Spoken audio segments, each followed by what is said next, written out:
Hi, I'm not gonna lie, I wasn't sure how will this Forgotten Treasures series work out, as you guys can be really picky. As it turned out, it did pretty well, and it looks like all of us like to reminisce about classics as much as tackle some interesting and often overlooked indies of today. So this is the first season in a single video. Enjoy!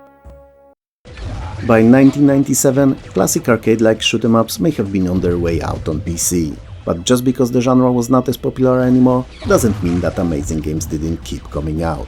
And one of such, against all gaming odds titles, is The Reap. And let me tell you that while The Reap may be 3 years short from being 30, so a rather old game, it still looks fantastic. Yes, even today. And while I usually don't start by talking about presentation, it's inevitable with this one. Your ship, all the enemies, animated backgrounds, all of these are packed with details and animate super smoothly, looking like something that could have easily came out last Thursday. I mean, just take a look at all those popping explosions, thousands of projectiles and rain of debris. Oh man, the debris. It's everywhere. Point is, The Reap is overflowing with details. All the little enemy soldiers holding to their tiny guns shooting at you hoping to make a difference, any difference really, against your armed-to-the-teeth ship, spewing death delivered by plasma burns at them. Their fighters big and small, hunting you in various bullet-dodging patterns or straight up trying to kamikaze you into non-existence going for you head-on, or bosses. Yeah, these are something special too. I mean, the first one looks like some kind of a driller with a huge-ass chainsaw at the front that's best disposed of face-up, as the sparks attack that he launches with it are rather devastating. The second is some kind of a giant biological machine hybrid spitting acid balls at you, and the further you go, the weirder and deadlier they get. All of it is just a pleasure to witness in motion and promptly after annihilate. Cause you know, it's either them or you. And while The Reap may be beautiful, it's also a picky lady to dance with. She knows all the moves you've never even heard of, she fears no melodies old or new, and keeping up with her is a rather demanding task, especially for a Sunday dancer such as yourself. The game is composed out of 4 worlds, split into 10 stages overall, and while it may seem like not that much, it will be more than enough, trust me. Cause like I've mentioned before, The Reap was not made for you to breeze through its stages with a song on your lip, but rather with you nervously biting on it, fighting for your life each step of the way. It's a very nice looking and excellent playing game, but it also throws everything that it has at you and has fun watching you struggle. Fortunately, there are 5 rather deadly weapons that you have access to, and each of them can be upgraded up to 3 times. So if you keep grabbing the power-ups, chances are that if you're lucky, you may actually beat The Reap one of those days. Escape from Hell is my daily routine, Monday to Friday at 4 PM. I pack my shit up, fist bump all the sad sods still having to stay there and bask in a heat and acid-filled atmosphere of my boss's wife's presence, and I peace out to cry for the rest of the day at home, thinking about the next morning. It's fun like that here. But since the video is not about my misadventures in the lair of the Demon Queen, but games, the Escape from Hell that we'll talk about today is a 1990s horror-themed, slightly humorous and very unique role-playing game. It naturally takes place in Hell, cause you know, the title kinda gives it away, and places you in the Nike trainers of a dude named Richard who got there by mistake. And now he has to leave, all the while freeing his also mistakenly captured girlfriend Allison and friend Alan. Allison and Alan, double A, the choice for the names here is a bit uncanny. Perhaps they were next to each other on an alphabetically ordered list of people going to hell, added there by a clerk mistake. Perhaps. Either way, despite what those of us who are religious have been told, hell is not as terrible place as it may have appeared, and there are quite a few people there willing to talk to you, offer hints, items, or even join your merry party. Well, merry is a big word for a group of folks trying to escape the literal hell. But some of the interactions and dialogues are definitely humorous, unlike what you'd expect from a typical RPG, and not everyone is going for the kill as soon as you show up. The characters that will join your party are also not random, but famous historical or fictional figures like Stalin, Hamlet, Spartacus, Mozart, Genghis Khan, Dante and others. One can only wonder what Mozart did to land there and not in heaven, right? I mean, I don't, cause I don't believe in higher beings, but in the lore of the game it had to be something nasty. Maybe he wrote a song composed out of 2 particularly annoying screeching sounds only, or maybe he spat into someone's soup. Hard to tell, but it's fun to wonder. Either way, you and whomever joins you will have to fight your way through many demonic creatures before fulfilling your task and completing the game. And while most weapons are what you'd expect to find in any generic fantasy-themed RPG, so swords of various kinds and the likes, some are rather unusual and fun to use, like the anti-tank missiles or sleep grenades for instance. There are also skills in Escape from Hell that can be used outside of combat, and they will help you, well, escape from hell. Like swimming or hacking, and yes, you heard that right, hacking, but these have to be learned from trainers to be usable in puzzling or traversal. Despite its very odd setting and unusual cast of characters, Escape from Hell is a really fun game to go through, and its out-of-this-world plot is worth following and getting into. Once peaceful world of Atask has been drained out of its vital energy and turned into a desert wasteland by the evil and power-hungry sorcerer kings, who sought to increase their magical powers by fueling them with planet's life force. Once they've done that, they've conquered the entire world and enslaved its population. One of them, a particularly nasty dick going by the super easy to pronounce name of Tektukitei, god damn it, let's call him Testicular Ray, the ruler of the city of Drudge, pits his slaves in combat against each other and monsters in the arena for his own amusement. I did mention that he was a piece of shit, didn't I? Anyway, one group of such slaves, however, against all odds, manages to escape, and you take control of it, starting your adventure in the Dark Sun Shattered Lands, a top-down RPG with tactical turn-based combat. At the game start you can either use a pre-generated party of 4 Braves or create your own. Naturally, as per usual, I would recommend making your own if you have at least a passing knowledge or experience with real-world or PC offshoot of AD&D. Because you'll have a deeper understanding of all strong and weak points of your team members and will also have an easier time forming a rapport with them, as much as one can with a group of colorful pixels. There's 8 available races to choose from, some of which are quite exotic and rarely seen in typical AD&D RPGs, for instance insect-like Free Cream. And there's also 8 classes of Fighter, Ranger, Gladiator, Cleric, Druid, Preserver, Psionicist and Thief. So, the amount of possible combinations will allow for a creation of a very unique party for each playthrough. After completing the first 2 areas, the game pretty much opens up and allows you to visit all available locations. Which, you know, is something I always appreciated in my RPGs, because while I realized that my party may not be ready to visit some of these more exotic locations in the first few hours of the game, I want to have an option to peep in and see what I have to prepare for. And having no artificial game-stopping walls blocking off large chunks of content feels less constraining and more natural. Only few certain parts of the main quest need to be followed through in order, and the rest can be approached at your own leisure. Dark Sun does not prioritize combat over story, and many of the confrontations you'll take part in, if approached correctly, can be solved peacefully before anyone even raises a sword or throws first fireball. Dark Sun is definitely one of the more unusual RPGs of its time and a game that may have at the time disappeared among many other entries in the genre, but the fans of RPGs should definitely not skip it. Blue Force is a point-and-click adventure game designed by Jim Walls. And if the name rings a bell, and you can't place that bell in a particular tower, let me help. Mr. Walls, being a retired California police officer turned video game designer, was best known for his work with Sierra on their first 3 Police Quest games. He's responsible for all the police procedures in them and for the realism that they were known and loved for. And Blue Force was his game after Sierra. In many ways it's a similar game to the Police Quest titles, as it also follows a police officer, Jake Ryan, but the attention on all the paperwork and procedures is a bit eased in this one. For better or worse. Ryan is a kid victim turned cop who joined the force to eventually be able to find and apprehend his parents' killers. I'm not sure where in the world cops just get to decide willy-nilly to go on a private personal investigation fueled by the need for revenge, but in the Blue Force, that's precisely the case. It's not an issue that should detract you from playing, though, just an observation on my end. As you try to solve the 11-year-old case, you'll have to deal with other more or less unrelated to it situations, like an illegal firearms owner, drunk driver, or even crazed gunman. The story unveils in series of flashbacks and retrospectives triggered by correct evidence found. And it's a fun way of pushing the plot ahead, as it tells you without literally telling you that you're on the right track. While Blue Force is a bit lighter on the procedures than fans of the genre would like, those that are still there are nicely blended into gameplay so they never feel forced, out of place or like a busy work. Which, you know, it's something I can appreciate, even despite the game's rather short, just a few hours long run. And if I'm to be honest, it's just that length or lack thereof really that are something that I could pick on here. Because while Blue Force could be a few hours longer and serve a touch more demanding puzzles, everything else about it is great. The atmosphere, the digitized graphics and all the sounds, they all fit the story perfectly, and if you're a fan of the genre, and especially police-themed offshoot of it, you'll have a blast. Darklands is very interesting. Well, to me at least. As while it's theoretically one of the most rich, most well thought out and fleshed out RPGs of its era, it's also one of the most underrated. It's as if upon its release, a spell of invisibility was casted on it and only gamers grabbing boxes of games on random in shops in the 90s managed to get their paws on this gem of a game. Still, whether you were one of the lucky few or not, let me tell you about it today.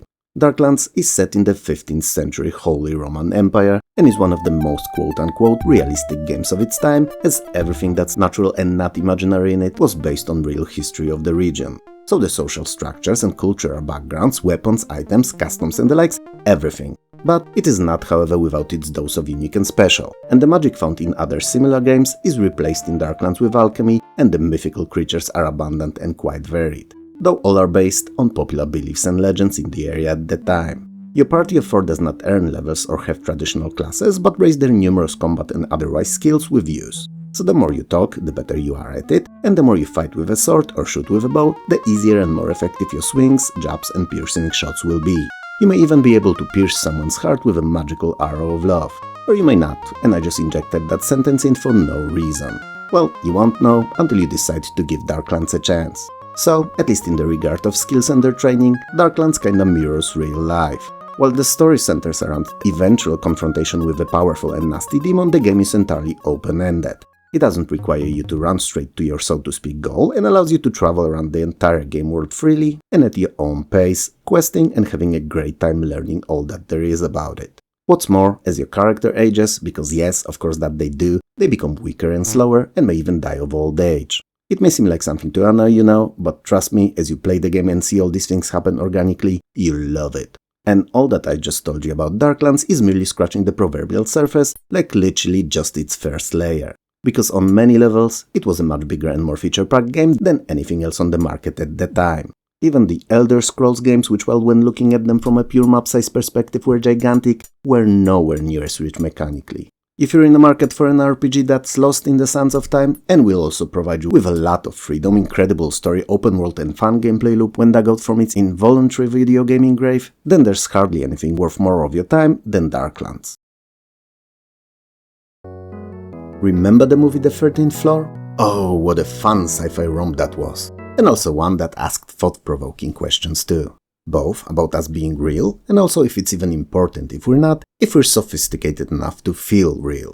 So, believe it or not, but Floor 13, the game that we'll tackle here today, has absolutely nothing to do with that film, and I only mentioned it cause it kinda sorta fitted here. Well, in my head it did, and now it's too late, as it's already recorded and I'm not editing it out. Anyway, Floor 13 is a turn-based, well, I wanna say managerial strategy/simulation game in a political setting. That said, clearly classifying this title as a particular genre is not that easy, and it's probably better that I'll tell you what it's all about. The game is set in a modern London on the 13th floor of a nondescript average-looking office building. But what's hiding on that floor is a secret like no other. Namely, a mysterious organization which sole purpose and reason for existing is to keep current British government in power. And you, with your unquestionable wits and smarts and a mouse in hand, will have to be the one to secure it, using a rather simple point-and-click menu-driven system. Interestingly enough, you're scored in your performance as the leader of this shady organization based on the current Prime Minister's popularity polls. So every 20 days long period, polling results are presented, and if you did well, you get extra resources to expand your activities and 20 days are added to your employment. And if you do bad, fail an important mission or make Prime Minister look like a dick, the services are cut and you risk getting fired. Keeping the Prime Minister popular is not easy, especially in a country that's as turbulent as the Great Britain is in the game. So you'll need to make sure that everything that happens during his stay in power reflects on him positively, so that he looks like a freshly polished set of silver cutlery. And whether you like it or not, it may mean facing many different internal and external issues, some of which may need to be dealt with on a down low. So, you may find yourself sending agents to loot persons of interest homes, wiretap and tail them, naturally without any proper paperwork or going through legal channels. You may have to launch a discrediting campaign to place someone under a looking glass or to redirect the attention from the Prime Minister. You will order armed commando units raids, tortures or even assassinations among others. Yep, you've heard that right, and I've not misspoken. Tortures and assassinations. As you can see, Floor 13 is not a sunshine and rainbows kind of a game. You do not plant trees and water flowers in it, you cheat, lie and kill for the betterment, well, supposed betterment of Great Britain. And while its theme is rather dark and heavy, and it has very obvious, strong and unmistakable Orwellian vibes, it is also such an amazingly overlooked little gem of a game, it's definitely worth a playthrough, or at least giving it a chance. So, do it. Now this is going to be an interesting one. There's much more unusual about ZZT than there's usual about it. The sentence may sound bizarre or even downright nonsensical, but it perfectly describes how I feel about the game, as it's not going to be an easy one to explain. ZZT is an action-adventure puzzle game on the face value, but in reality it's also seemingly unlimited, object-oriented programming and scripting-based game creation system, all rolled into one and all in simple colorful ASCII graphics. You control a smiley face character in one of the 4 worlds, composed out of different single-screen grid-based levels, and you have to solve numerous puzzles in them and battle various creatures. All of them are represented by the ASCII characters too, so the ZZT's presentation, while very simple perhaps, is definitely uniform and oddly satisfying to look at. You'll interact with many different objects like bombs, scrolls, ammo, torches and keys among others, all to reach the end of the game. ZZT is viewed from a top-down perspective and objects can be interacted with by their touch or by shooting at them.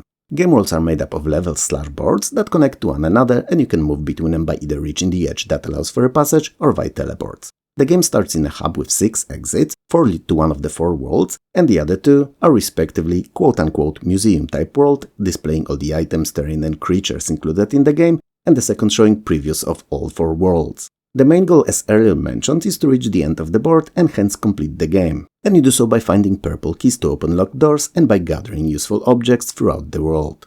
On your way, however, you'll be solving both puzzle and action boards. First require a clinical mind, wits, smarts and ability to think out of the box for progress, and they usually have you untangling combinations of boulders, sliders and pushers, or have you go through mazes with invisible walls and teleports. Interestingly enough, some of them when botched can impede your progress becoming unsolvable, so make sure to save often. And there are also action boards where you face off against lions, tigers and bears among others, as in ASCII symbols representing them. These luckily require little more than reflexes. The included in ZZT editing tools allow for unparalleled freedom of creativity and expression and made the game so popular that there's currently over 3,000 whole worlds created and archived online, all made within ZZT. Not many people know, but originally released as shareware ZZT was programmed by Tim Sweeney. And if the name rings the bell, it's good cause it should. He's the one responsible for, in no particular order, Epic Mega Games, Unreal Engine, Fortnite and also Epic Games Launcher. So he knew what he was doing through most of his life, it seems. Mordor, The Depths of Dejanol, no relation to Tolkien's Mordor, is easily my most favorite game of 1995 and in my top 20 of all time. I know that it would sound better if I said top 5 or top 10 even, but I don't want to perform mental calculations and rankings now to figure out where exactly it lands. Saying top 20 is safe though, cause it's definitely there somewhere. Anyway, it's probably the biggest small game that I've ever spoken about and a title that's near infinitely replayable. It looks as if it was made in 15 minutes in Notepad and Microsoft Paint, but when you immerse yourself in it, it will become clear that easily hundreds, if not thousands of hours went into its creation. The story, which honestly is irrelevant here really, because you literally play Mordor just to play Mordor, starts in the city of Dejanol, under which old dwarven mines lay. Abandoned for years, eventually collapsed in one of the lower floors, opening the passage for monsters to pour out of and terrorize the city. And since they could, they did, so the situation had to be contained. The elders in their infinite wisdom decided that the mines needed to be permanently shut, and that's exactly what they were, and for decades no less. Eventually, however, many years later, they proclaimed that the mines should be reopened and cleared of the monstrosities. So, numerous parties of adventurers were sent down, and none of them ever came back. The game starts with a new batch of young, 16-year-old trainees tasked with exploring and clearing the dungeon. And you are one of such young adventurers.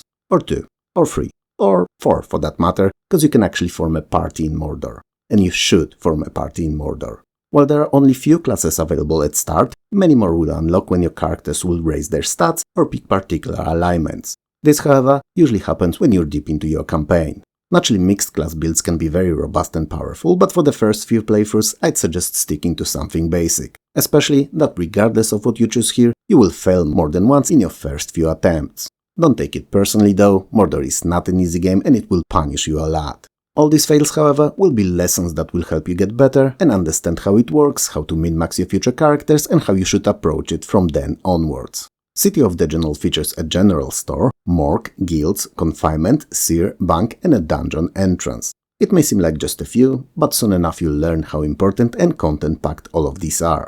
Mordor's dungeon is composed out of numerous levels going deeper and deeper, and you'll face more than 400 different creatures, and some you'll kill, some will kill you, and some may even join your party. You know, cause you're so handsome and all. There are also a few hundred unique items and weapons to find and use in Mordor, and it will take you many hours to sample even a small subset of the content that's on offer. I honestly could talk about Mordor for hours, as it's my all-time favorite hidden gem kind of a game, but I've already released a separate video covering it in detail a couple years ago, so if you're interested, check it out. It may be a bit rough as compared to what I do now, but everything said in it still stands, and I think I gave it justice. Also, and that's a side note and nothing to do with the game, people who start their sentences with "I honestly," like I did a second ago, should be kept an eye on, as their subconscious inner need of highlighting that they're telling the truth in that particular moment may suggest that they usually default into lying. So beware. Not saying that I do, but how could you even tell now after me giving you that speech? Chronomaster is a third-person sci-fi adventure game, and oh, let me tell you folks, it's a true long-lost gaming treasure. And no wonder, as it was written by two famous and notable science fiction authors, Roger Zelazny and Jane Lindskold. The game is set in the future where technology progressed so far ahead of what we're used to that the rich people can afford to have their own private pocket universes custom created to suit their needs. And engineers, nay, artists, well, a bit of both really, that create those are like superstars. You play as Rene Korda, a retired and renowned designer of these, lured back into work by the Terran regional government to investigate and intervene a very unusual situation that has started occurring within these private dimensions. Namely, they are being mysteriously put in stasis, freezing them and everything alive or otherwise within them in time. So, armed with a briefcase filled with green globules containing quote-unquote bottled time that allow you to move around frozen universes, you head off to solve the mysterious conundrum. So, whenever you place a globule on something, it instantly unfreezes and can move around, and you'll use them often in both adventuring and puzzling alike.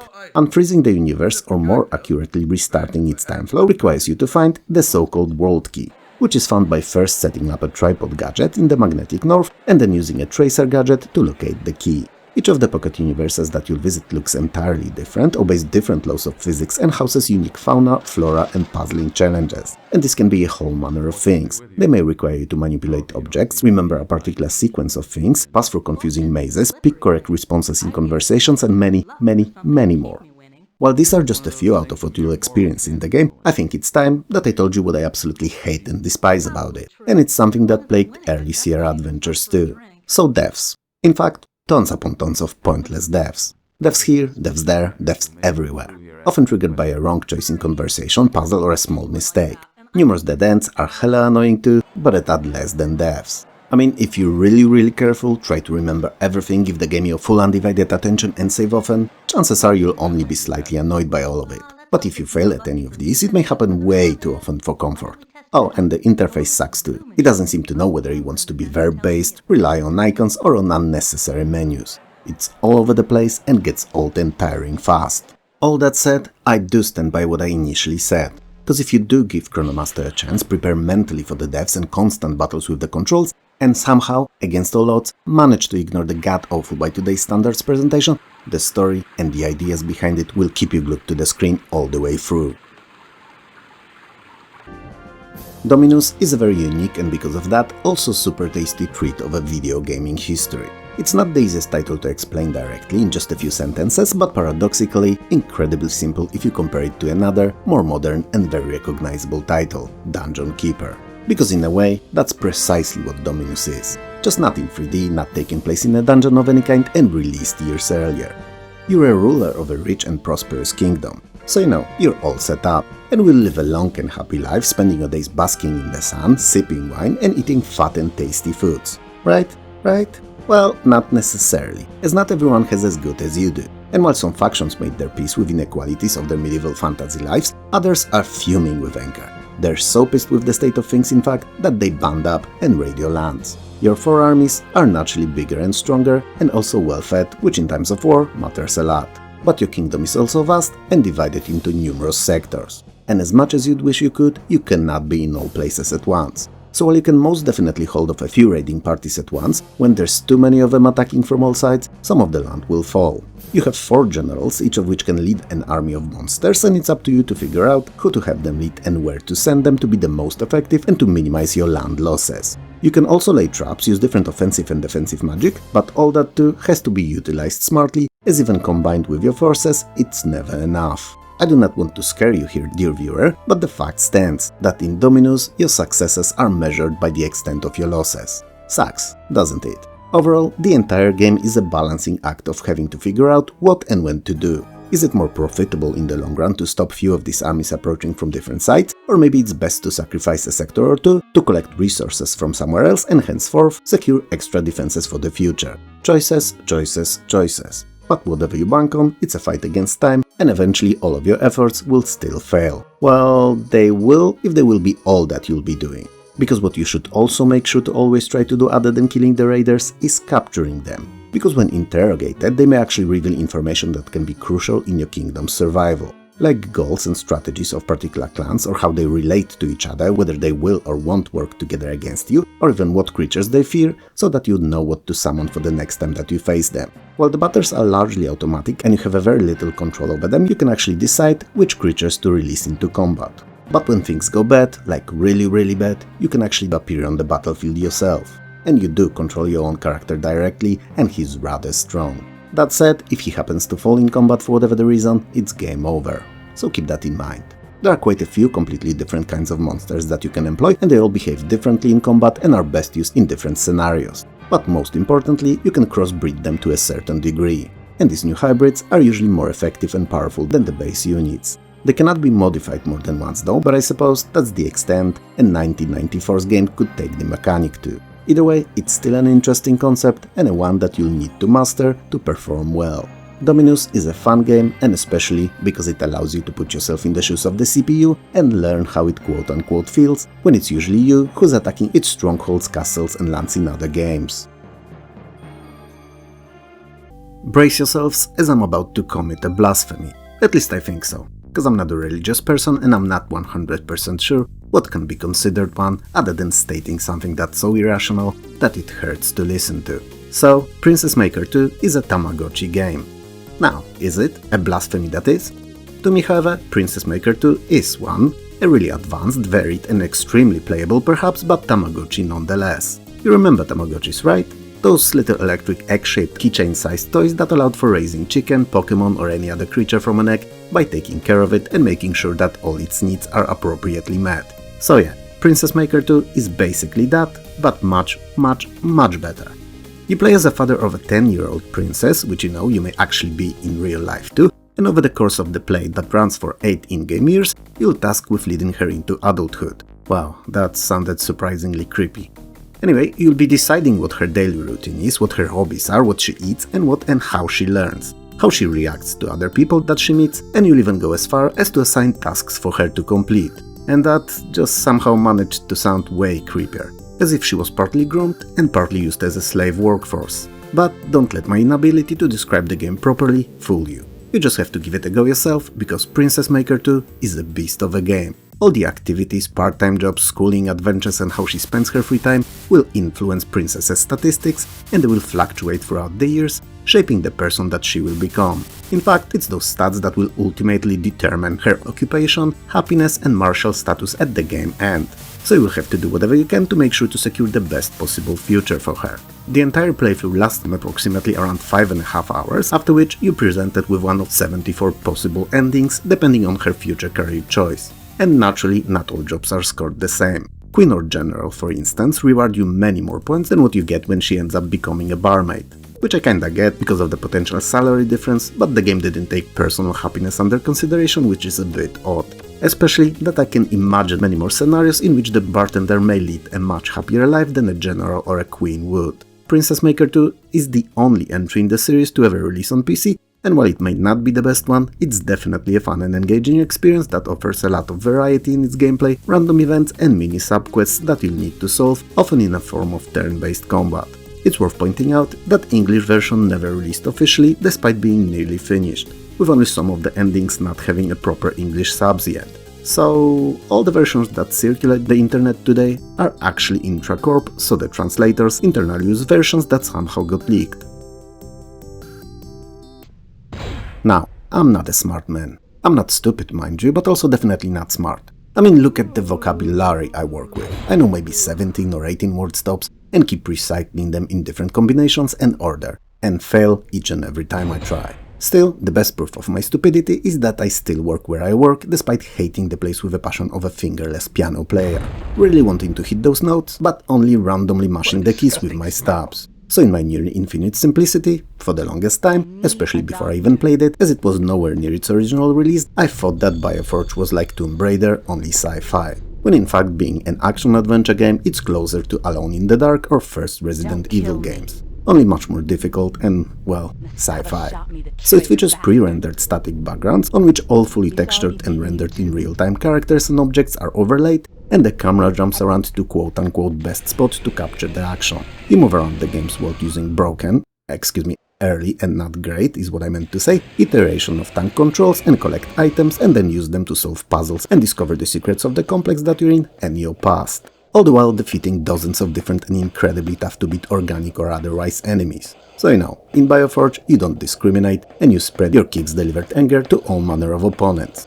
While the combat is seriously disappointing because of how ridiculously difficult it can get at times, requiring you not only to fight with the enemies but also controls, its pacing, camera work and the distance between you and the enemy, which for the hits to register seems to demand you to stand in a perfect spot, the game's story is captivating and well told, and the atmosphere is excellent, the lore is rich and worth reading all the notes and PDA logs that you'll find to learn more about it. Fortunately, as tough as the combat can be, it is also something that you can learn, get used to, and in time even be pretty good at. Well, provided that you remember to always face your enemies to hit them. And no, it's not a joke. The game seems to throw them at you most often when you're facing the other direction for some reason. A religious cult group known as Mondites is on a campaign to conquer the galaxy. Mondites' philosophy is based on the idea of evolution through cybernetically implanting humans with machine parts. So you know, replace a leg with a better mechanical leg, a liver with a better alcohol-proof one, and memories with a list of acceptable commands, beliefs and leaders. Fun stuff like that. So you're one of the victims, nay, one of the new involuntary devotees, stripped of your memories and molded into a cybernetic killing machine. All by the evil hands of Dr. Mastaba, whose name sounds like an exotic stir-fry dish made out of rice, sweet potatoes, garlic, onions, green peas and pork bellies served with poached egg on top. Yum! Well, what he's done though is not tasty at all, but it's also something you'll need to deal with. So you'll need to explore the Daedalus complex you're locked in, discover the secrets behind evil conspiracy and escape it alive. Hopefully bringing a lot of pain and suffering to the parties responsible for your current no longer photogenic appearance. All the while trying to assemble the puzzles of your missing memories and identity, trying to figure out who you were and more importantly, who you're going to be. It's worth noting that Bioforge did some things different than other similar games of the time. So, many of the situations may be resolved in more than one way, each with a different, often long-term consequence/outcome. And combat does not always rely on brute strength only, sometimes requiring you to use smart tactics to win. Well, smart tactics and anything else that may be used to your advantage. So if you gotta put down an enemy with his own severed arm, make sure to swing that arm fast and hard, as you may not get another chance at him. Bioforge is one of the more interesting and unique titles from 1995, and definitely one that would benefit from a bit more attention. If not then perhaps today.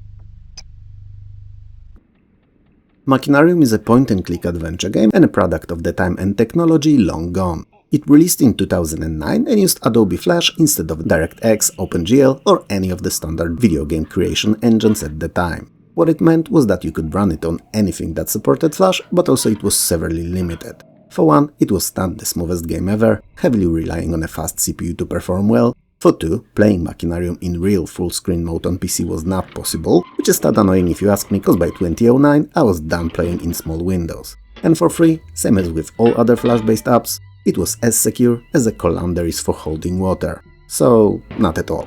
But, and that's the most important thing here, that's all the bad that I have to say about it.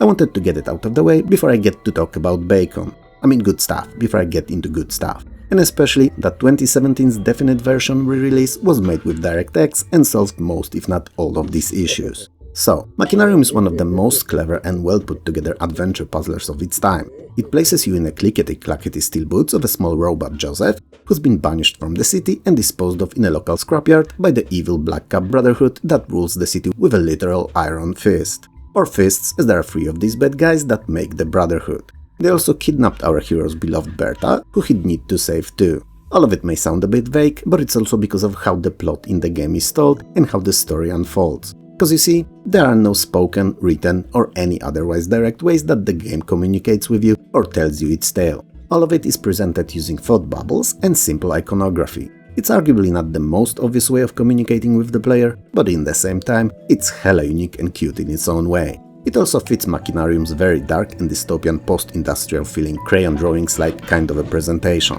In fact, while its graphics are definitely an acquired taste and won't be to everyone's liking, it goes without saying that they're incredibly beautiful and in its own one-of-a-kind style. The world of Machinarium is built out of dozens of mostly single-screen locations in which you'll need to solve series of puzzles and brain teasers to progress. And these are a whole plethora of very different mental challenges, from simple item combinations through environmental puzzles to complex pattern problems. And since they are mostly unique too, you are given involving challenges to solve and for the most part are eagerly awaiting each and every new one. Interestingly enough, Machinarium uses two-tier hint system which allows you to ask for hints once per location. If for whatever the reason that won't be helpful enough for you and you'll be still scratching your noggin trying to figure out what, where and how to do, you can always access a built-in walkthrough. It is available at all times, but same as the dialogues and the story, it is not written but uses graphics. This walkthrough, however, is locked behind the short minigame so that you wouldn't abuse it and only use it as a last resort. Oh, and it only shows you what you need to do in your immediate location, so it doesn't spoil the entire game if you find yourself needing a little hand only once in a while.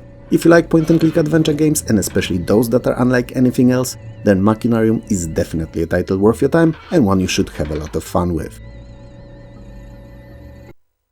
In the words of a famous American scholar, highway to the danger zone, ride into the danger zone. Maverick, Goose, and even that lady that Maverick had hots for, that's what Jet Strike is all about. Well, not really and not at all, it's mainly about flying and shooting though, so at least there's that. Some bombing too, and a few crashes, possibly a lot of crashes depending how fast you'll tackle the controls. But when you do, then boy oh boy, let me tell you, is it a fun game. It's a side-scrolling mission-based shooter similar to Wings of Fury, but much better. You know how sometimes people say you shouldn't compare apples to oranges? Apples to oranges? Same here, but you shouldn't compare apples to dried up, shrunk and wrinkled raisins. I mean, they're still good, the raisins that is, but they're no apples, that's for sure. As Jet Strike's story goes, the evil forces known only as SPAT, so you know, an evil potato army, have been working behind the scenes to corrupt and eventually overthrow governments of major countries all around the world. The scheme's been in the works for so long, in fact, that stopping SPAT in a peaceful manner, other than deep frying them into french fries or wedges, no longer seems feasible. So, the only response that you, as our future hero and savior, have left, and one that has a chance to be successful, is violent, and includes many shots taken and bombs dropped. So, you, your commanding officer, and a friendly and incredibly gifted mechanic, and hundreds of planes are all that stands against the total and final chaos. And this is where the game starts. If you like the aforementioned Wings of Fury, you'll love Jet Strike. It's same, but different. Oh, so different. It's a more features-packed, bigger, and in my opinion, considerably better game. Sure, its controls are not very intuitive and not the easiest to comprehend at start, but when you finally do get used to them, they will end up feeling very natural. Jet Strike offers dozens upon dozens of various real-life planes from different eras, so you're as likely to fly ancient biplanes as well as brand new F-35s. There are numerous helicopters at your disposal too, and a dragon. Yep, I said a dragon. I mean, what game is not made better with such a simple change as an addition of a fire-breathing dragon? I dare you, find one. And when you do, let me know in the comments below. Anyway, the campaign is composed out of loads of missions, 135 if I'm not wrong, so hours upon hours of real fun content and much more than any other arcade game had at the time. And they are all different and very in theme with the game's overarching story. So you'll be destroying enemy installations, you'll engage in complicated and demanding dogfights, you'll perform bomb runs, and will even drop friendly personnel behind enemy lines too. And all that is just barely scratching the surface. I mean, you have to see it to believe it. There are quite a few weapons to choose from too, and you'll have to arm your craft before each mission, keeping its objectives in mind. Because there is no such thing as the universal loadout in Jet Strike, and unless you're dogfighting, it's best to arm for what you have to do, rather than hope that what you have will do.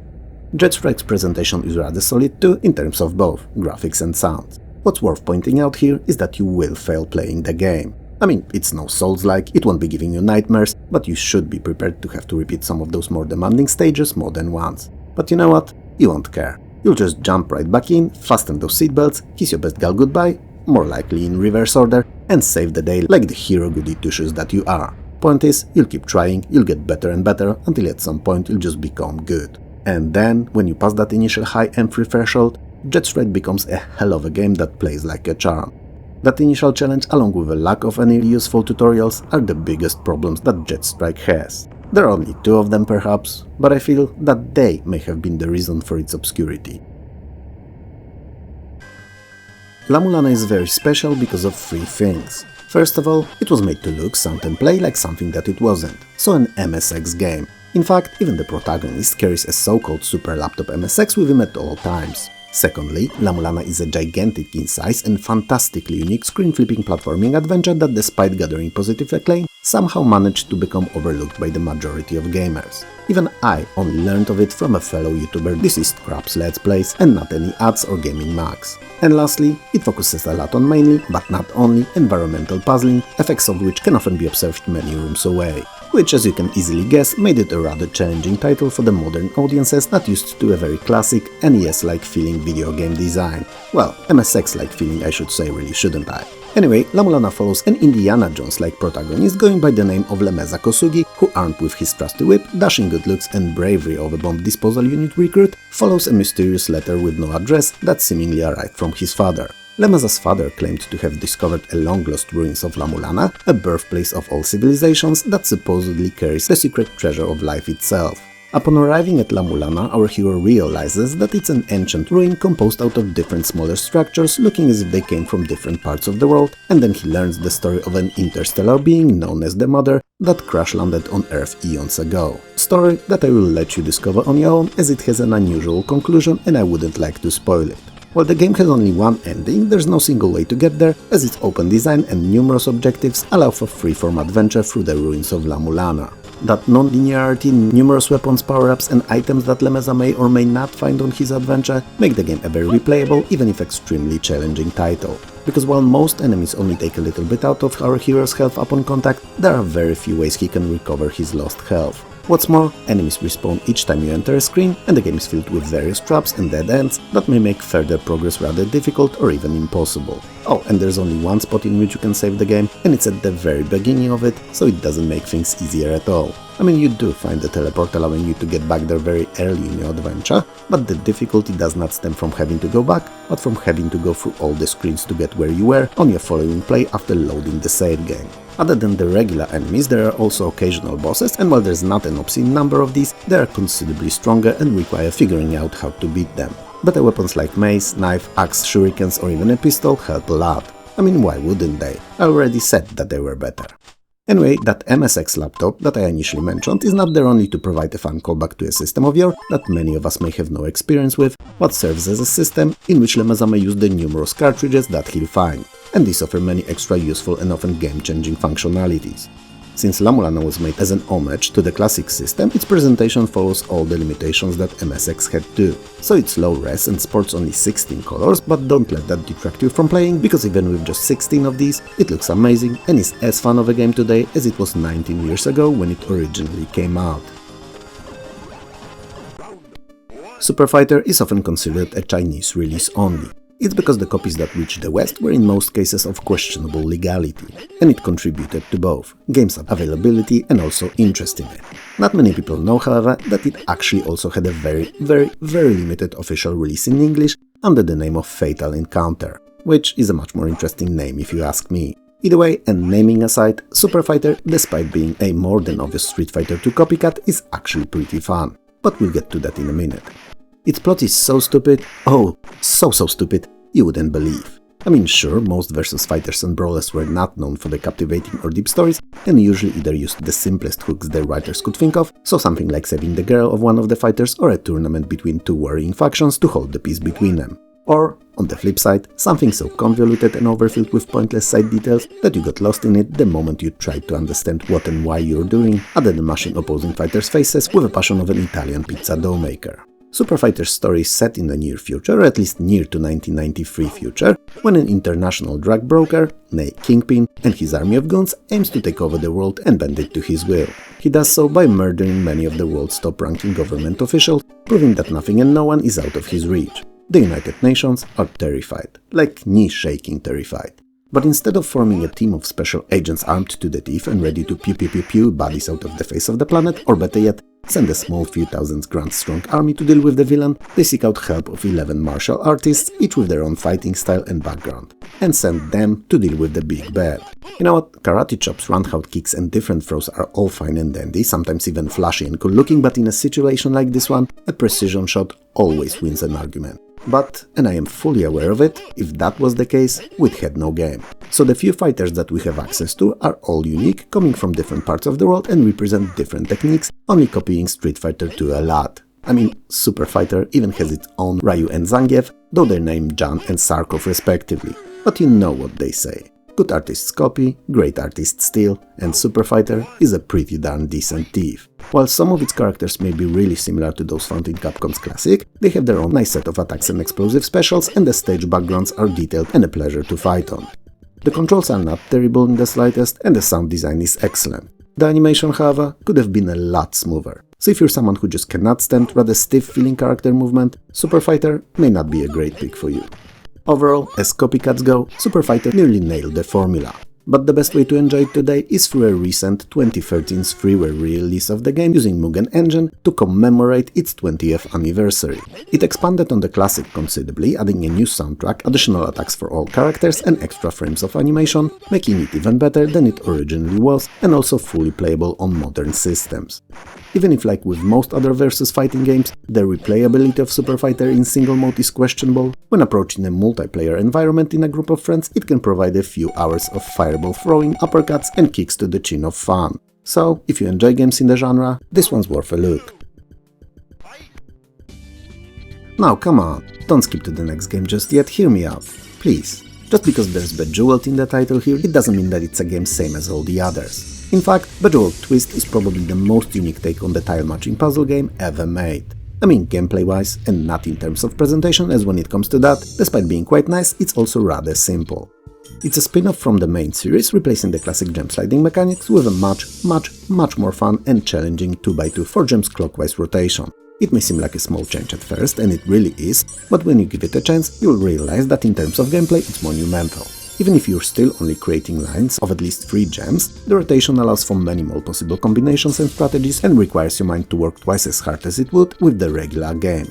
Interestingly enough, unlike the previous entries in the series, you are no longer required to make a matching move and can make quote-unquote empty rotations to prepare the board for future chains. That said, moves that end with no matches, reset your multiplier ticker that's located at the top left of the screen, and you want to fill it up as it naturally means more points. Additionally, when it's filled, it begins filling in rainbow colors, which when completed, turn one bad gem on the board into a fruit. And when fruit is matched, it destroys all gems of the same color. It also removes all the locked gems from the board that appear on it after a certain number of rotations, raising the difficulty as they cannot be rotated themselves and need to be removed by matching them with others. 4 and 5 gem matches create explosive and lightning gems respectively, and the first one explodes all the gems in radius around it, while the lightning removes all gems in its column and row. The new addition to the twist are the earlier mentioned bad gems, so call, bomb, locked and doom gems respectively. First can be marked directly, but when destroyed by explosion or lightning, awards a lot of points. Second must be destroyed before its counter reaches 0, as when it does, it may mean game over. Third can't be rotated and henceforth reduces the area that you can work on, so destroying this with explosions should be a priority. And finally, doom gems, same as the bomb ones, have a counter, but it only goes down when you're making much less moves. And the last and the final new mechanic in Bejeweled Twist is the so-called Mega Fruit bonus, which unlocks when gems shown on the score panel are matched in correct order, and it is activated with matching a fruit gem after. The gimmick here is that all matches and the fruit bomb need to be completed in order without any empty moves between them. While Bejeweled Twist is definitely not a revolutionary title and more of an evolution of the original idea, it's still an amazing game, my personal favorite and one of the most imaginative gem matching games ever made, which makes me question why it was never released on Android or Apple in any shape or form. Well, actually it kinda unofficially was. A few years back, 8ish I wanna say, when I worked in a mobile game design for a short while, we've released a little game called Twist My Jewels. Yes, I know, a stupid pun, but whatever. And it was a variation on the twist formula, only adding more kinds of both, regular and special gems. It was a pretty fun, even if that simple game, and I enjoyed working on it and then playing it too. Sadly, it's nowhere to be found today, neither on the Play Store nor Apple App Store, so unless it somehow found its way onto your mobile back then, and for whatever the reason you've not changed it over the years, there's no way of trying it out anymore. Woodruff and the Schneeball of Asimov, aka The Bizarre Adventures of Woodruff and the Schneeball, is not only an obscenely long-titled game, but also probably one that may seem to you like something that you might have seen before. And if it does, then you're not wrong, as Woodruff was made by Cocktail Vision, the very same responsible for the hilarious Goblin series of point-and-click adventure games, and Woodruff is one of these two. It takes place on Earth long after it was annihilated by the devastating nuclear wars. So long, in fact, that while the surviving humans moved underground, a new race of humanoids, so-called bazooks, populated the surface, building a fully functional civilization. When humans eventually emerged from their vaults, pale, grumpy and really angry, they did what they do best. And no, it's not what you think, it's not living a peaceful and prosperous life in balance with the nature and newfound friends the bazooks. Nope, they waged war against the bazook near instantly, quickly overwhelming and enslaving them in the process. Because as species, what we don't understand we fear, and what we fear we hate. Sadly. Personally, I don't subscribe to the notion, but it is what it is and there's hardly anything that I can do about it. Anyway, years later, sympathetic to the oppressed bazooks' case, Professor Asimov discovered a mysterious object called the Schnibble, and it is apparently capable of bringing peace and prosperity to all inhabitants of the planet. Now, as our current real-life geopolitical situation keeps proving to us daily, humans, so us, are not very peaceful and certain individuals will always aim to get as much power and wealth as possible. Why do I preach, you may wonder? I'm neither priest nor pastor after all. Well, the villain of the game, Bigwig, an incredible name I must add, wanting as much of the earlier mentioned power and wealth as he could squeeze out of the planet, sent off his goons to kidnap Professor Asimov. You play as Woodruff, Asimov's adopted half-bazook son, and you do not take well to people coming to your home and grabbing your shit, even if that proverbial shit is your stepfather. So, you vow not to rest until you get him back. And this is where the game starts. Woodruff's graphics is in the exact same over-the-top cartoony style that the goblins were, and the gameplay is similar too. But it's a much bigger and more expansive title, featuring a large and heavily populated city that you can explore freely. I mean, eventually you will be able to, because initially you're restricted to a much smaller area to learn the ins and outs of the game. To leave it, you will have to learn to read and find appropriate footwear. And if that sounds ridiculous to you, prepare, cause both Woodruff and goblins were known for their hilarious situations and very weird and absurd humor that doesn't always seek justification in sanity, and Woodruff serves it by the bucket. Humor, not sanity. Most puzzles are inventory-based, but at least you can expect to watch plenty of fun little animations whenever you pick incorrect items to use on objects that they were not supposed to be used on. Because most fun situations in Woodruff originate from mistakes that you make while playing. Sure, you may have preferred more logic-based gameplay, but at the very least you get to indulge yourself in tons of short hilarious skits that may not push the story forward but definitely add a lot to the atmosphere. Woodruff is hella fun, if you're in the right mindset that is, and even more so if you like a little dose of unpredictability in your games. While the Sting's developer may operate under a different name, it is in large part the same set of folks who've made the amazing The Clue a few years earlier. And in most part, it's a very similar game, only raised to 2001's presentation standards. This time, you play as Matt Tucker, a famous master criminal that just got out of prison where he spent several years. Which, you know, at least from where I'm sitting, raises a series of different questions. For instance, how could he be a master thief if he'd been caught and jailed for a rather long time? I mean, sure, there are some scenarios in which these two would not be mutually exclusive. You could have been framed, betrayed, or sold to the cops. But how likely is any of this in a world of crime? Oh wait, I think they call this Tuesday, Wednesday, and Sunday respectively. So very likely it seems. Anyway, as I was saying, you're out again, and since you have no other useful skills, you're back to what you do best. Starting with small burglaries and working your way up, job after job, until you'll be able to tackle the biggest heist of the game against the so-called Ministry of Light, which runs the entire city. Naturally, same as in the earlier title, each successful job is built upon few pillars. First of all, research and location scouting, without which attempting anything is pointless. Secondly, the right team. So finding folks with the right skills and getting them to work for you, naturally for the cut of the takings. Third, tools, tools, tools, as different security mechanisms and problems that you may encounter may and will require different solutions. And finally, and most importantly, a plan, without which there are no heists. Same as in The Clue, planning is the most robust, complex and also fun part of the game, as you need to carefully lay out what each of your criminals will do in a given for the heist time frame, setting it up step by step, action by action. And when all that's done and you're ready, you can launch it all up. From then on onward, you can only observe how all of your hard work plays out. Or fails, because it's not unusual, especially in the very beginning when you're not familiar with the game's mechanics, to make mistakes. This thing is fantastic if you give it time and get used to its not too user-friendly controls, because then, when the interface is not one of the factors playing against you, you can finally spread your criminal wings and get lost in its gameplay loop and story. If you think about it and take the game apart into the building blocks that it's made out of, it becomes clear that under the crime team's surface, this thing is just a complex puzzle that requires you to solve each problem before playing it out according to your solution. Sure, it wouldn't have been as fun if the team was different, but I just wanted to highlight the fact that even fans of the puzzlers will most likely enjoy this thing too. I freaking love Moonstone a hard day's night. On some days, probably more than bacon. I've played it first for years on the Amiga, then even more so on PC, and I still play it from time to time with two buddies of mine whenever we meet for a night of retro gaming. Granted, it's not as often as I'd like to, but I'm not complaining, as many people don't have the opportunity to enjoy classics with friends at all, and it's a one-of-a-kind experience, trust me.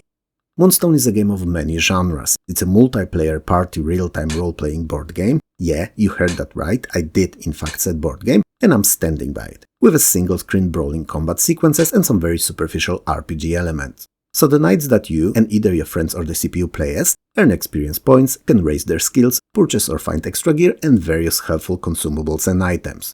That's my very simplified description of it at the very least, and I know, it does not sound that simple at all. My love for Moonstone is not a secret to any of the long-time subscribers of this channel. I have a whole separate review covering it. Sure, it's an older and a bit rough video to watch now, but I do talk there about Moonstone in more detail, and while it covers the Amiga version, other than not sounding as good, PC Sport is virtually identical. Anyway, while theoretically you can play Moonstone alone, it is a game designed to be enjoyed with others, preferably by 4 players all at once. The design goal of it is simple: something's happening in the lands and it's nothing good. Quite the contrary, the evil is approaching and the only way to stop it is by using a titular Moonstone. So you'll be competing against 3 other knights in finding said gem. And when you eventually do, you'll need to enter Stonehenge at an appropriate moon phase to your given owned Moonstone. And that should pretty much cleanse the world of all evil. Fingers crossed. Well, when they're out of your large and heavy armor gloves, that is. Having completed Moonstone in the past, I can pretty much tell you that it doesn't cleanse the world, that is, as my boss's wife is still here and she's the embodiment of pure evil. I mean, I saw flowers dying in real time in the rooms that she was entering. She's sucking the life out of everything that's alive, and it should be her as the final boss in one of those very demanding Souls-likes. In theory, Moonstone can be beaten in around an hour. In practice, it's highly unlikely. While looking for said stone, you'll fight your way through various monsters and enemy lairs filled with terrible, disgusting and often nightmare-inducing creatures to the brim.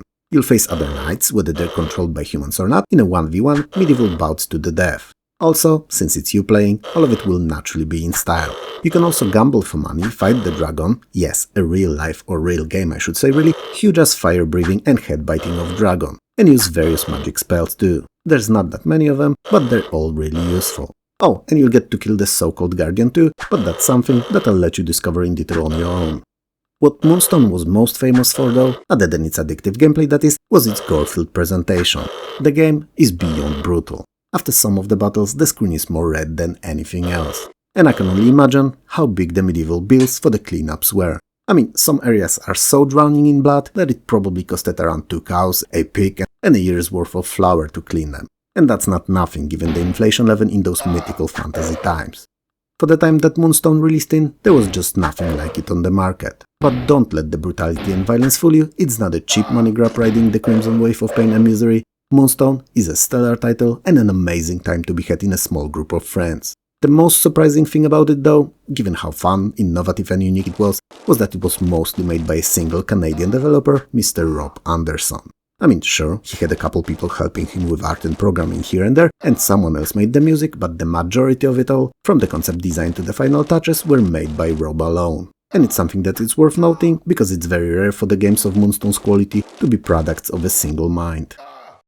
Heroes of Might and Magic is a Might and Magic spin-off and arguably one of the most important games in the entire history of gaming. Also an ugly duckling in the Heroes series, as it is usually overlooked by gamers who tend to focus on the incredible third game, sometimes fourth because it was so different than the rest of them, or like myself, are diehard second title fans. But without the first there would be no other, and even if we ignore that unquestionable fact, it's just a good game in its own right. It laid the foundations for the later titles by drawing basic gameplay concepts from New World's Computing earlier game, King's Bounty. And for the most part, the framework that it set, short of maybe the 4th entry, were largely unchanged throughout all of the Heroes' games released to date, even the one that had just been announced recently.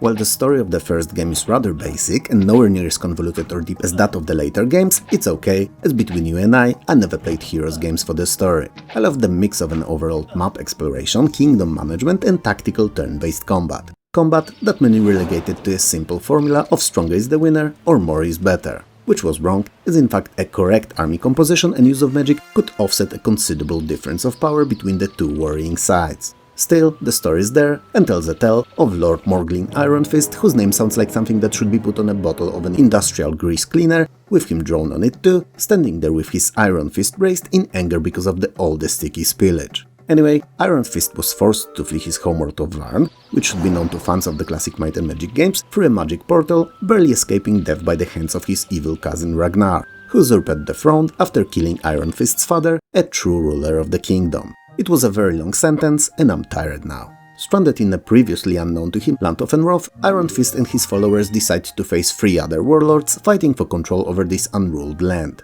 The sorceress queen Lamanda, the barbarian lord Slayer, and the warlock lord Alamar. A queen and 2 lords, and none of them has any land. Go figure. The goal of the game is to become victorious and conquer the Enroth, playing for your chosen side. It is usually achieved by defeating all the enemy heroes on the map and capturing their castles, but some scenarios may actually require you to fulfill a different victory condition, like finding a particular hidden artifact or accumulating a certain amount of gold. First Heroes doesn't really force the story on you too much, so most of the time you're playing it to have fun and not to really push the campaign forward. The 4 aforementioned classes all have their own appropriately themed castles and unique units that they can hire. I say units and not soldiers, cause more often than not they're not human but a different fantasy or mythical creatures. You know, griffins, gargoyles, hydras, sprites and even dragons. All of them have different stats, skills and their particular use case scenarios too. Learning all of the strategies and which units are worth stacking all the way to the moon and which skipping is a key to success. Heroes earn experience in combat too, and in time not only improve in terms of their stats of attack, defense, knowledge and magic, but also gain access to new spells if you keep working on your castles.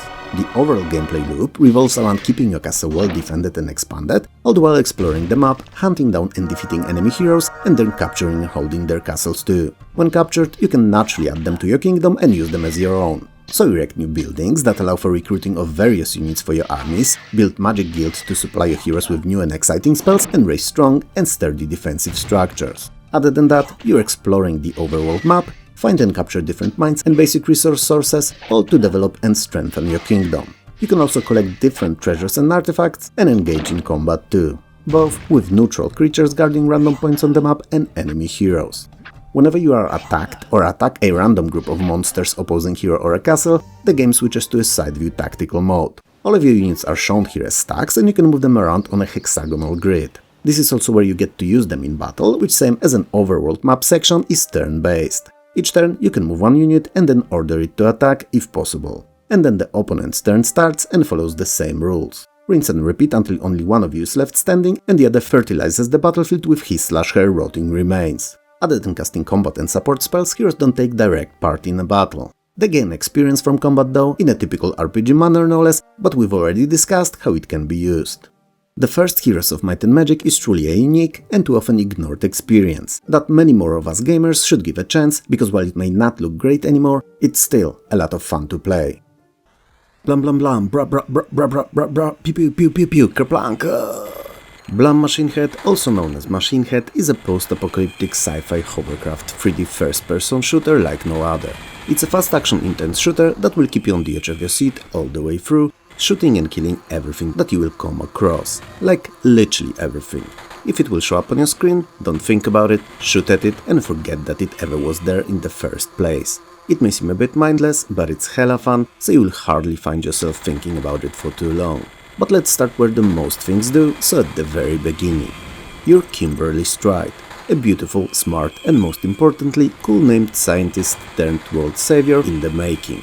And you're working on the antivirus to combat an evil technovirus/DNA that's slowly but gradually eating up the world and everything on it, biological or otherwise. While you would have no doubt cracked the code and find solution if given time, your assistant's betrayal leaves you in a situation where you find yourself in a desperate race against the clock to stop the spread of the virus. You do so in an armed to the teeth, or armed to the license plate I should say really, armored hovercraft known as Vorpal Blade. Pretty cool name, right? Anyway, the fight will eventually take you into the confrontation with the creator of the virus, a rogue AI going by the name of Machine Head that's bent on humanity's destruction. While it all sounds a bit out there, the game itself is rather fun to go through, even if it sometimes touches rather deep themes of a cost of a human survival and ethical implications of scientific experimentation, especially work on sentient and intelligent beings. Gameplay mainly comprises of going through different large and brown-looking stages, annihilating anything and everything that comes your way, be it turrets, vehicles, or even numerous different techno-mutated creatures like gigantic spiders or flies, which if you think about it should be more into going for each other than you, but whatever, game logic. While the enemies are varied and aplenty, you have a pretty decent arsenal of weapons to grab and use against them. So while you start with a chain gun and missiles only, soon enough you'll pick up additional tools of destruction like homing missiles, flamethrower, rapid laser, grenade launcher and a smart bomb, among others. Point is, you won't be lacking in a firepower as much as you won't be in targets to use them all at. Keep in mind, however, that the ammo for most of these is severely limited, so using them smartly is a key to success. Or to survival, depending what situation you'll find yourself in. Simply put, the rule of the thumb says to keep the big guns for the big bet and use the small ones for everything else instead. Notice how I've mentioned stages being brown before? Well, because they are. They look as if the graphic artists were given a palette to work with that consisted of, I don't know, 10-15 unique colors and twice as many shades of brown. So they did what they could with it, meaning used them on everything all around. It's a minor gripe, and truth be told, one that could be lore explained by the corruption caused by the virus, but it's still something that pops as soon as you start playing. As fun as Blum Machine Head may be, it was released in an unlucky for its time, as it was a year when literally dozens of other, more notable and flashy, and probably less brown, action game released. So stuff like Duke Nukem 3D, Descent 2, Tomb Raider, Archimedean Dynasty or Quake. Although that last is not the best example, as it was equally as brown, maybe even more so. Still, Blum is still really fun if you give it a chance, and a game still worth revisiting, especially if you've never played it before. Freedom Force vs. the Third Reich is a sequel to the first game released in 2002, which I've not had a chance to cover in my videos yet. And it's a sci-fi superhero tactical strategy with role-playing elements that's so much fun you wouldn't believe. In fact, I'm convinced that after watching the video you'll be disappointed in yourself for not hearing of it when it originally released, as you would have purchased it in an instant. I usually don't start with the presentation, but I feel that with this game in particular, there's no going around it. And while it neither is, nor ever was spectacular in any real way, it's not bad or downright ugly either. But what it most definitely is very comic book-like in its design. So the colors are popping, the characters both, good and bad, all have their own unique, often hilariously designed costumes in most unfitting palettes imaginable, and the sound design is classic Adam West Batman TV series worthy. So you know, all the kapows, booms, kerplunks and other swishes and things, good stuff. All in all, what I'm trying to say here is that the game looks, feels and sounds like a comic book. Or at least how I would imagine a comic book to sound like. With that out of the way, let's talk gameplay. And ladies and gentlemen, it's fantastic. But once again, in an unexpected plot twist, I'm gonna keep you hanging here with all that anticipation and we'll talk story now. You know, to build an excitement for what's to follow. So, a fantastically named supervillain, Nuclear Winter, used even more cool named Time Master's body, yep, just his frame, to steal nuclear missiles to then later on use them to ignite the conflict between United States and the USSR. Fortunately, Freedom Force manages to stop him, but in the process they alter the timeline and find themselves living in the world where Axis powers won the Second World War. Now, I don't have to tell you how shitty of a time it would have been, but if you want to know more, there's this super fun TV series on streaming called The Man in the High Castle. If you get the chance, check it out. To set things right, our heroes will have to travel back in time to try to overthrow the Nazi regime before things get out of the hand and to set the timeline straight back on its original track. Sounds fun, right? It is.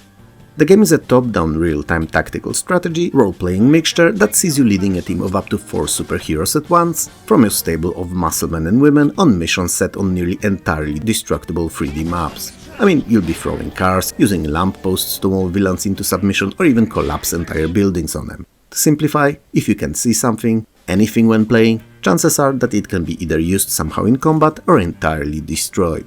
The missions themselves are quite varied and fun and can be a lot of things, from defeating of a certain number of enemies on the map, through saving civilians or captured heroes, all the way to protection of a particular spot or even an entire town. Each of the heroes naturally has his or her own iconic powers and they can be used in and out of combat. The controls here are that simple, and the powers are chosen by right-clicking on the object or enemy and selecting which one you'd like to use. And these are naturally a mixture of box standard and expected from a game like that: super strength, laser shots, flying and the likes, and those that are a bit more creative, like the ability to turn enemies into vases. Yeah, you heard that right, vases. Or even taking over control over enemy bodies, and many others. What's more, you naturally get to create your own hero from ground up, you know, your avatar, so to speak, and he or she can have so many different powers. I mean, not only you get to pick through literally dozens baked into the game, but you can even create your own, mix and match those that are already there, and all of that with custom sounds too. It's great. Naturally, you cannot make a Superman straight away, as these choices that you have when it comes to skills and powers available are limited by the character points. And same as all other heroes in the game, yours too will be able to collect more of these and use them between missions to either upgrade his or her already existing abilities or add new powers. It's a very satisfying progression system, especially if you're eyeing a particular ability that is very expensive but seems like a literal game changer, cause getting it eventually feels like a true achievement. I'm sure that I've caught your interest and you're wondering now, how could you ever have missed such a gem? Well, most of us did, and even I discovered it a few years after it originally came out. For a much more attractive price, mind you, but still, I could have been kicking Axe's asses years before I eventually did. So now I'm gonna surprise you and tell you the best thing about the Freedom Force. Cause believe it or not, it's not what I set up to this point. The game is entirely open and modding friendly, allowing gamers to create tons of additional content for it for free. Powers, missions, campaigns, graphics, sounds, everything. And if you let the people be creative, many of them are. And Freedom Force is no exception, so even after you complete its campaign once or twice, there's still many more adventures awaiting you to download and play online. Avernum is a remake of Spider Software's 1995 Exile Escape from the Pit, and tells a tale of a group of adventurers who have been banished from the surface world by the world-ruling empire to the gigantic underground cave system that's been serving as jail. What the living overall don't know though, is that over the years, the caves that have been treated as the place to exile the unwanted and unnecessary have turned into Australia. I mean, they've developed a society of their own, and one that perhaps is not having as good as the top does, but is most definitely prospering and sprawling. They've built 6 large cities and numerous smaller settlements, so there is a lot to see there, explore, and most importantly have adventures in. And since there are no artificial borders preventing you from picking a particular direction to traverse in, the Avernum feels not only entirely open, but also free to explore. It's worth pointing out here that also means that you can direct yourself straight for the most difficult areas of the game and be turned into bloody piles of goo near instantly. So I would strongly advise following the natural feeling progression path rather than running into the enemies that can kill you with the force of their fart only. Still, it's worth keeping in mind that the option is there and the choice in the end is entirely yours. Most characters that you'll meet you'll be able to talk to and learn something from. And when I say most, I don't mean quest givers and shopkeepers only, I literally mean most. So farmers, travelers, royalty and anyone else, they can all be interacted with verbally for better or worse.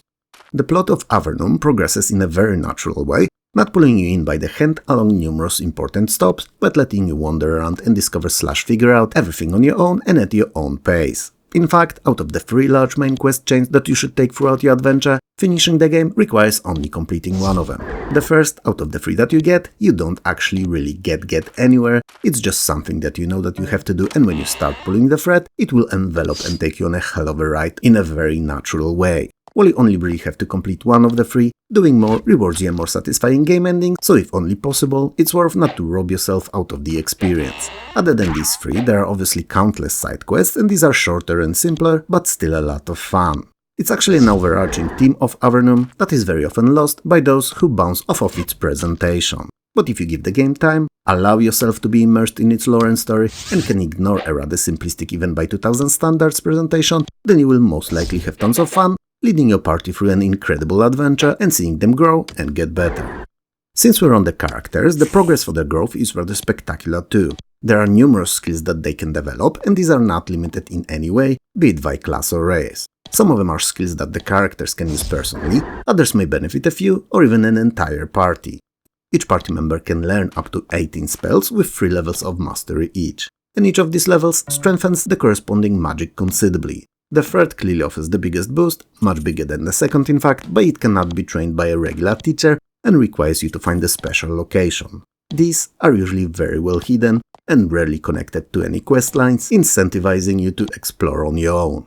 Combat in Avernum is of my absolute most favorite kind, so tactical and turn-based, giving you plenty enough time to plan out your strategies and put them into action, rather than having you fight with controls, trying to pull off fireball after fireball nervously while being attacked yourself by a pack of buddies. Do buddies come in packs? Maybe covens, groups, mobs, or even like crows, murder. Murder of buddies. Let me know if you know, naturally in the comments below. While Avernum's presentation overall is rather disappointing, even if incomparably better than that of the original, it's something that I can easily live with, and I'm convinced that anyone who'll give it a couple of hours could too. But there's one thing that's incredibly annoying about it, and something that I take for granted in all games that I play today, even those that came out years before Avernum did. And it's the quest log, or in this case in particular, lack thereof. I mean, if you want to remember everything about each task that you get and not miss any details, it's best that you sit to play the Avernum with a notebook, pen and will to take notes all the time, everywhere and without fail. It's something most gamers won't be into today, but those that will muster the strength to do so will be in for hell of an adventure. The Punisher is a third-person action-adventure shooter and a hell of a game if… well, we'll get to that if in a few minutes, so bear with me.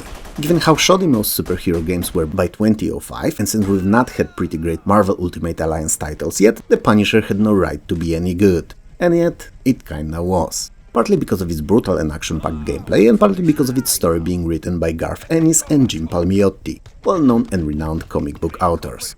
The game begins with a cinematic introduction showing the Punisher sending several Yakuza footmen into the land of Eternal Z's, after which he is apprehended by the police and transferred to Riker Island, where he is interrogated by a pair of cops. A large part of the story is then played out as a series of interactive flashbacks in which you, playing as Frank Castle himself, are disassembling the Gnutchi crime family, dealing with the Russian arms dealers, stopping Kingpin's and Eternal Sun clan members' evil plots, among others. After all of which, the timeline sets itself comfortably back in the present, and from that point onward, the game carries on in real time. The Punisher is a very brutal game, which I suppose is fitting as the character was too. But what I mean by that here is not only that he kills a lot of different bad guys, but also that there are over 70 different interrogations /torture scenarios in which you're making them quote-unquote talk in a way that would make all the Geneva Convention regulators blush and slash or faint. Perhaps it's a bit gratuitous and unnecessary, but given the character's background, it's also not unexpected and something that is lore-friendly, regardless of how that sounds. Especially that these interrogations are necessary to find bits and pieces of the plot that will push the story ahead, and skipping them is just not an option. If you thought that that was all though, it's far from it. Because the Punisher, being the bad mofo that he is, has a selection of numerous finisher moves with which he can pretty much one-hit kill all enemies short of bosses. And there are also even special spots scattered around the levels offering environmental finishers too. So, it's one of those games that the young and those with weaker stomachs would do best to skip.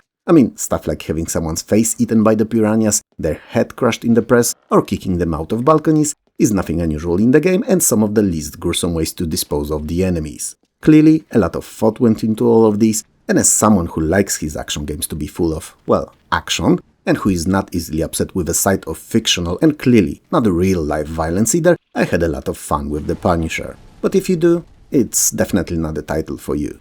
Frank Castle can carry up to 3 weapons at once, 2 one-handed and a single 2-handed one, and even dual-wield some of them too. And these are a plethora of real-life guns, from .45 ACP pistols through M16 assault rifles to rocket launchers and anything in between. So mowing through countless enemies with a huge M61 or cooking them in fresh medium steaks with a flamethrower is not something very rare. In fact, since you're scored in how many enemies you can kill and in how few times you get shot yourself, leaving a small town worth of bodies behind is not only not unlikely, but also a preferred outcome of each mission. So, the more of them that you kill, the higher your score multiplier goes, allowing you to mass some sick numbers. But if you get hit, the score gathered is added to your overall and the multiplier is reset back to 0. And you wanna score big, because high scores allow you to invest in very helpful upgrades, like high capacity max, more ammo overall, increased accuracy and damage, and attachments for some of the guns. You know, fun stuff. Punisher's presentation is a mixed bag really. The main character is excellent, his model is of very high for the time polygon count,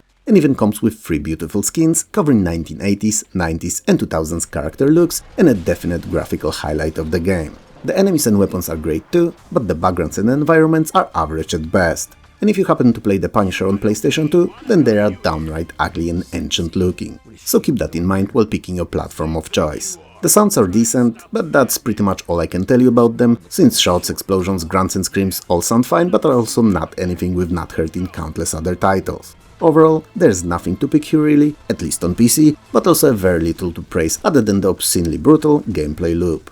The controls are a bit odd too, not bad mind you, but will definitely take a minute to get used to. When you do, however, and if you don't mind a bit sadistic and most of the time pointless violence in your action games, then it will be worth it. In any other case, however, The Punisher may be a game for you to ignore and focus on other, less 18+ titles.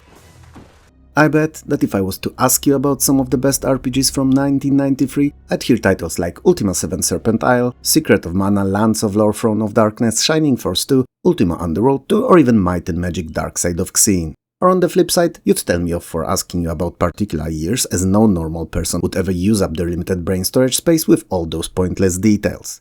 Either way, hardly anyone seems to remember about Betrayal at Krondor, and I wonder why. I mean, when you remind people about it, when you drop the title on random mid-conversation about weather or an excellent ramen someone had somewhere at some point, then yeah, many of them do remember. But if they were to mention it off the top of their heads, it's just not there. There's an empty space, nay, black hole, where Krondor should be, somewhere between both Ultimas, and the title is just not something that most can recall. Which is surprising, because it's an excellent, often overlooked oldie. Betrayal at Krondor is a role-playing game set in Midkemia, a fantasy world developed by Raymond Feist for his Rift War novels, and it's even made in a way that resembles the books. So it's split into numerous chapters and narrated in a third person. It's not something that most other RPGs did, in fact, it's something that no other RPGs did at the time, and it was fresh-feeling approach to the genre. Perhaps dialogue-heavy one, but fresh nonetheless. While the game set in Feist's world, neither story nor the dialogues were written by him actually, and since he was busy with a different book at the time, his involvement in the Betrayal creation was at most symbolic. He did canonize it and even novelize it a few years later in a book Krondor the Betrayal, so let that speak of the quality of the game if the original author of the books considered it to be good enough to be a part of the universe of his own creation. Betrayal at Krondor is mostly played in real time and from the first-person perspective for traveling the overworld, dungeons and caves, but whenever combat takes place, the game switches to a third-person tactical turn-based mode.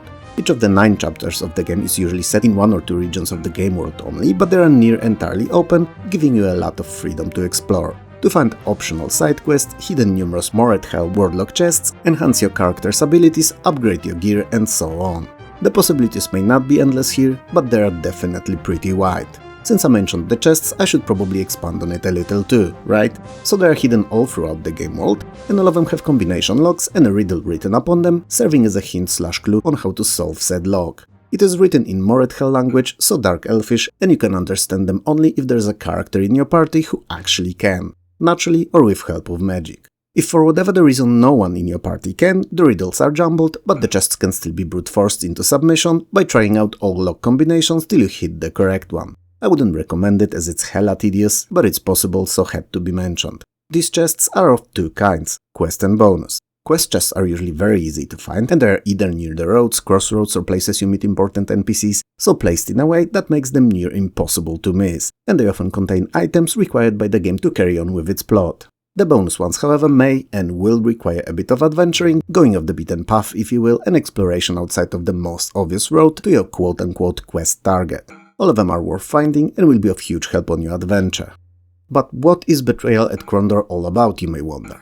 Well, Dark Elf Renegade Gorath, who for the record will be your most important party member, wants to warn people of Krondor of an upcoming Dark Elf invasion. And one so big in fact that unless well prepared, Midkemia won't be able to defend itself from. So upon hearing the warning, a young magician Owen and Locklear the nobleman serving the crown decide to accompany Gorath to Krondor, all to make sure that the catastrophe is prevented and the Dark Elf invasion doesn't destroy the entire kingdom.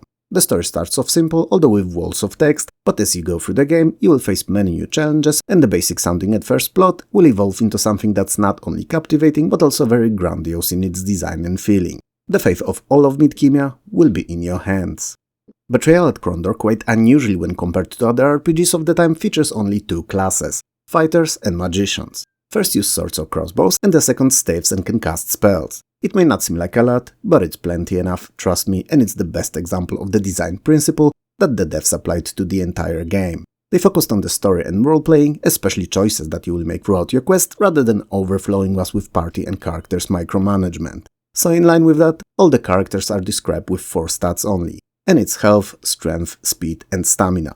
First 3 being quite obvious, and stamina working as a driving force used for weapon and magic attacks. The characters also have numerous combat and non-combat skills that are increased with use, rather than stacking them up with arbitrary stat points received at level ups. As I mentioned before, combat is turn-based and takes place on a grid screen. It is also quite challenging, especially in the beginning of the game, so keep that in mind and don't feel like charging at everything is a good choice. Pick your battles where you can and you'll do good.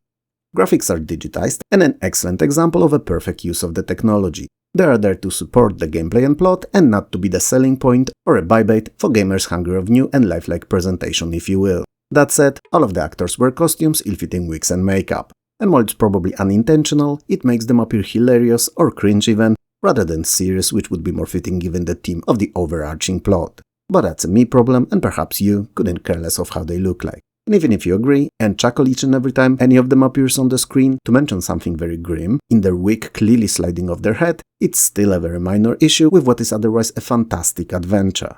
And easily one of the best and most overlooked RPGs of all time. Seaman, which sounds suspiciously like semen and kinda looks like a singular sperm too, at least in one of its first few forms, is a very weird game and something that's difficult to quantify. It's not a goldfish ball simulator, despite it living in an aquarium. It's not The Sims, even if you do raise it from its basic form all the way to when he's elderly, dies, or when you let him run away into the wilderness. And it's not even Tamagotchi, while following similar gameplay mechanics of taking care of its needs and making sure that it's happy. It's probably an odd combination of all 3, feeling like all of them at once and also like none of them at all. And even if you know now less about it than what you did before I started talking, it is most definitely something else and unlike any other game that you've played. It's bizarre looking, dark humor filled and unusually playing, and that's why it's so cool. Most importantly, however, Seaman is a proof that evolution is a lie. Now this is all about making myself credible in your eyes again, and I'm gonna do that by admitting that evolution is a lie! God damn you, Mac! Well, at least how we've been taught about it.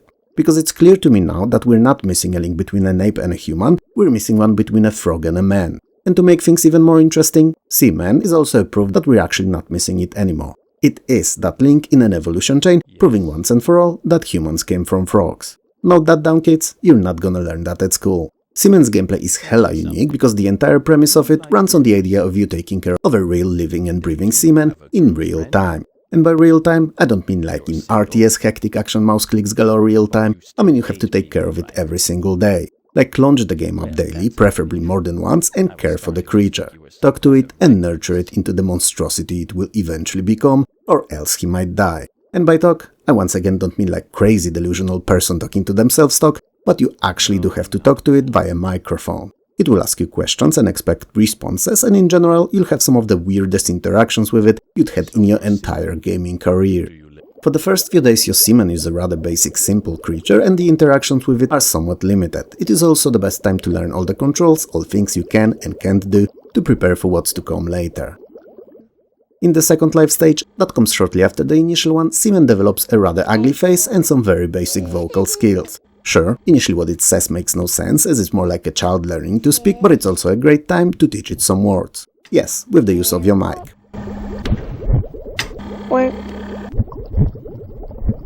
Baby. As the time will pass by, it will grow larger, cover itself in shells, and expand its vocabulary too.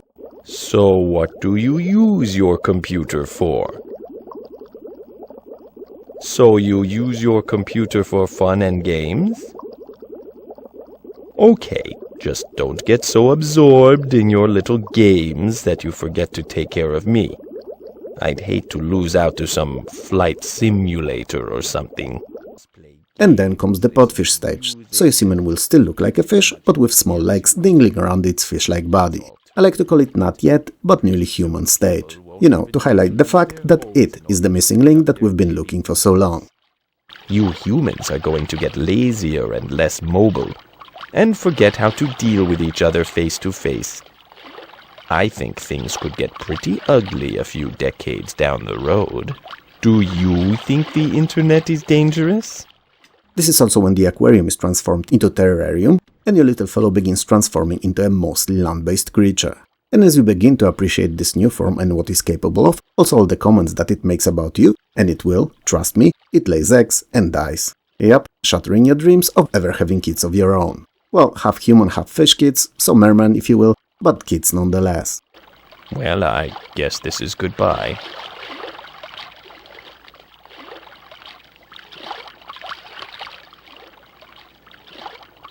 These eggs hatch into a new form for your creature though, so while not exactly the same, you do learn to love this new beast of a monster as if it was your original ugly one you were raising for the last couple of weeks. And since this new creature have the same voice their parent did before dying, it's really not that difficult to carry on looking after them. Hey! This form is also the one that will eventually evolve into a frogman, a true and final stage proving once and for all where humanity came from. And while all I said to this point describes in short and in very simplified way how a game of semen looks from start to finish, don't expect to get there at first play. You will probably forget about the slimy creature at some point and not launch the game once or twice and have it die on you. Or you may run out of food and have it die on you. Or it may do something stupid and, well, yeah, die on you. The point is, while getting it to the last form and releasing it into the wild is the goal of the game, it's everything that comes before that's fun and worth playing the game for. So with all that moving about, do you think you're in pretty good shape? You are? Well, I think you're in okay shape, but trapezoids are my favorite shapes.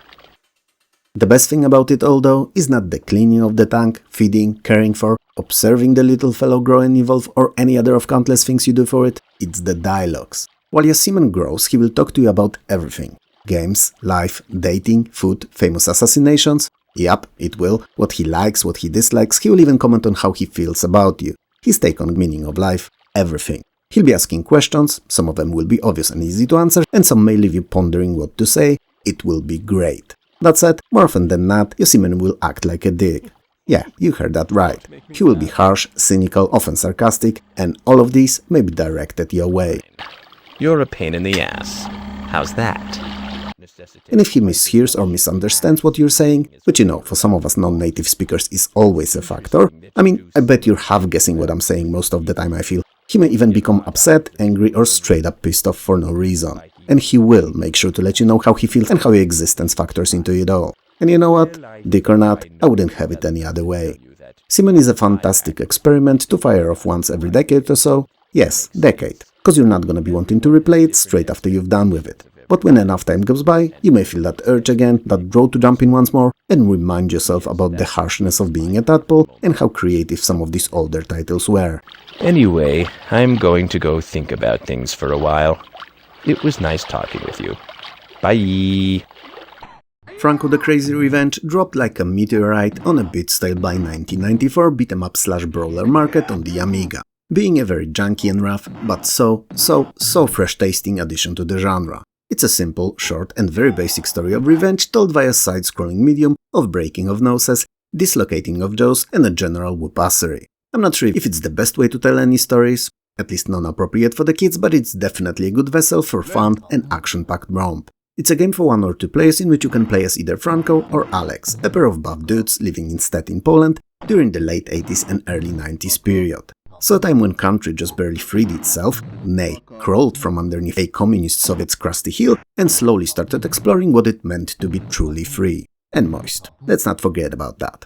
Not necessarily in the most reasonable way, mind you, but after years of hardships, it's difficult not to occasionally choke on freedoms you indulge yourself in, like a malnourished third-world child. It was a transitional period that was important to all Poles and eventually led to years of progress. Interestingly enough, it was also a time when drug violence and gang culture, if you can even call it that, came to Poland, and it was not that difficult to have your ass kicked if you stumbled on the wrong side of the street in some of those bigger cities. Stettin being one of them. And it's incredibly important if you look at the country now, because it's one of the absolute safest in the Western world, with very little violence of any kind, practically no gang crime at all, no terrorist attacks of any kind, nothing. I mean, it's not Japan perhaps, someone will still pull your phone if you leave it at the table in a bar when going to the toilet, but it's not that far off either. I suppose all the crazy that we had here we used up in those mid-90s and we're fine with quiet and peaceful life nowadays. Anyway, a close childhood friend of Franco and Alex has been killed by a local mob stacks, sparking up steroid-fueled rage simmering into veins of our two mountains of muscles into a full-on boil. So, Franco and Alex, seeing no other way around it, especially that the uncontrolled anger was clouding their judgment in the moment, decided to depart on a bloody trail of revenge. Well, to be clear, they decided to avenge their friend, and the blood just happened to be a natural outcome of their chosen form of discussion. I mean, they did let their karate chops, uppercuts and roundhouse kicks do the talking, and these tend to be powerful arguments against rather weak gums holding all the bad guys' teeth.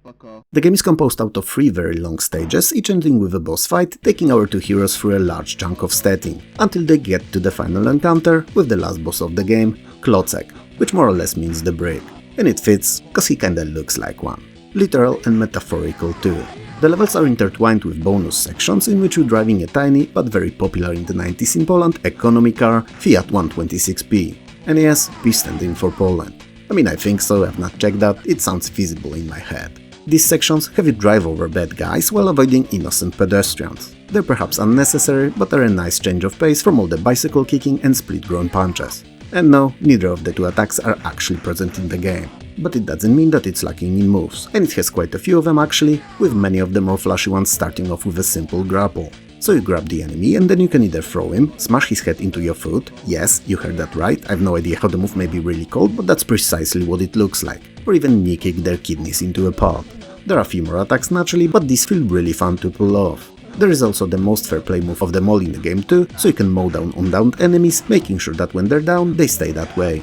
The enemies are a mixed bunch of characters and everything from punks and thugs, through popular at the time in Poland karate enthusiasts to police officers, exhibitionists and many others. And each of them naturally has their own unique attacks and behavioral patterns. And most importantly, at least if you speak Polish, taunts. They talk shit at you, and in the very early 90s in Poland way. It's actually pretty fun if you understand it and doesn't get in the way if you don't.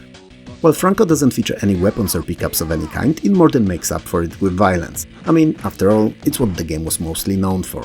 The brutality that it serves, the buckets of blood covering each and every screen, that's what sold it in Poland on the Amiga. And I said Poland on the Amiga because it wasn't very popular outside of the country and the PC port released 2 years after the Amiga original was basically dead on arrival. Not only it didn't spark much interest among international gamers, but even Polish ones were long done with both, Franco and his revenge. And that's why to this day, it remains as one of the most little known and most violent brawlers to ever grace home computers. Now, is Franco the Crazy Revenge as good and replayable game as the classics like Final Fight or The Punisher are, for instance? Of course it's not. I mean, look at it. It's choppy, it's fugly, and looks like it was made in Microsoft Paint. But despite that, it's a very fun title to play with a buddy every few years or so, to let off some steam and indulge yourself in a perhaps bloody, but still eerily historically accurate depiction of Poland between late 80s to mid 90s. Parasite Eve is an action-adventure role-playing based on the Parasite Eve novel by Hideaki Sena and serving as a follow-up to it. And before you jump into the comments to tell me how not unknown it is and how you've played it and loved it on your PlayStation, I agree. I'm not saying that it's unknown, not at all. All I'm saying is that it's a forgotten gem. And if you think about it, I'm sure that you'll agree, because in reality, you've probably long forgotten of it ever existing and haven't thought about it for years. And it's this video that reminded you about it today. Well, if you disagree, make sure to let me know in the comments below. Anyway, Parasite Eve follows a New York City police officer Aya Bree over a 6-day period in 1997 as she's trying to stop Eve, who aims to destroy humanity through means of spontaneous human combustion. In fact, let me set a background for you. The game starts off in the Carnegie Hall Opera on a Christmas Eve where Aya went on a blind date. During the performance, however, something odd happens and suddenly all of the audience members and artists are somehow set on fire and near instantly burned, fried like roasted pigs alive, and it appears that the lead vocal is the one who caused it all. For whatever the reason, Aya, her date and the lead singer are the only ones unscathed. And since Aya is the only police officer on the scene and one of the very few surviving witnesses, she jumps in to deal with the situation. The surviving actress transforms and flies away into the sewers, declaring that her name from then onward shall be Eve. And this is where the game starts. While Parasite Eve may begin in a bit confusing manner, you should get used to it, as along the way the game will touch many different subjects like the place of humanity in the chain of life, its importance and necessity of existence, or lack thereof, and whether we're just hosts for smaller and more advanced species that live on us. So yeah, it will get more confusing, it will keep you thinking, but most importantly, it will be hella entertaining to follow and you won't be able to put it away. It It is also very short, so it can literally be completed over a weekend, which is not something that can be said about most RPGs. The game takes place entirely in Manhattan and over a 6-day period, each of those days serving as a singular chapter of the story that has its own quests/plot piece to follow. And all of these plot pieces, by the time the game ends, will form a complete picture of its story. Why did I mention it here? It's because not everything about Parasite Eve is obvious, and some of the plot points may make no sense in the moment, just to be then explained clearly later on. So keep that in mind, and don't get discouraged if you don't understand something straight away. While chasing after Eve, you will face many aggressive mutated creatures crawling around the city and you will have to put them down. Combat is what I can only describe as real-time turns, meaning that you will await your turn to act, but are not glued in a spot when enemies are taking theirs and can move around and even avoid attacks when waiting for your turn. It's a very unusual approach that takes a minute to get used to, but when you do, it feels natural and fun. Especially that it allows you not only to dodge the attacks, but also set yourself up in a more favorable position for your own future offensive. Most weapons that you use are in the form of various guns, but you can also use so-called parasite powers, which you will get more of as you level up. In fact, you're not only leveling up same as in the other games, but also between each of the acts or days or however else you wanna call these chapters, you get additional points to invest and build up Aya as you please. But it's not only Aya that can get better, and you can upgrade your weapons too, either with use of special items or by breaking other weapons to move their bonus stats or special effects to the one you wanna apply them to. It's a novel, fun and fitting to the modern setting formula and a blast to tinker with. Everything about Parasite Eve is great for the time it released in. The gameplay, the story, the atmosphere and even the graphics. And overall, all of these make it an unforgettable, even if a bit short and linear experience that's worth completing, as it's not only fun, but will also give you a few things to think about. And it's not something that most games of the time did. Interestingly enough, completing the game opens a new Game Plus mode, here called EX Game, which not only presents a higher challenge, but also adds an entirely new area to the game, Chrysler Building, that offers 77 floors of near entirely randomized content and culminates with a final boss fight with Aya's older sister, Maya. Parasite Eve is a true gem, and despite being a rather old and not great looking title by today's standards, it's still worth experiencing as it's unique and unlike anything else you've seen. Now, I am aware that whatever I will say about Grim Fandango, be it good or bad, I will upset someone, as it's such an iconic title that everyone and their mother has an opinion about it. Well, at least those of you who still remember it.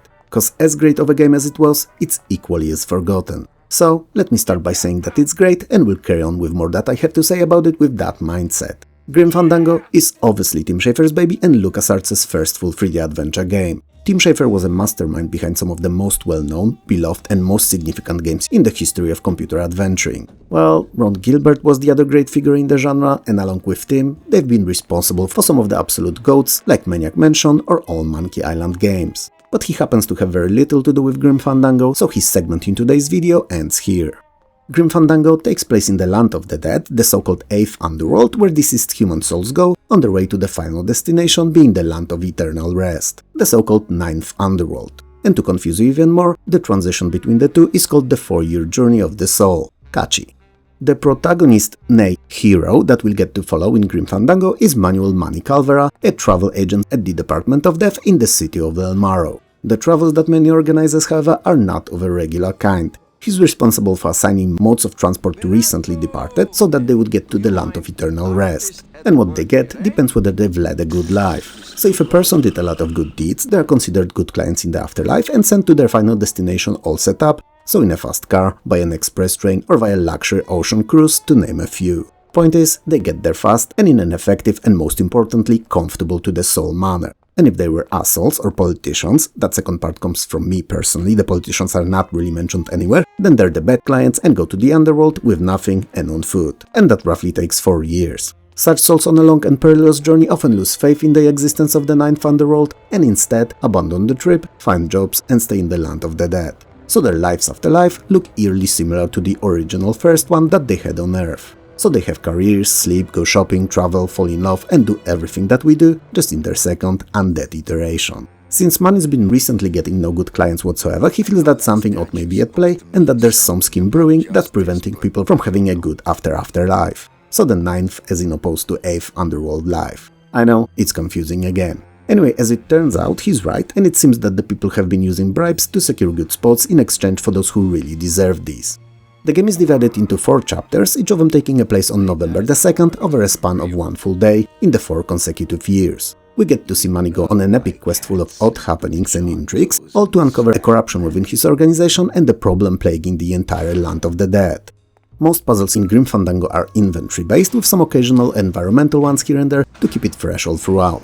Traditional for LucasArts games mouse controls have been abandoned in Grim Fandango in exchange for arrow keys controls and interaction hotspot points that Money indicates during gameplay by tilting his head towards them when passing them by. I always found mouse controls to be the easiest to grasp and operate in the adventure games, so the change was something that I needed to get used to. Keep that in mind, as you may have to get used to it too, at least if you're mainly a retro gamer. When you do that eventually though, the controls will begin to feel like a second nature, so it's worth persevering. Also, all modern Telltale games use near-identical control schemes, so if you play those, you feel right at home in Grim Fandango. While the story is captivating and expertly told, in no small part thanks to Tim Schafer's genius writing, and the gameplay is fun, it's the dark humor that will keep you playing Grim Fandango, as it's just a barrel of laughs. I mean, provided that you enjoy the dark side of the humor spectrum. The most unique side of Grim Fandango, though, is easily its presentation. It uses 3D characters and objects on pre-rendered backgrounds, and all of it is graphically stylized in a dark noir manner, using Aztec and Mexican mythology to set its tone and feeling. It works great and is a pleasure to experience while having a blast playing the game. If you've never played it or managed to forget about it over the years, it's definitely a game worth coming back to, as it's one of the most unusual and fun adventures of the last millennium. The Feeble Files is unlike any other point-and-click adventure you've ever played. And I mean it. It's made by AdventureSoft, former HorrorSoft, yeah, very creative naming, you gotta give them that, so the veterans of the genre, responsible for earlier Simon the Sorcerer games. And if you expect a product of a similar quality, you won't be disappointed and may even be surprised by what they've managed to do here, both in terms of gameplay and storytelling. And definitely not in the user experience, but we'll get to that in a minute. Feeble Files is basically a sci-fi futuristic take on George Orwell's 1984 and a fantastic game. The galaxy in which our protagonist, the titular Feeble, lives is not a great place at all, despite what it aims to present to the outside world, often through a very in-your-face propaganda. It's controlled and ruled by the totalitarian entity known as the Omnibrain and is subject to over 1 million unique laws. Yes, one followed by 6 round and shiny zeros. And as you can easily guess, breaking any of the laws results in a harsh punishment and often imprisonment. You're unhappy? Bad choice, buddy, it's punishable by law. You wanna get on with a girl because you both love each other? Splendid, but you better have a hot love permit, as otherwise it's gulags and not bad that's waiting at you at the end of that union. Or maybe you forgot to take your daily mandatory sedatory pills, nourishing pills? Well, I'm sure you know what that means. Nothing good. Nothing you'd wish on your worst enemy, and it's also pretty much guaranteed. With Omnibrain quote-unquote taking care of it all, a perfect society is formed.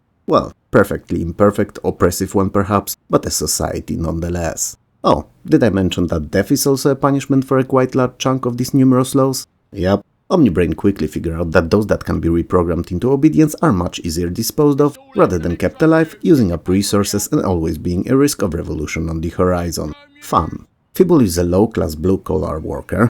Let me rephrase that. Feeble is naturally super happy with everything in his life and not content at all. Blue-collar worker, better, at the Ministry of Galactic Uncertainty, and if that wasn't enough, he's in the revered, only not really, Crop Circle Division. Yep, you guessed it right, he is the one that goes to lesser developed planets to create crop circles on them, hence causing panic and uncertainty among their populace, halting and/or slowing down their technological and intellectual development.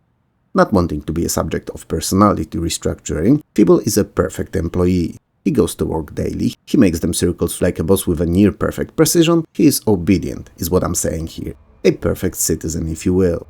So on one of those days on a seemingly routine trip to Earth, one of those primitive and always in conflict places, Feeble unintentionally crashes his ship. Some of you are probably like, is he okay? Or even, should we call someone for help maybe?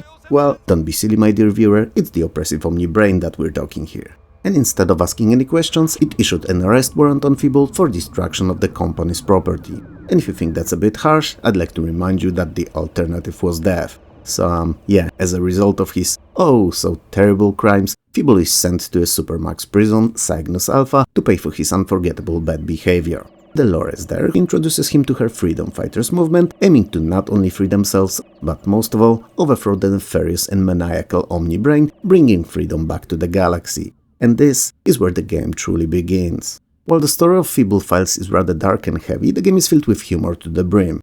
I mean, it takes jabs at itself, at Adventuresoft's other games, and sometimes even at you as a gamer, and overall provides a nice and welcome comic relief to a rather serious and dark story. I mean, you wouldn't expect an Adventuresoft game not to be funny, so it's perhaps not a surprise to many of you, but given the tone of the game in question, everything was possible. Fortunately, the devs didn't fail, and Feeble Files is fantastic. It is also entirely voice acted and in a dark humor-fitting British accent no less, so you're always feeling as if you were in some kind of an English sci-fi comedy series like the cult classic Red Dwarf, whose Robert Llewellyn, totally not coincidentally, actually voices Feeble. There are literally dozens of animated cutscenes in the game too, and they always feel fun and refreshing. Well, sometimes touching and sad, but that's because of when and where the game is set. The puzzles are plenty and very difficult, which may scare some of the Sunday gamers off, but they are never illogical or lag-based, so if you give them a minute and shake that soul shaker noggin of yours, I'm sure you'll be able to figure all of them out in no time, or in a couple of attempts at most. So, the Feeble Files is amazing, the main character and all others that he meets feel real, and the world appears to be alive. It's gotta be the best game out there, right? Well, no. Despite all I just said, and that it truly is a fantastic adventure full of laughs, surprises, and even an occasional single tear rolling down your cheek moments, it's not perfect. The inventory is a mess, scrolling through it is painfully slow. In fact, everything about the game is so slow, you wouldn't believe. Feeble moves as if he was at least knee-deep in a mud, and with a couple of brats holding down both of his legs with all their might in the same time. And there is no way of speeding things up at all. And while it's fine for the first hour or two of gameplay, after a while you begin to feel that you should carefully pick where to go and what to explore, as those few extra chuckles behind that corner or in a new location may not be worth the time of getting there and back. And it's disappointing, as Feeble Files is so worth exploring.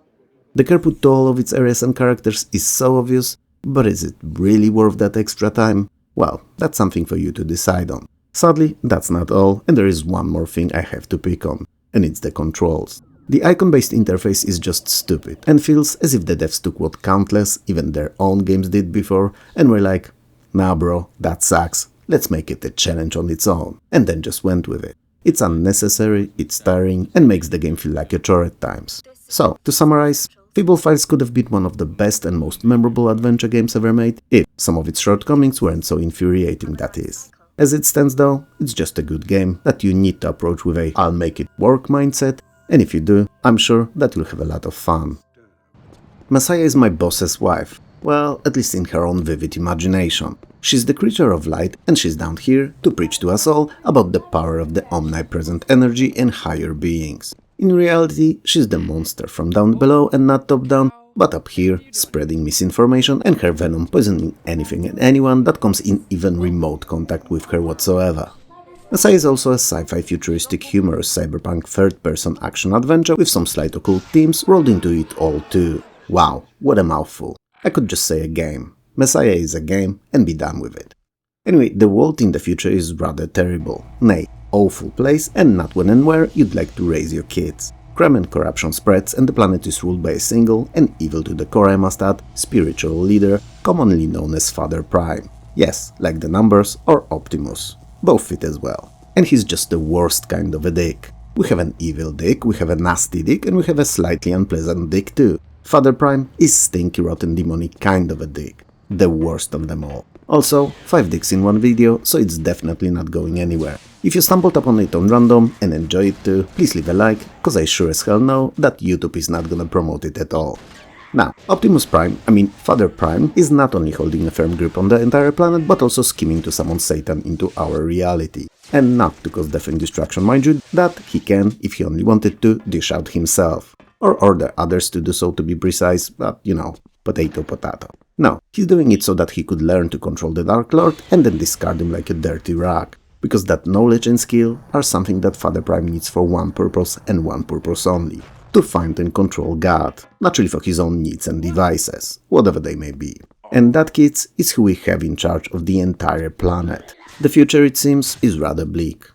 Now, God, being the imaginary all-seeing creature that he is, naturally caught the wind of the nefarious plan and formed his own counterplan to intervene. But since he just finished baking that, dare I say it, godlike pizza, he's not gonna just leave it to cool off, he wants to eat it fresh and hot. So he sends one of his little helpers, Bob Eputo. I'm not a very religious person, so I don't really know what Eputo is. I've only been to church 5 times throughout my entire life. Twice on some kind of international trips for sightseeing reasons only, and 3 other times for funerals. So yeah, my experience is rather limited here, and all I know about them is that there's either a lot of gold in them, on walls, pillars, window frames, everywhere, or many people mourning the dead. Not a great place to be. But whether I know or not who Aputo is, judging by the looks only, I'd call him a kid with wings, so not a birdman, more like a bird boy. That said, at least within the game's world, he is a 1,000 years old magical, heavenly creature, and one with the soul of a human no less. Which means that unlike most of God's other servants, so angels, he has a will of his own, and can, but won't, but still can, but shouldn't, yet he has an option to, but he won't use it, but he's capable of.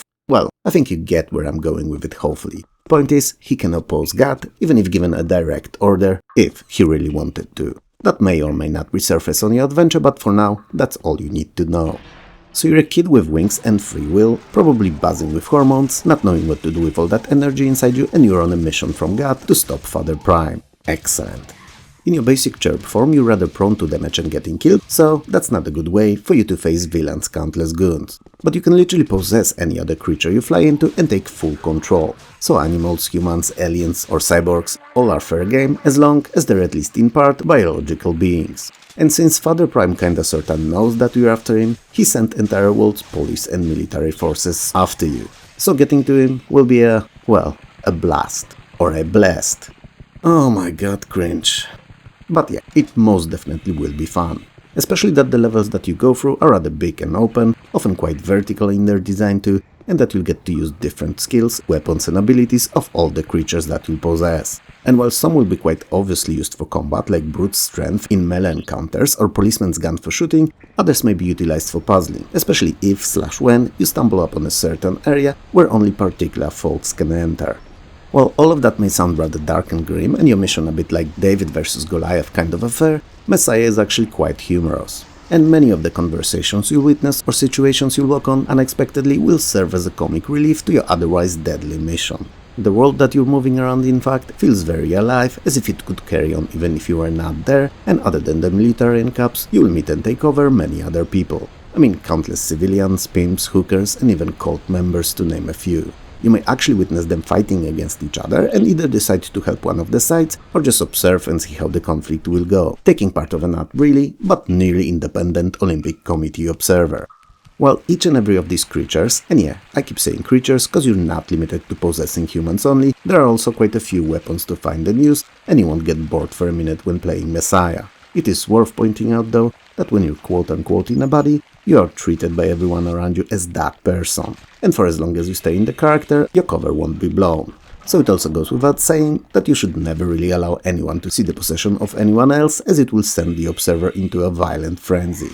Messiah is not your everyday shooter, but it's a well thought out design-wise game that can easily offer hundreds of hours of action-packed explosive fun, full of dark humor and unexpected turns of events plot, an enjoyable gameplay loop that will easily carry you through the entire game from the first minute to the very end sequence.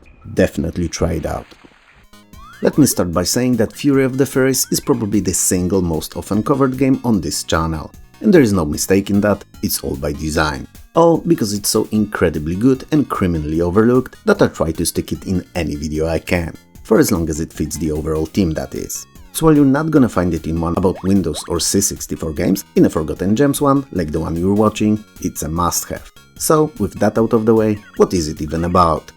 Fury of the Fairies is predominantly a puzzle platformer that mixes two genres perfectly, forming a very enjoyable but also incredibly challenging title. It's a memorable experience for all who manage to get into and sample what it's made out of, and sadly that's not many of you. But hopefully, with the help of this video, it will be an extra few.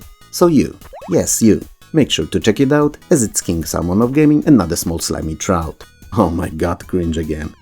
Anyway, while the first few stages are on the easier side, focusing more on the platforming and introduction of the puzzling elements, running at a slower pace and teaching you all the mechanics, from the second world onwards, the challenge begins to rise exponentially no less and carries on until the very end of the game. And soon enough, you'll be using your platforming prowess mainly to figure out more and more complicated logical and dexterity-based puzzles, rather than just for the traversal.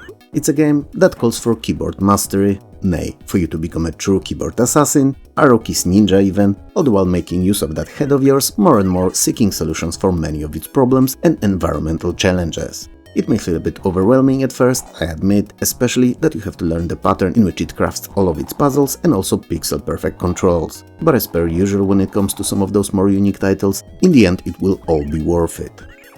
The story of the Fury of the Fairies, while there is one, is not mind-blowing in any shape or form, and only ever crafted to serve as a simple motivation for you to carry on playing. Motivation that you won't really need, as the gameplay defends itself pretty well. But for the sake of it, I will retell it here briefly. The planet of the fairies has been a peaceful place for eons. Well, maybe not eons, but for a long while. Nobody knows for how long exactly, but way longer than any of us have lived, probably combined, and longer even than Cher has walked the earth. Long. Anyway, at some point an evil fairy emerged, one going by the name of the Wicked One. So that incredibly named Dark Fairy captured and imprisoned the king of all fairies and magically changed all the others into his mindless drone servants, effectively installing himself as the only true leader and turning the planet into a de facto dictatorship regime. Just as he was done with all of that, and was sipping champagne, laughing at his own terrible jokes and high-fiving his right hand with his left one, cause his leadership position was a rather lonely one, 4 of our protagonist heroes landed back on their home planet, or to be precise, crashed on it in a blaze of glory after spending God only knows how long outside of the planet on some super secret mission of exploration and lovemaking. I only assume that, as all that you ever hear them say when they come back are squeaks and peaks, and that's not the language that I speak. I'm a bit versed in Pig Latin and Philadelphia Pigeon, but it didn't sound like either of them. So therefore, after coming back home and seeing the brainwashing shenanigans that they've managed to avoid being away and all, decide on stepping up to the occasion and to save the day. Or the world, but potato potato, tomato ketchup. And this is where the game starts. The intro may not be too ambitious, but it's very nicely animated and worth seeing at least once. Each of the 4 fairies that you control, so yellow, green, red and blue, have entirely different skill sets that all have their different use case scenarios in puzzling. So, utilizing all that you get access to in a particular level is usually a key to success. Sometimes luck, but mainly the skills. Yellow fairy can shoot and charge up an extra strong shot, green has a line with a grappling hook on which it can swing like a budget Spider-Man, or Spider Fairy if you will, avoiding all the dangers below or pull heavy objects with. Red bites, not as in he sucks, but more like literally biting all the weak walls and floors that he can find. And blue can dive and fart shoot bubbles when submerged, but whether he farts or just shoots is irrelevant. The point is, he makes the pew pew pew pew pew pew pew pew pew sound himself when shooting, so for once I don't have to do it myself when playing the game. And with help of these 4 racked creatures, you've around 100 levels to beat, split into 8 standard areas of desert, lagoon, forest, pyramids, mountains, village, castle, factory and more. And believe you me, all of it will be an adventure and a half. Maybe even adventure and 2 halves. So 2 adventures. While the puzzling intensity will keep raising with each stage, sometimes relying on finding correct fairy color changing and order of actions to perform, sometimes on switches or moving blocks about, and sometimes it'll be fast action-packed race to the exit and nothing more. One thing in all of those scenarios will remain the same, and it's all the fun that you'll be having. And to complement it all, you've literally dozens of secret stages baked straight into the game and present in nearly every single level. They're not always the easiest to find, but reward you with a lot of coins when you do, and every 100 of them you get an extra life. And trust me, you'll need as many as you can get. In fact, now that I think of it, I don't believe that there's any other game in existence with as many secret levels. Some of them are even nested one inside another, rewarding exploration and discovery with those priceless extra lives. It's not all sunshine and rainbows in the world of fairies though, and while I love it to bits, it is not a flawless game. It's not the best platformer that you've played, it's not even the best puzzle game or the longest one either, and it's definitely a title that will teach you to play smart, cause it's really hard. But in its own offshoot of the puzzle platforming subgenre, it's the most creative and unbeatable title ever made, and one that did not deserve to be such a niche and obscure game.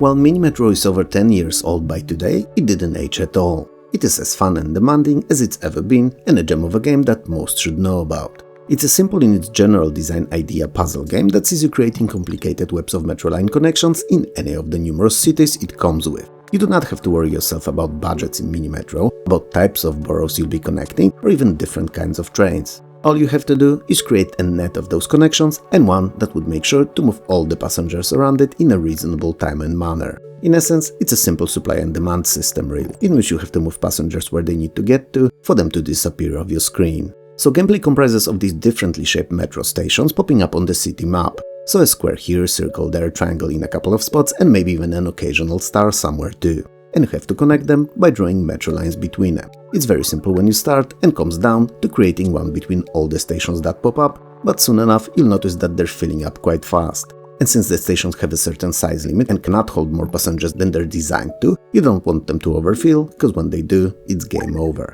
The passengers are represented by the identical geometrical shapes too, but in their case, they mean the station that they want to get to. Now, they're not a picky bunch really. And if one of them is a triangle, it's entirely fine with getting to any triangle station on the map as long as it gets there fast. Which means that having a well-planned network of connections is better than having more trains working at once. It is something that comes with experience though, so you shouldn't worry yourself with that in your first couple of playthroughs. So, to keep the city going and passengers moving, and to supplement your first initial line you started with, you draw another line, shortening the distance between a few, in your opinion, most congested stations and skipping the others, effectively creating an express line. And it works. The congestion lessens and the passengers are happy once more. If they're happy, then you're happy, so you're high-fiving all the virtual friends sitting there with you and you're proud of what you managed to do there. Well, as cool as it is, at least then and there, Mini-Metro does not let you rest on the laurels and it throws a curveball at you. Yep, you guessed it, in the form of another metro stop. This time, however, it's on the other side of the river and quite far off. So, it's the decision time, my friend. Do you extend one of these two metro lines that you already have to connect to it, or do you use up your last third adding it to the network? Also, you've only 2 tunnels left and drilling one under the river would take it all the way down to 1. Choices, choices, choices. On one hand, extending one of the lines that you've placed already allows you to keep a spare, to either connect a difficult and far-off stations that may or may not show up later on, or to use on the congestion of the ones that you're already servicing. But on another you get bonuses every week of in-game time and can then pick an extra line, carriage or a tunnel as a reward. So using up your last saved up line now may come in handy later on, with new stations popping around the one that just did to add them to your chain of connections. Sounds like a tough choice and that you're in the pickle. And you know what? Sometimes it is, and sometimes you are, and sometimes, well, sometimes there are just no correct choices, and both may have negative consequences down the road. And when you're lucky enough to notice that moment, pause the game immediately and destroy all the connections that you've made so far. Yep, I'm not shitting you here, do it. It's time to rebuild that beast from ground up. Because just because a certain station or a two are always congested, it doesn't mean that there always will be. And suddenly, some other may be in need for more smartly laid out connections and not everything can be modified, adjusted or fixed. Sometimes for it to work well, it has to be remade. And these, my dear viewer, are just some of the countless choices that you'll be making in a game of Mini-Metro. Mechanically speaking, it's as basic of a puzzler as they come, but all the thinking, weighting of pros and cons that you'll be doing while playing will be anything but simple. The mental calculations that you'll be running can only be compared to the ones we did to put the man on the moon. And yeah, I know that the computers used to do that were considerably slower than the chip that you can find in an average pregnancy test nowadays, but they still had to do way more math than your everyday Joe. And playing Mini-Metro, you'll be competing with that kind of computations.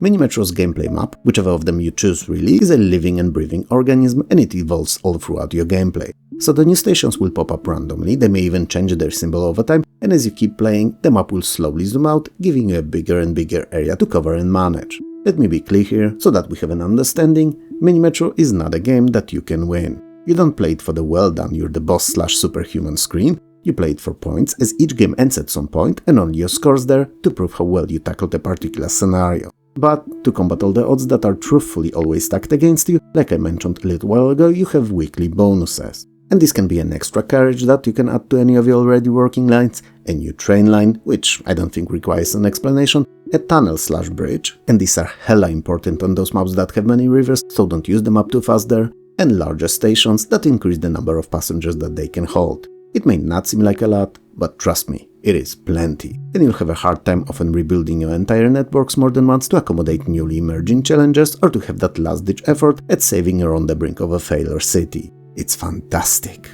Mini-Metro's presentation cannot be called anything else than Spartan or basic. It's just a mostly whitish background, some black geometrical shapes for stations and passengers, and colorful lines for, well, metro lines. Some would say that it's disappointing perhaps, but I believe that it's perfect. Not because it's aesthetically pleasing, although to me it is, but because when the city gets bigger and when you've connected, let's say, 40-ish of these stations, simple presentation makes it much easier to manage the mess that your network no doubt will at that point be.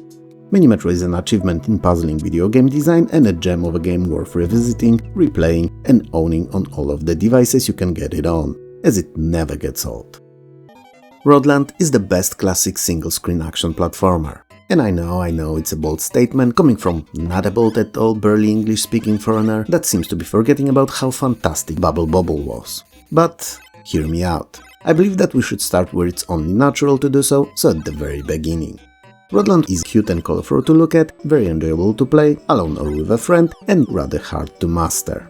The background story, because of course there is one, it is a 90s platformer after all, is pretty basic here. You're one of two fairies whose mother was kidnapped and trapped in a tower. And it's up to you alone, or well, you and a friend if you can produce one, to rescue her, conquering the tower and surrounding area level by level. It goes without saying here that simultaneous two-player mode is the best way to experience the game, which while theoretically entirely cooperative, it still allows for sorta versus play by dropping monsters onto one another rather than working together like a team of two hot fairies. But between you and I, it may be a bit nasty, but it's also kinda more fun that way. It may have been an unintended design choice perhaps, but it proves to be extremely enjoyable and competitive one for friends to fight for all those points that are up for grabs in each stage.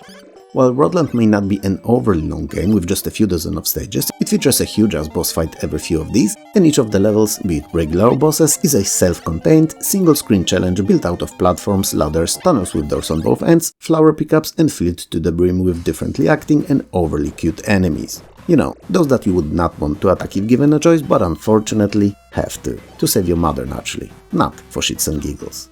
To complete a level, all you have to do is defeat all the monsters wandering around it. You don't have to pick up all the flowers, but doing so awards extra score, and when playing against someone, it's obviously crucial to gather as many as possible to telegraph your unquestionable superiority over your opponent. Both fairies are armed, if that's even the right word, perhaps wield would be a better. Yeah, so both fairies wield magic wands, and a single tap of a button stuns the enemy, leaving it dizzied for a second or two. It's not how you defeat it though, it would be way too easy and a small shock never really killed a super cute shark, at least as far as I can tell. So to put them into a well-deserved eternal slumber, you have to constantly tap the button like a maniac, which traps the monster in a one force field and smashes it over your fairy's head left and right, same way Hulk smashed Loki in the first Avengers movie. Not sure it's a great callback, but it explains what you do perfectly. And when the enemy finally dies, it leaves a very useful power-up behind. These are single and instant use only though, so make sure not to rush for them when not necessary. Unlike in most platformers though, in Rodland there's no jumping at all, and all of your vertical movement is done via use of ladders. Since there's not always enough of them in the right spots, your fairy can spawn one at a time above or below her, opening new and sometimes life-saving pathways for traversal. Whenever you spawn a new ladder though, the previous one disappears. It can be used for both, to get to formerly inaccessible areas and to open pathways for enemies to either get to the point where you'd like to safely crash them into a marmalade, or to send them your opponent's way, all in good fun competitive spirit obviously. Rodland's presentation is incredible. The sounds are sampled and well-fitting to the cutesy colorful game world and adding quite a lot to the atmosphere of it. But sounds are sounds and music is music, and Rodland's music is on another level. Perhaps it's very personal and no one else will share the sentiment, but for me, the music in Rodland's first few stages, Bubble Bobbles and then much later in Murder on Windows PC are the three most memorable soundtracks from video games that I always end up humming like a lunatic after playing them or hearing in a random YouTube video. I wouldn't say that they're masterworks per se, but they're all very catchy and just fill that musical void in your brain you never knew existed. And when they get there, they're there for good, and you just can't get rid of them. They'll keep popping out on random, in worst possible moments, serving as deranged soundtracks for your otherwise rather non-eventful life. Or is it just mine? What can I say about Rodland's graphics? Well, I mean, you can see them, right? They're hella cute. In fact, I think I won't get into any boring details here and just recall its original tagline, which went more or less like that. It's so cute that you'll puke. And let that and what you see speak to its quality. I'm not gonna lie, when it comes to Rodland's playability, I'm biased. I love it and consider it to be the best single-screen platformer ever, and on all systems it released on, not just the arcade. So instead of rehashing all of that once more, I think I should let you decide on your own if after what you saw you think that it's something you'd like to try out. And when you do, and it was indeed as good as I claimed that it is, make sure to let me know in the comments below. All I will say though is that you should do yourself a favor and not judge the book by its cover, so to speak. So don't let the cuteness overload detract you from trying it out, give it a chance, and I'm sure that you'll have a lot to say about it, be it good or great. Yeah, I am not assuming that there will be any bet in the mix. Rodland is an outstanding and rare achievement in how it mixes co-op and competitive gameplays in one uncanny and extremely addictive package, so make sure not to skip it. Saying that The Longest Journey is unknown would be a straight-up lie. It was, nay, it is one of the most important and best modern point-and-click adventure games ever made, but saying that it's forgotten, now that is actually spot on. Because answer me this, when did you last thought or spoken with someone about it? I mean, sure, if you've been my channel's viewer for a while, then I did mention it a couple or so months ago in a random video about Windows games. But other than that, even here, it's been an enigma. A game that exists, but it's not one you ever really think about. And you actually should, as it's fantastic, even if it's over 25 years old by now. The Longest Journey takes place in the year 2209 in a city of Newport in an unspecified region of the future US, and puts you in the shoes of April Ryan, an 18-year-old art student. She's been recently in a pickle, and a sour one no less. I mean, they're all supposed to be somewhat sour, but hers is so incredibly sour that it's a true eye squinter.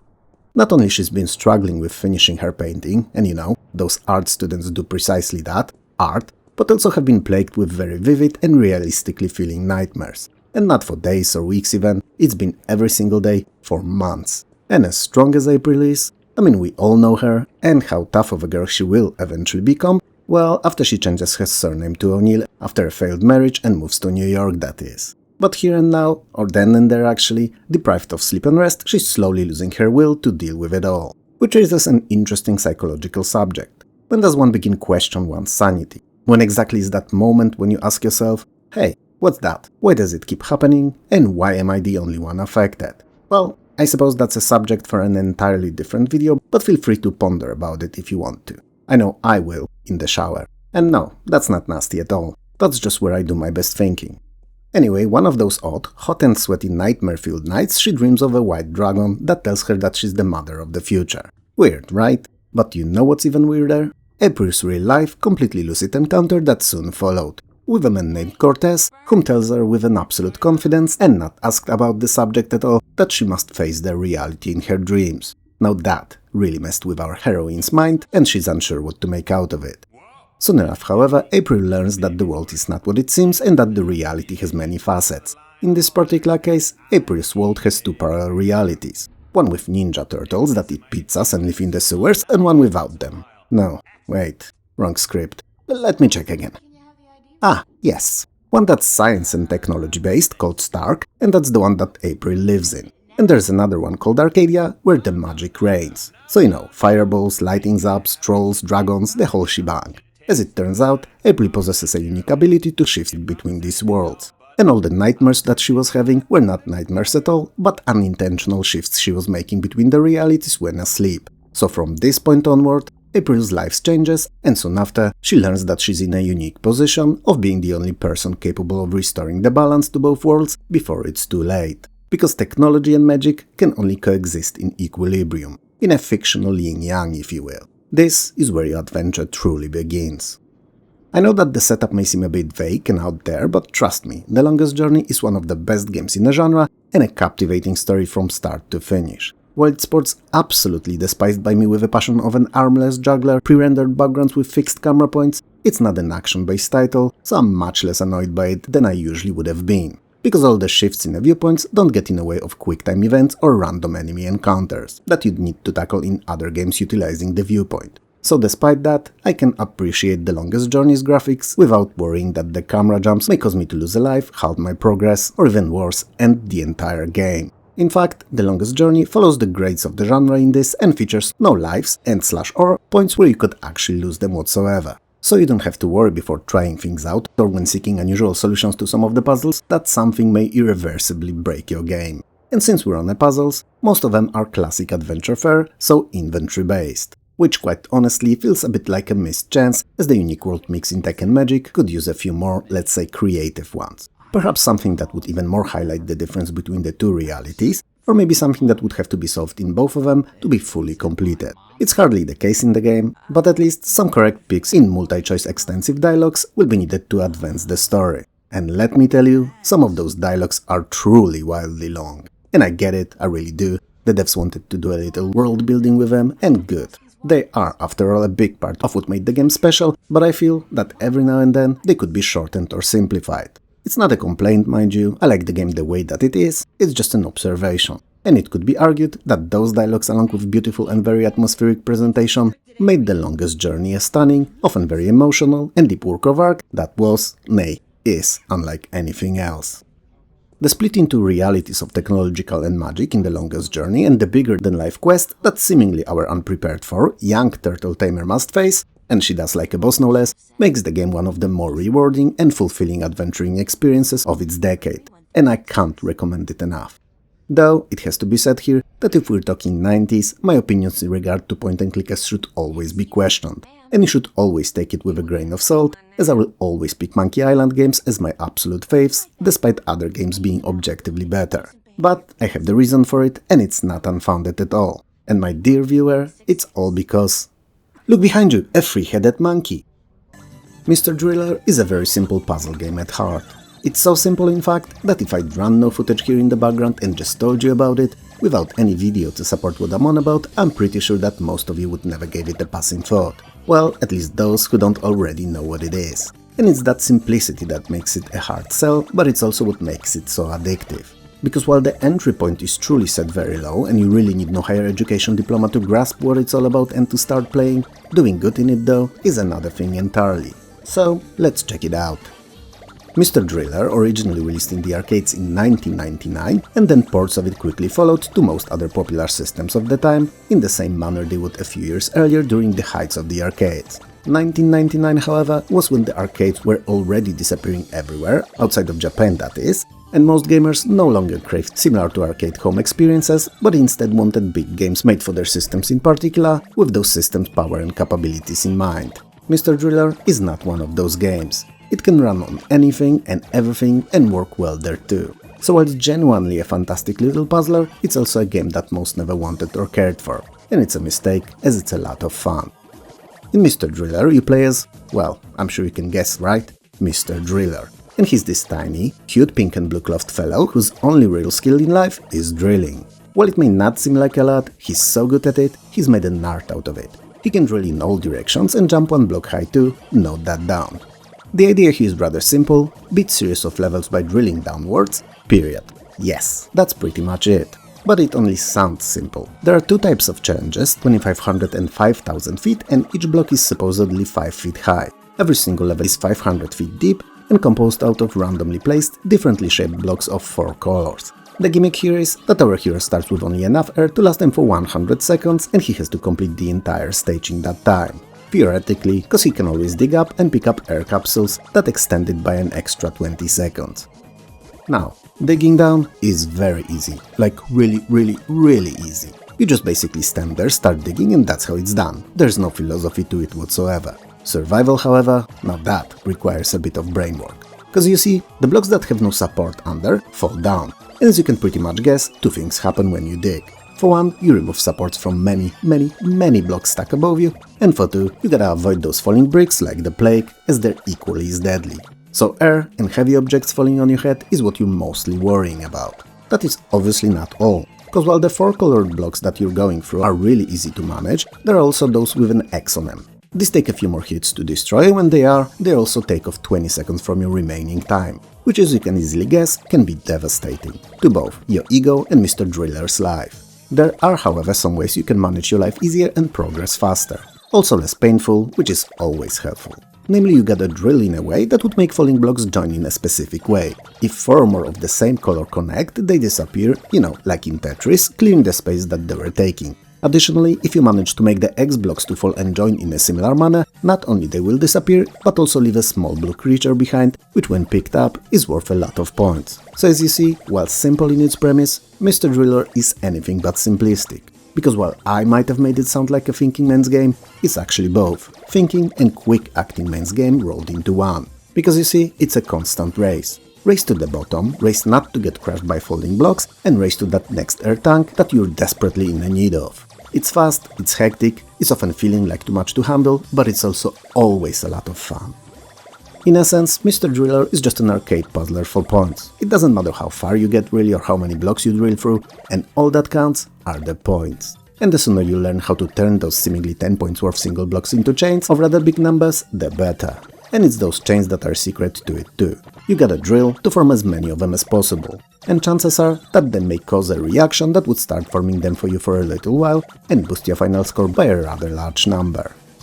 Mr. Driller is a contradiction to itself. It may look like something you don't want to get into, with its aesthetically pleasing and cute but simple graphics and serviceable sound design. But as soon as you give it a chance and play that first game, you won't notice the time pass by, going through your 2nd, 3rd, 11th and 73rd. It's a game that doesn't feel like something, more like a filler between other somethings, and you know, it kinda is, but when you give it a chance, then I can promise you it becomes that something and not a filler. Do not skip it, it's a treat, and oh, so much fun. Heart of Darkness was supposed to be a spiritual successor to Another World, also known as Out of This World. So, a cinematic action platformer with a lot of puzzling, taking place in a mysterious, stranger-than-fiction location and pitting you against an unknown alien-like enemies. And you know what? It kinda delivered, and in style no less. In Heart of Darkness you play as a kid named Andy, not Randy Bob Andy, I wonder how many of you will get the reference, but a regular everyday Andy. A teenage boy whose dog Whiskey has been kidnapped by an unknown force while on a walk during a mysterious and unexpected solar eclipse event. And if you're someone who knows anything about science, even the very superficial basics, then you know for a fact that the solar eclipses are anything but unexpected. In fact, we can predict them with a down-to-the-second accuracy. So given the unusual happening, it doesn't take Andy long to figure out that it was the evil Master of Darkness's doing and that to recover his pet friend, he will have to travel to the very heart of darkness, to the Darklands. Now, if something like that would have happened to me, I would have never guessed that it was Master of Darkness behind it. I'd have much bigger issues on my hand. First of all, where did I get the dog from, as I only have a cat, and are definitely not a dog person. Secondly, why haven't I heard about the eclipse long beforehand, as you normally do? I mean, we have the internet, and something like that would have been telegraphed long before everywhere. And finally, what or who in the hell is a Master of Darkness? Some Scandinavian death metal band perhaps? Or maybe a nickname I had once in high school during that phase where I dressed like a goth and spoken not in words, but in long and uncomfortable stares, and disconnected to anything in the surrounding me reality, sighs and grunts. I have no way of knowing. And then, and only then, after figuring out the earlier three, I would begin considering the whole who, did what and why thing. But Andy is not me, and clearly he's the brighter of the both of us. So he grabs his laser zapper and jumps into his spaceship and heads straight for the Darklands to rescue his beloved dog. Heart of Darkness is a side-view cinematic experience with lots and lots of action sequences, tons upon tons of environmental puzzling, and all that sprinkled with some genre classic platforming, jumping, ducking and shooting, often in succession, avoiding all the bodies while putting them down one by one. So all of these are mixed in more or less equal measures. Same as Another World though, Heart of Darkness is entirely linear and most of the sequences can be solved and completed in only a single correct way. So while it's not an easy game, and I would consider it a Souls-like of platformers, so a very punishing and definitely skill-based fare, it's also one that is entirely beatable if you give it time and learn how to deal with all the traps that it sets on you and its entire gameplay rhythm. Heart of Darkness's presentation is very colorful, and dare I say it cheerful, looking as if it was digitized from an animated movie and not carefully crafted pixel by pixel. But don't let your eyes fool you. Not only it's much more difficult than the already rather demanding Another World was, it's also chock full of very graphic and unique to most puzzle or action sequences, beautifully animated death scenes. I'm not sure what YouTube will say to that sentence that joins death and beautiful together, but I suppose we'll see in a day or two, right? Anyway, some might say that Heart of Darkness is a game in which it's actually worth to fail. Do not do good, at least once wherever it's possible to fail, just to experience all of the gruesome and well thought out animations, because they have a very Pixar movie-like quality to them. I wouldn't though, because I hate repeating the same game sections time after time, just to beat that one annoying obstacle. But that's a me problem, and you may not mind, and be curious about them too. Interestingly enough, upon its original release, Heart of Darkness came with a pair of 3D glasses in a box, as some scenes during gameplay actually utilized the technology, if I can even call it that, and allowed them to be experienced in full 3D. It wasn't something that was done often in games back then, and even less so with such an attention to detail, rather kid-unfriendly detail, but detail nonetheless, so it's something worth appreciating. All in all, if you don't mind the difficulty, Heart of Darkness is probably one of the best 2D action platformers ever made. While Windows and console users got their port of Persona 4 Golden between 2020 and 2023, so literally within the last few years, the game actually released in 2012 on PlayStation Vita, and in itself was an updated re-release of the PlayStation 2 classic, Persona 4, not Golden mind you, that came out in 2008. And let me tell you, if you've not been a Persona fan and gamer so far, This title alone will convert you. Well, provided you give it those 2-3 hours at first to learn all the ins and outs and allow yourself to be lured into its enchanting world. And while the Golden Outing had seen a little uplift in interest in the last few years, especially because of its inclusion in Xbox's Game Pass, the original remains as forgotten and abandoned as it's been in the last 15 or so years. So I feel that it's the right time to shed some light on it and possibly entice you to give it a chance. In either of the iterations really, regular or golden, as they're equally as amazing. I mean, let the best testament to that be their scores on MobyGames' website, which are 8.6 and 9.0 respectively. And 9.0 is a score that basically no games ever get there. There's maybe a handful and they're all spectacular in one way or another. So with that out of the way, what it actually is. Well, Persona 4, whichever of them both really, is a turn-based party-centric Japanese-style role-playing game with a very heavy and omnipresent social simulation elements. It mixes very realistic-feeling themes of high school life, both in and out of school, and surreal, often dark magic-feeling tones of the secret parallel world that exists only within the realm of television and is populated by the evil supernatural creatures known only as shadows. These shadows are often representations of the real-life counterparts and reasons for them being evil in the real world.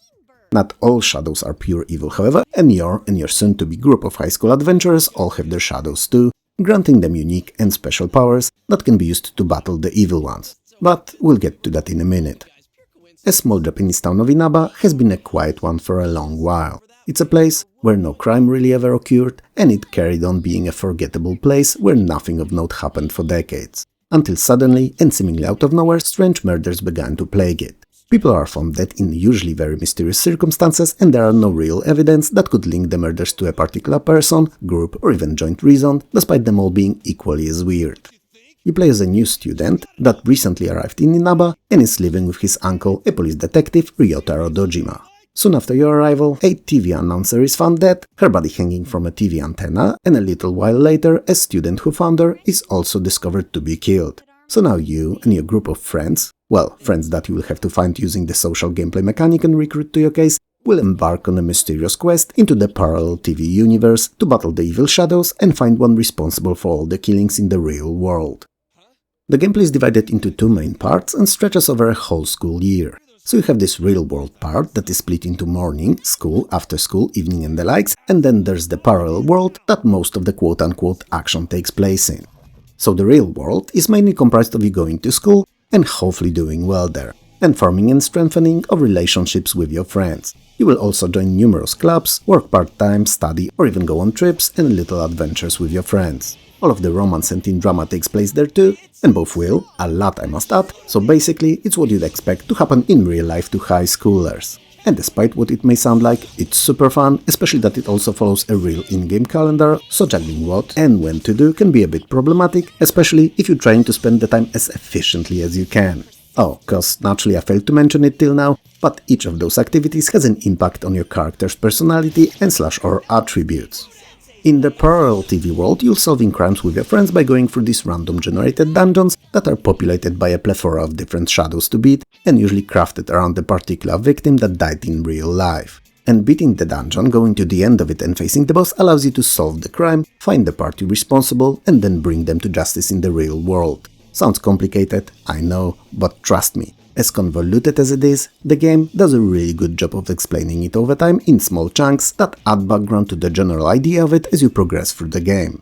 The combat here is turn-based and you get a full control of each of your characters. All of them have their own personas, which are those mystical beings representing the real-life character in parallel world battles, and these personas come with their own sets of skills, abilities and attacks. They level up and get better and can expand their repertoire of available actions over time too. What's best about them though is not that they get better and better, but the fact that you can actually merge them to create new and often even more powerful ones. The system takes a little getting used to or reading about, but as soon as you figure out what's what and how it's done, it adds another deeper and more strategic layer to these already rather tactical and strength versus weaknesses combat encounters. Also, farming for particular personas to have them merged into a one you wanted to get makes the grinding element known from JRPGs practically invisible and not annoying at all. As at all times, you know where you are and why you're doing what you're doing, and it doesn't really feel random.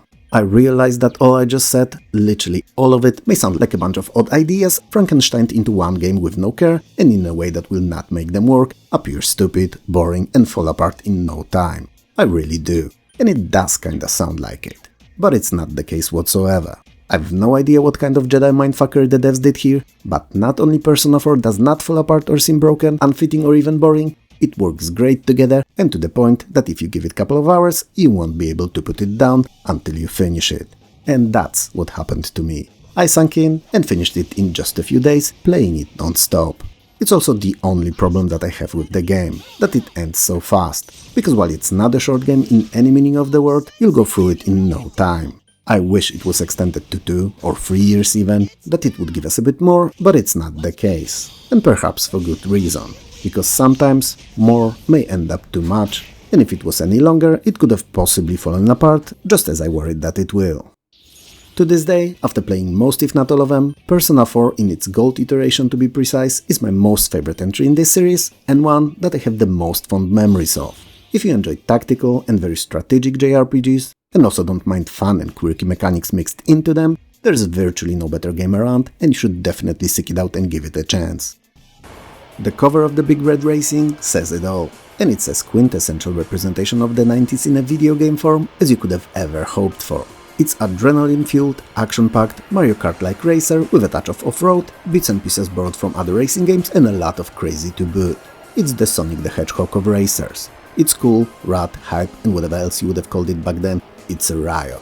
But most of all, and above all else, it's actually really fun. And I don't mean fun for when it released, but overall, even today, 27 or something years later. Big Red Racing features 24 entirely unique and wild to race on tracks, split over 6 cups encompassing the globe, Moon, Mars and Venus. I know, a weird mixture of locales perhaps, but each of them has distinctively unique look and feel and offers a selection of 2 vehicles to pick from. There are many more obviously available in the game, and they can be really crazy and unexpected for the genre, like spaceships, snowmobiles, jeeps, helicopters and hovercrafts to name a few, but there is always only 2 of them to pick between for each race. In a way, these vehicles make Big Red Racing feel like an evolution of Micro Machines' idea, but in 3D. And there is something to that actually, as the racing itself is equally as wild and unpredictable as the one in Codemasters Classic. The game offers a selection of different camera views and even one from inside the car, and while it's not as detailed as in some of those bigger budget games like the Need for Speed, it's still plenty to choose from, and everyone should be able to find one view that will be the most comfortable for them to play in. While there are a lot of tracks in the game, it has to be noted that similarly to most other early 3D titles, the presentation of Big Red Racing leaves a bit to be desired. The vehicles, while quite varied and easily distinguishable from one another, are rather simple and lack any defining features. So, even if you can tell a Jeep from a hovercraft, it's only really by a general shape of them and how they drive, and not because they have any particular faded details or features. It's not really a problem in as fast of a game as this one, but it had to be mentioned. And especially that the tracks seem to suffer from the same issue. Their design, all the straights, turns and jumps on them are fantastic, but they feel very empty, devoid of any landmarks or interesting background objects. Well, maybe short of an occasional low-poly tree here and there. The point is, it would have been nice if there was an option in the game that would future-proof it when it released. Something to add extra objects and details. Even if this would not be able to be displayed on systems of the time, they could probably benefit the game's longevity if they'd be available there to turn on 2 or 3 years down the line. Either way, regardless of how the Big Red Racing may look like, the gameplay is full of furious action, aggressive jumps, corner cutting and unexpected overtakes, and even if you're at least a little into the arcade racing, you'll no doubt find yourself enjoying the game immensely. And even more so against others, as it's clear from the moment that you launch it that it was designed with multiplayer in mind. You can play it in split screen and online too, and it's easily the most fun when experienced with others, as it feels a little like Mario Kart, only faster, crazier and most of all using a rotating selection of vehicles on numerous over-the-top tracks. Big Red Racing is an excellent example of a game that grew old well, because despite its slightly disappointing presentation, the core gameplay that it offers is as fun today as it was 25-ish years ago. It would have seriously benefited from a modern remake though. Or better yet, reimagination with polished presentation and sounds and re-release, on Xbox Game Pass or Steam for instance, where it would have quickly become a hit. Have you ever thought to yourself, hey, I'd like to play some Flashback now, but with like much more action, preferably guns too, and not as many puzzles cause I'm here to thrill and kill, and not to use that pointless hairy sphere-like object that settled on my neck and that I used to talk to ladies only? Well, think no more. I mean, do think, it has a future, but don't bother yourself about dreaming of a game that actually exists already, and only needs a tiny bit of rediscovering as it's been by many of us long forgotten. The game in question is naturally Blackthorn, and the mission in question, well, no one asked about the mission, but it was implied, is to kill, kill, kill, and once again, yep, kill. And solve some incredibly simple puzzles, and free some captives/hostages, but it's mostly about that killing. But we'll get to that very soon.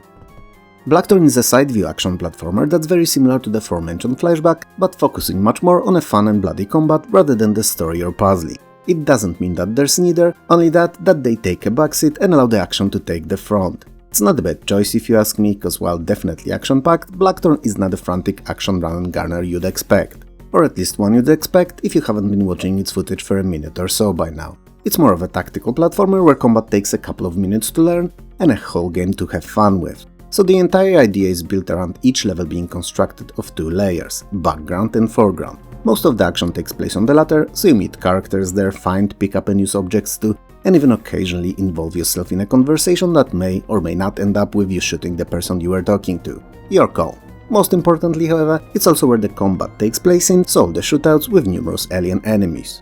Now combat, it's unique to everything else that you can do, as it's the only, well, let's call it activity, that takes place on both layers. Because you can actually lean into the background to avoid the enemy shots in the foreground. So the background is like an invisible cover you can hide within. And since all enemies have very distinctive to them and unique attack patterns, you'll spend a lot of time jumping in and out of the background when battling them. It's very simple to learn and use system, but oh so satisfying. The puzzling is very basic in most cases and usually relegated to exploding doors or finding where to go and what to do from the conversations. Its simplicity is not an issue whatsoever, as the game was designed around using your fingers for shooting and not your brain for thinking. In fact, Blackthorn is a perfect game if you want to let off some steam, but when you don't want to be playing something fast-paced or hectic. Because in essence, it's a very methodic, slow and to a certain degree tactical shooter.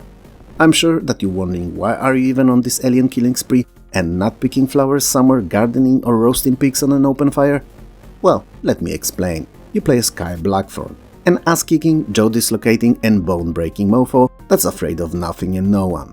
But 20 years earlier, when you were just a wee lad, oh my god, I suddenly feel 90 saying things like wee lad. Let me start again.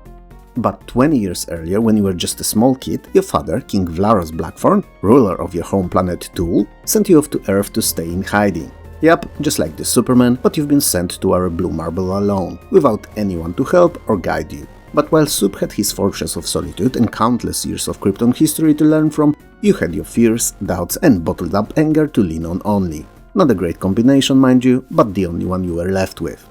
But why would your father even do such a thing? Was your planet on the brink of destruction, ready to explode in a minute from when you were sent off, or maybe flooded in a sea of molten lava? Nope, not the case here whatsoever, it was invaded. It's perhaps not as destructive to the environment as the other two, but still pretty devastating to the population. Evil forces of Sarlacc invaded Tool and took the planet with such ease that your father had no real choice but to send you away before it was too late. So, landing and then growing up on Earth had its ups and downs. You've landed in one of those bigger cities, and one that could only be described as the capital of violent crime. And while it's not a great place for a kid to grow up, especially when he's wandering the streets from young age, it was an ideal place for you to be trained, nay, seasoned by life, to deal with whatever it throws at you. And it did, for years no less. So now, the 20 years later from that awful day on Tool, you're a grown-up tough daddy now. It's a figure of speech you've no kids of your own, at least none you would have known of, and you decide to retake your home planet. So you gave a goodbye kiss to your best girl, put on your heaviest and hardest Dr. Martens and the whitest t-shirt that you could find, packed up your favorite shotgun, and yes, you have one, and then head straight to Tool to seek revenge. You may be under the impression that one double-barrel shotgun and a white t-shirt is not much, not enough to retake the entire planet at least. But Kyle is a one-man army, and way more dangerous than anything Sarlacc could throw his way, even if armed with just a t-shirt. I mean, he did grow up on Earth, and conflict is something that we're really good at. Also, don't get married to the idea of going through a game worth of shooting with just a t-shirt and a shotgun, as soon enough you'll come across other weapons and numerous items that will come in handy in your, Kyle's quest. So, all of that could be boiled down to fighting off many different aliens and occasionally solving some very simple environmental puzzles. You'll free some hostages too, or kill them, cause they're chained to the walls and the call is always yours in the end, but overall, you'll have a lot of fun on your adventure spanning 4 large worlds split into smaller levels on this far-off planet. We can't talk Blackthorn and not mention gore. It's a rather brutal and blood-filled game after all, so quite naturally, I loved it back in the day. mainly because of that, but the fact that it ran rather well, looked great and played awesome added a lot to the fun factor too. And while the scales may have turned by today, and I like it for the tactical shooting gameplay the most, treating its gory presentation as just that, so presentation, it doesn't change the fact that it's a spectacular game that somehow never managed to reach the heights of popularity of either Prince of Persia or Flashback, despite having a lot in common with both titles. And I feel that it should, and easily no less, as I always found its action-oriented loop to be more engaging and fun. All versions of Blackthorn that you can find today, short of the 32X one, be it for consoles or PC, are amazing. The 32X port, however, uses pre-rendered instead of pixel graphics and feels stiff and unnatural, which makes it seriously disappointing as compared to the other ones. If you've never had a chance to experience Blackthorn, or somehow managed to forget about it, it's a no-brainer and you should definitely give it a chance as soon as you can. So track it down, load it up and get lost in hours of cool alien blasting. Not many people remember, but the original Spelunky was not this high-res barrel of fun that we know from PC and most major consoles today, so the one that you're watching now. But equally as enjoyable title, released as freeware and using low-resolution, hella cute pixel graphics. And you know what? In many ways it was a better looking game than the one that we're used to. It had this early 90s charm and a presentation to support it, and felt like an indie retro gamer's wet dream. So it gave you an Indiana Jones-like character, naturally sporting an iconic hat and a whip, and 16-level strong adventure in deep and unknown temples, full of various treasures and secrets. And if you're thinking that it sounds like any other 90s action platformer, you're more than wrong. I mean, you're not, but you still are. Let me explain. Sure, Spelunky naturally took in hips from titles like Rig Dangers or La Mulana, but it was definitely its own thing. And it made sure to be that by taking a mix of the two's well-known gameplay formula and polishing it to the point that it shined like a North Star.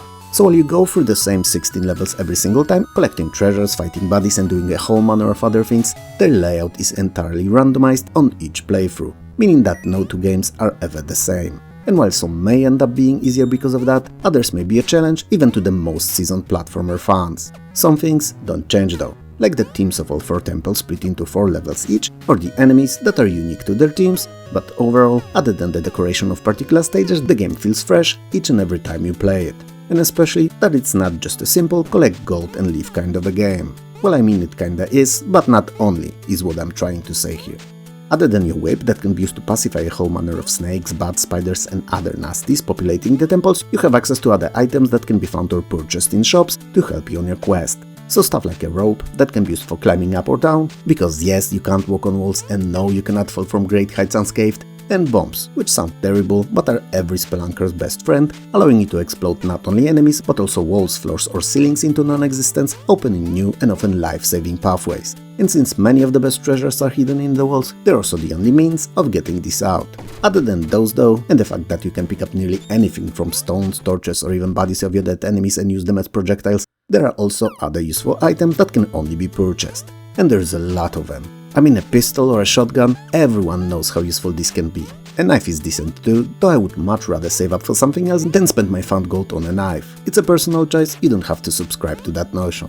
Then there are the climbing gloves, which allow you to do just that and contradict what I said earlier, as they do in fact let you climb walls. The compass that always points in the direction of the exit, which may not sound like an important item to have, but not only it is, but probably the first I suggest getting. Because not only each level is timed, and if the time runs out, a ghost appears and it one kills you if it gets to you. But also because the levels are rather vast, always scrolling and you never really know where the exit might be. There are also spring issues that double your jump height and many other useful items like an axe, a parachute, a flying cape, spiderweb gun and others. The point is, there's a lot, and it's as much of a pleasure using them as it is discovering and learning how they work.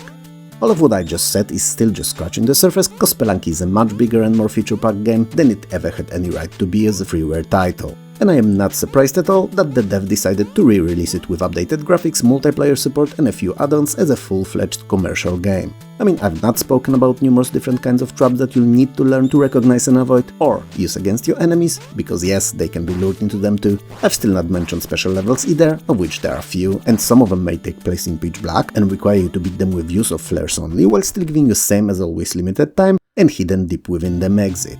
So yeah, I've only scratched the surface. Spelunky is not just a game, it's an experience, and one that did not go cheap on anything and is as polished as hardly any other game could hope to be. I mean, even the controls are not only super responsive but also so well thought out that if you ever die in Spelunky, for whatever the reason really, it's always your fault and yours alone, because it's not a game of chance at all. And there is so much more that it is. And it's not only a fantastic indie retro-themed title, but also a hidden gem of a free game. Technically speaking, 2009 was more than 15 years ago, so it's not even retro-themed, it's just retro. But you know what I'm saying here, right? I mean, for the price of exactly $0, you're getting more infinitely replayable content than many of the full-price titles could ever hoped of offering. And that's why you should definitely give Spelunky a chance, be it in this free pixel graphic outing or its updated modern-looking iteration. Sanitarium is a psychological thriller / horror point-and-click adventure game like no other. Why would I claim such a thing? Well, it's devoured of humor of any kind and tells a rather dark, heavy and depressing tale, all the while touching very serious subjects of mental health and sanity. Or lack thereof, really. It's not a light-hearted adventure for an afternoon or two to breeze through, it's a difficult-to-beat and mentally grasp story that's as captivating as it is grim and tiring to tackle. I mean, I don't want to scare you here, I'm not trying to discourage you from playing, and all I just said is really to entice you to appreciate how different it is to what we're used to in the adventuring genre. But keep in mind that if you go for it, it will leave a permanent mark on you, for better or worse. Sanitarium is its own thing, its own kind of a game, and a very unique one at that. In Sanitarium you play as Max Lowton, or that's what everyone seems to be calling you at least, because you don't remember your name. In fact, you don't seem to know anything about yourself or your past. You don't even know where you are and why you're there in the first place. You may as well be Bob the Builder, who lost it after being let go from his beloved decades-long career of bobbing and building. You really have no way of telling. You've no recollection of anything from the past and seemingly no way of getting it back. Well, so that you're not at a loss, let me put your mind at ease, my dear viewer, and give you at least a few solid facts about it. You're in an old, rundown and clearly underfunded sanitarium of sorts, and you found yourself there after waking up from a coma caused by a terrible accident. So there's that. Not much to go on perhaps, but definitely a start. As you go through the game, you'll need to try to piece together what was once your life and figure out the answers to all the questions you might have. And there's so many of these. Well, there will be so many of these as you will slowly unveil parts of your past, that is. Your insanitarium investigation into your past and true self will see you mysteriously transported to various often otherworldly locations, like a small town inhabited by malformed children only and overseen by an alien entity known as the Mother, or a circus terrorized by the squid-like creature and surrounded by seemingly endless and deep ocean, or even an alien village overrun by cybernetic insects. And that's just a few of many, many, many more. While it may sound like a sci-fi trip kind of a game, with all those different locales that you're taken to, it's nothing of the sort. In fact, all of these are just figments of your delusional imagination caused by your undescribed illness. They're the mental torture, nay, overwhelming madness that you'll have to find a way out of to finally regain sanity, your true self, and perhaps even your memories. And what's best about Sanitarium is that these seemingly disconnected from each other scenes are not that at all.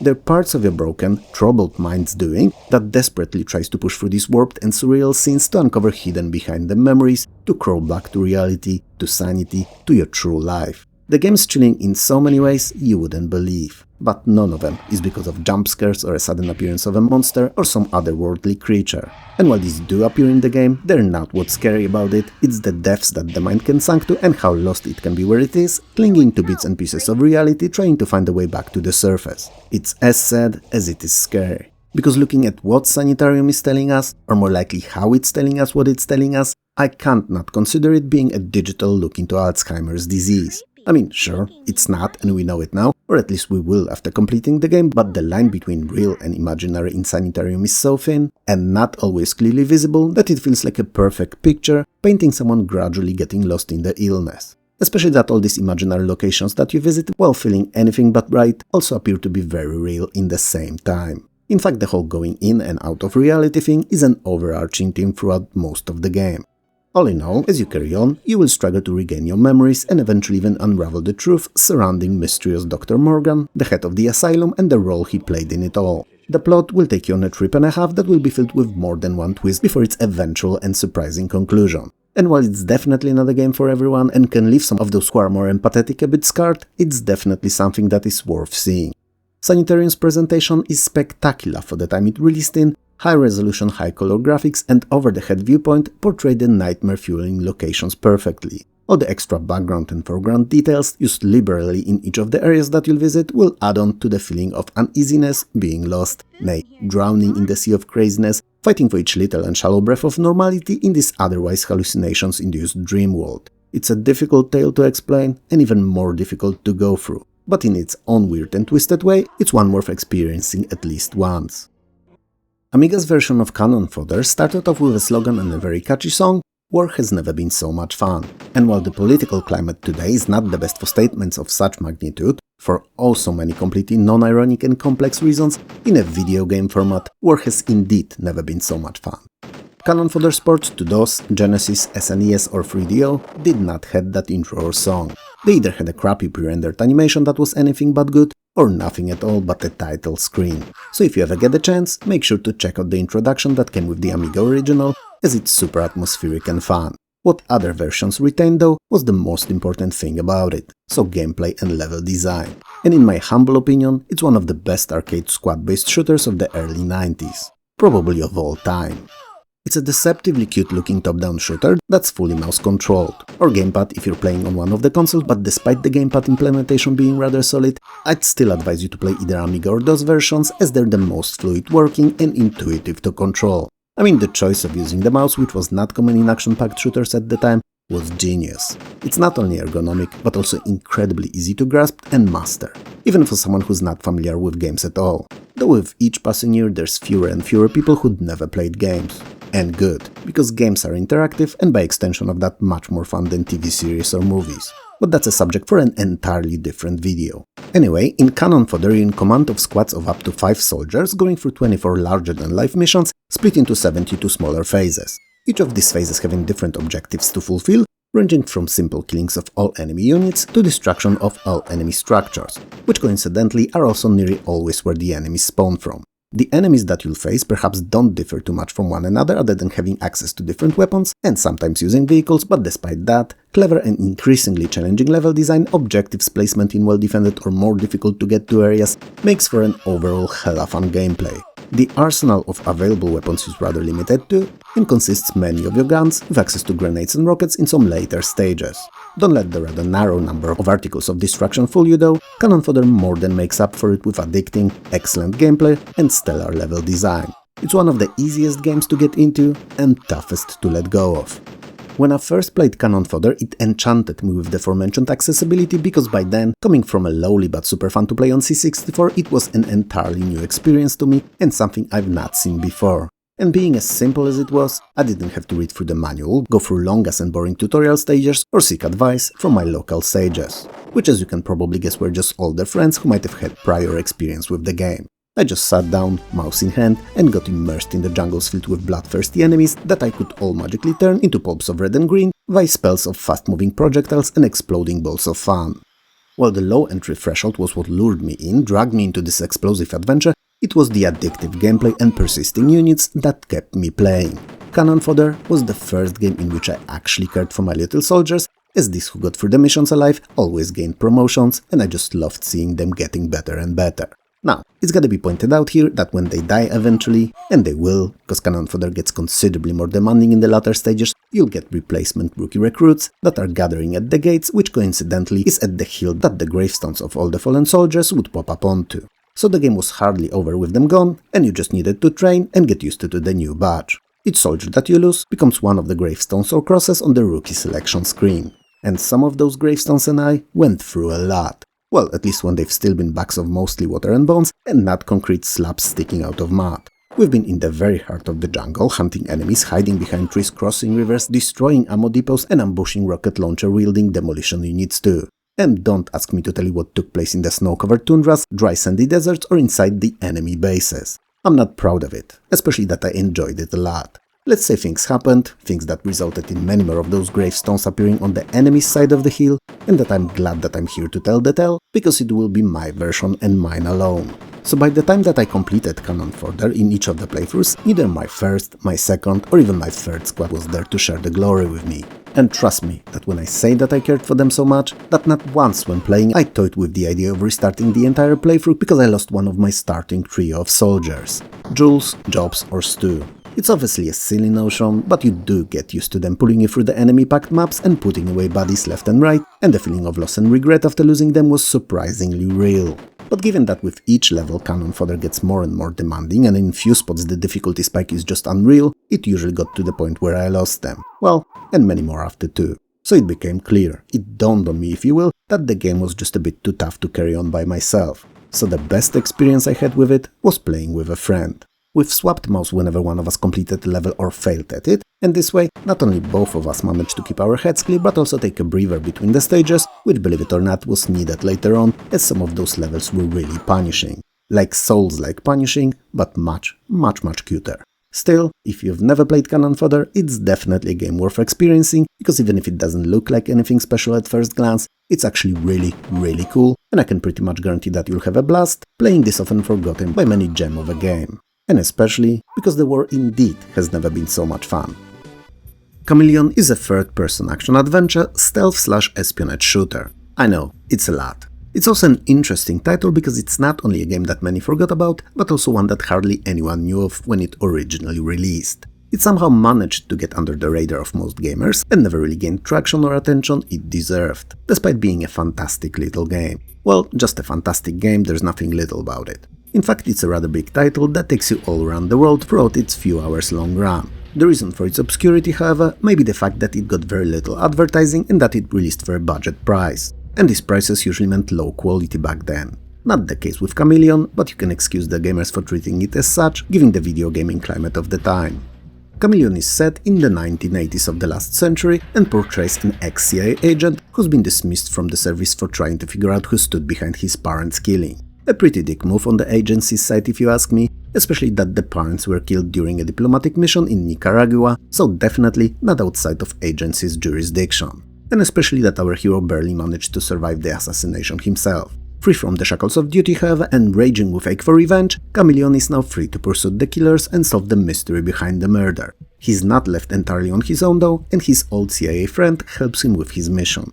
While the story may not sound too ambitious or creative at first, don't let how it starts off fool you, it will get to spread its wings and will turn out pretty darn good. Perhaps not Robert Ludlum good, but not far off either. Chameleon is not an action shooter, and while there's definitely shooting in the game, even if not much of it, the emphasis is definitely on the stealth element, fulfilling of various objectives while avoiding the enemies rather than shooting them whenever you get a chance. Chameleon, while being an ex-CIA agent, is naturally not only equipped with plenty of useful gadgets, but also skills that will help him complete his mission. What he is not though, is a superhuman/fictional movie-like agent. So one that can scale the walls of buildings for hours, hang from ledges for days, or suspend from the ceiling on a thin line just to clear the room out of all bodies with series of accurate shots straight to the brain.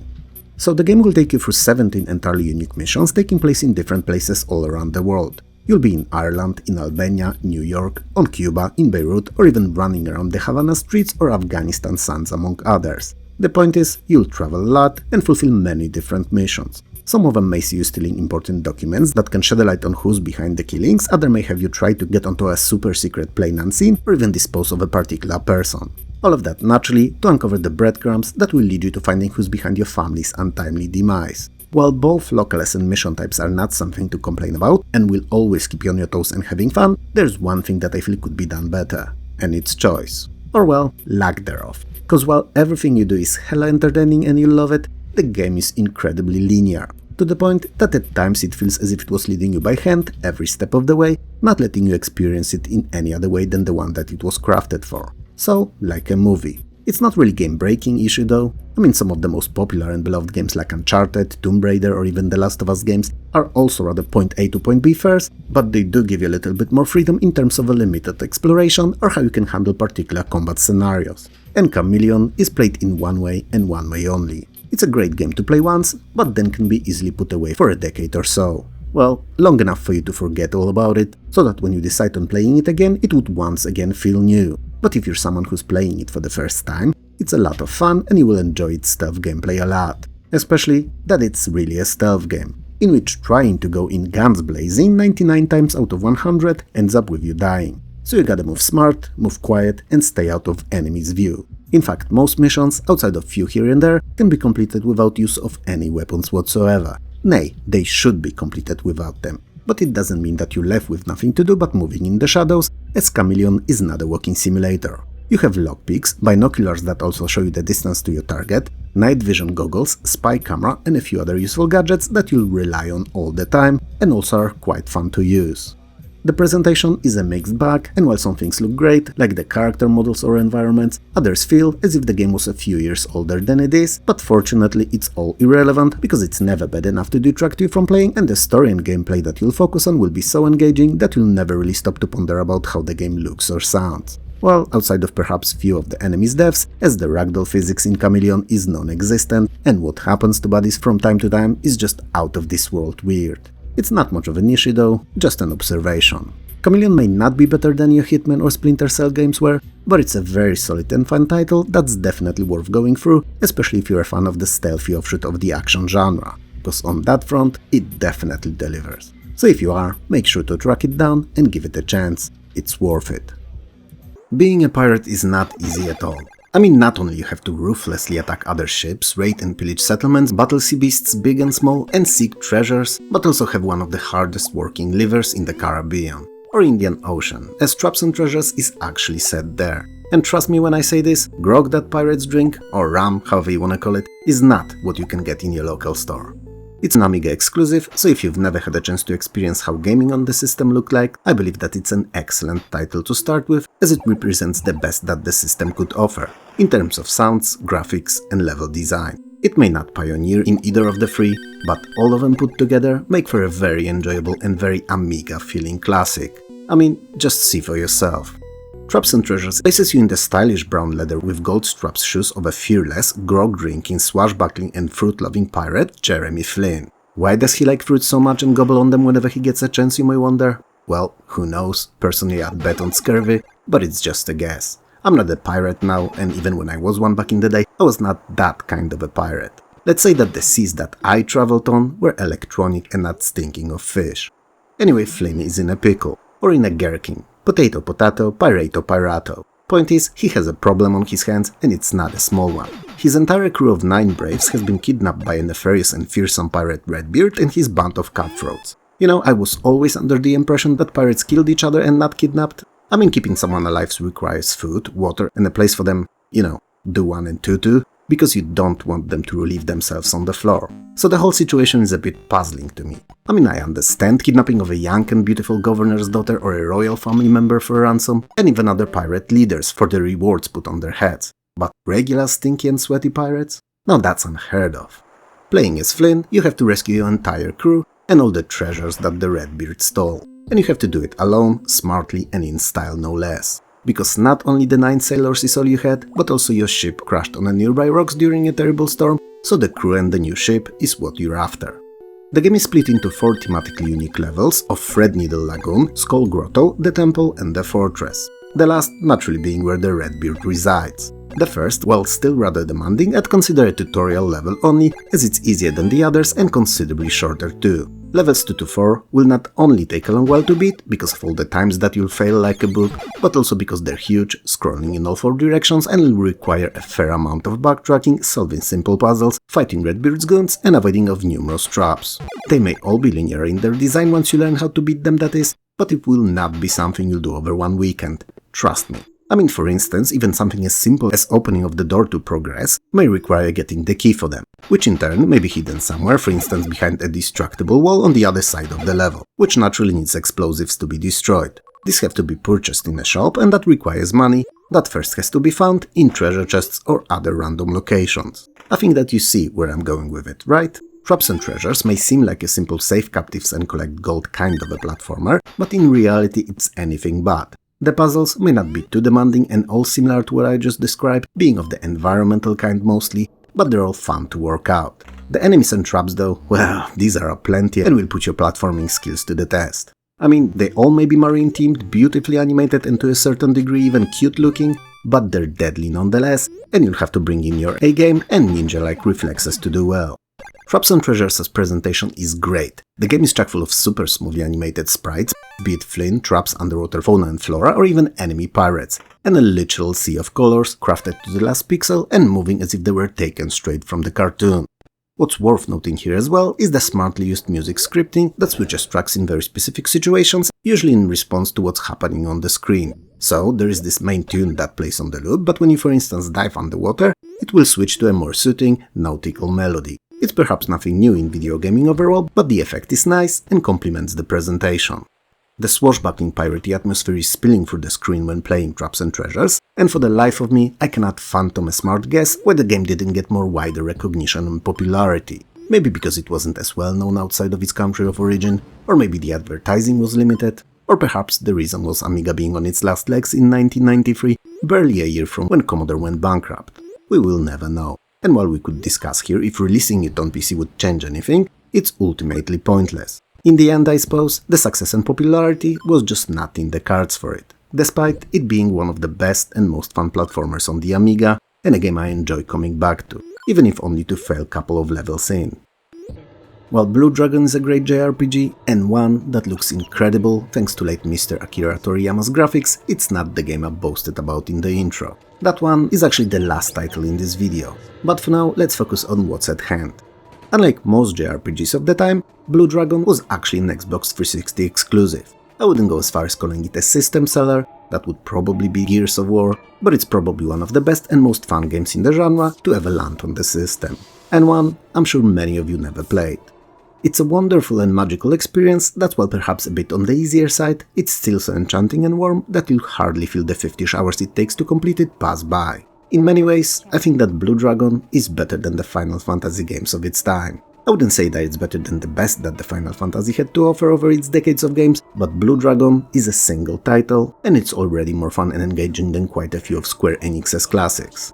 Blue Dragon starts off slow, with its story taking place in a small village named Tolta. The village has been raided for some time by the evil creature known only as the Land Shark, always preceded by the menacing and mysterious purple clouds, or stink clouds as I'd like to call them.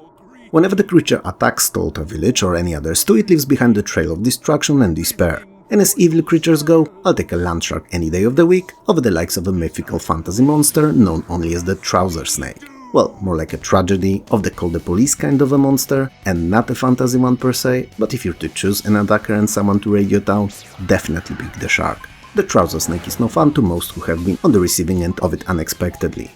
Anyway, 3 young heroes, Shu, Klaka and Jiro, decide to try to capture the monster, saving the village in the process. Once again, so that we're on the clear on the subject, capturing the land shark is all fine, but do not go hunting for the trouser snakes, you may not like what you'll find.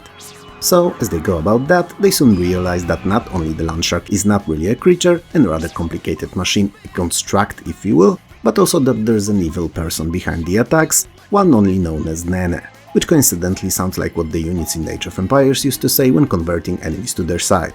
Do you remember? Aye, na-na-na.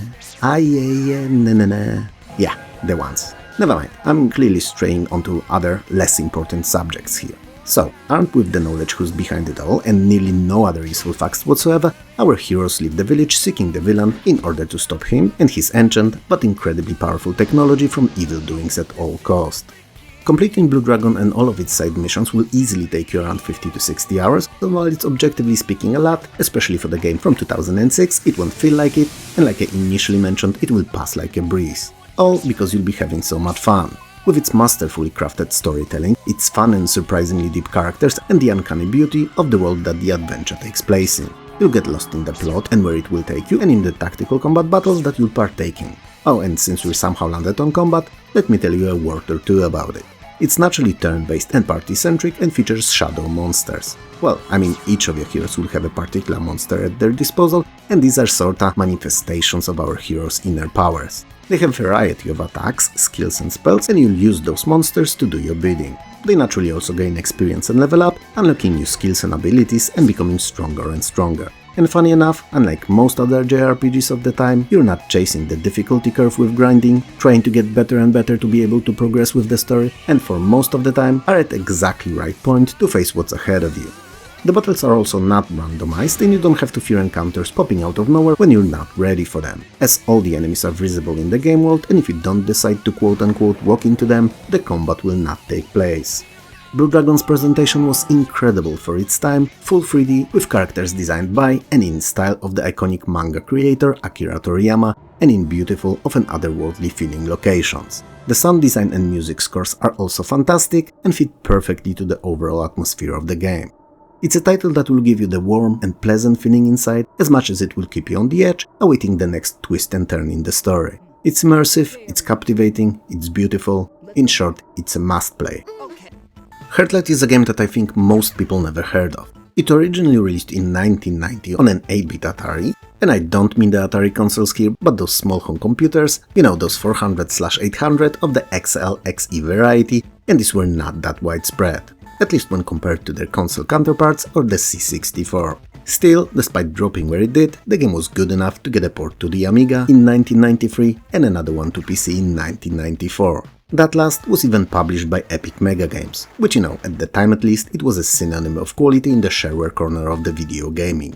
Well, my first experience with Heartlight was on the Amiga, when I got it from a friend on a bootleg disc, and I played it quite a lot there, I must add. I also made sure to look it up and source it when I moved to PC. Given when and where Heartlight released though, so early 90s and in Poland, when the country was enjoying its newfound freedoms after freeing itself from an iron Soviet grip, Polish programmers hardly ever thought about other countries and were focused on supplying quality software to their fellow Poles. So it's only the PC port that got the very rare and difficult to find these days English version. But whichever port you manage to get your paws on, hold on to it, ignore the language it's in entirely as it's irrelevant, because it's gameplay where the Heartlight shines. But we'll get to that in a minute. Well, it has to be noted here too that the early 90s was the time when the piracy in the country was at its absolute peak, so it was considerably much easier to purchase a cracked version of the game than the original. And cheaper too, but that's kinda obvious. So one would think that aiming at the Western market was theoretically a better choice, at least when it came to money. But quite surprisingly, hardly any of the Polish dev teams did it back then. Whatever. Heartlight doesn't ask you to follow its story, it doesn't offer dialogues whatsoever, or any action sequences either. It's basically a clone, nay, a new and original take on Boulder Dash formula and my all-time favorite version of the game.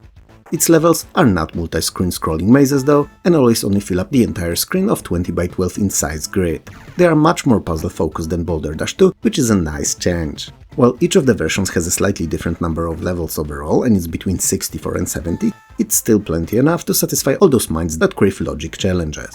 Especially that some of them are really tricky, and you'll find yourself repeating them more than once to figure out their solutions. Fortunately, as demanding of a game as Heartlight can be, it's also one that realizes the challenge that it offers. So to keep you playing instead of crafting new and imaginary swear words, it forgoes on the two of the well-known Boulder Dash mechanic, namely life counter and timer. Meaning that you have unlimited time to think about each and every stage's solution and can attempt them as many times as you'd like to. Some could say that it makes the game way easier than it has to be, but I'd argue that the word easy should never stand anywhere near the word Heartlight in the same sentence. Well, unless it would be something that would kinda go like that. I've known many easy games and Heartlight is definitely not one. Or even, it's easy to say that Heartlight is difficult and leave it at that, but in reality it can feel like a nightmare. Or maybe something down those lines. I've once had an easy day, but it was not the day when I played Heartlight. I think you get what I'm trying to say here and I can stop now, right? And so that we're clear, I'm not complaining, it's definitely a game to beat and complete, it just requires you to really get that noggin going and all the gears in it turning, as it will try to trap you more than once. And I know that having to repeat a particular stage time after time may feel a bit annoying, tiring or even upsetting, but when you do finally solve it, it's incredibly rewarding. And it's because all of the puzzles are smartly designed, and when things finally begin to click and you get that eureka moment, you instantly see things falling into place and how to carry on through level perfectly. The overall goal of the game is same as in Boulder Dash, so to collect a certain number of items spread around the level. In this particular case, all hearts and then get to the exit. Hearts, same as diamonds in the original, along with other objects found in Heartlight 2, are subject to gravity and you should make sure to avoid having them fall on you, as they will kill you. Other than the hearts, there are also rocks, bombs and balloons in the game, and they all work as you expect them to. So rocks are usually placed in a way that puts your life at risk, you know, for fun, or so that it would be easy to have them fall and block a path to one or more hearts, thus preventing you from completing the level. Bombs, well, bombs explode, they kaboom the 3x3 square, leaving nothing in their blast radius behind. Short of indestructible blocks, that is. Oh, and they blow up both, when falling from heights or when you drop something on them, so keep that in mind. Balloons always move upwards if they can, so while looking innocent and incapable of killing you per se, they can easily hamper your progress by blocking pathways. Other than that, the traditional dirt fills up empty space in most levels and serves as the medium that keeps all the other objects I just mentioned stationary. Heartlight is a genuinely very good and most importantly fun game that deserved much more attention than it ever received. It should be remembered and played and not become just a footnote on a gaming history. But it is what it is and we can't change the past. Either way, I have two positive notes, with which I'd like to end the Heartlight segment here. First of all, and it's the cherry on this already sweet pie of a logic game, is the inclusion of an incredibly easy-to-use text-based level editor, which literally just has you editing contents of a txt file to make those, so the initial dozens of levels or so included in the game can easily be extended to hundreds if not thousands if you decide to make them or find some online. And secondly, Heartlight's been re-released as a free browser game, and you can find it under the link that you can see on the screen now. And while perhaps it does not offer a level editor in this version, all of its original levels are included. If you ever get a chance and like puzzle games, don't sleep on Heartlight because too many for too long have already. Innocent Until Caught is a rather polarizing title because as many people seem to love it as there are those who hate it. And equally as many seem not to care about it at all or never even knew it existed. Go figure. It's also a point-and-click adventure taking place in space in the year 2171. Good year for wine, or so I'm told. 2171 Mars Reserve Rosé is chef's kiss, my dear viewers. Do not miss it next time you wine shopping. Anyway, you play as Jack T. Ladd, a space thief who's been finally ambushed by the Interstellar Tax Office and is ordered to pay his overdue taxes or face the consequences, which in the future, believe it or not, are not fines or imprisonment, but death. Quite drastic, I know. But given where our world seems to be going now, this may be what we'll be facing in our future too.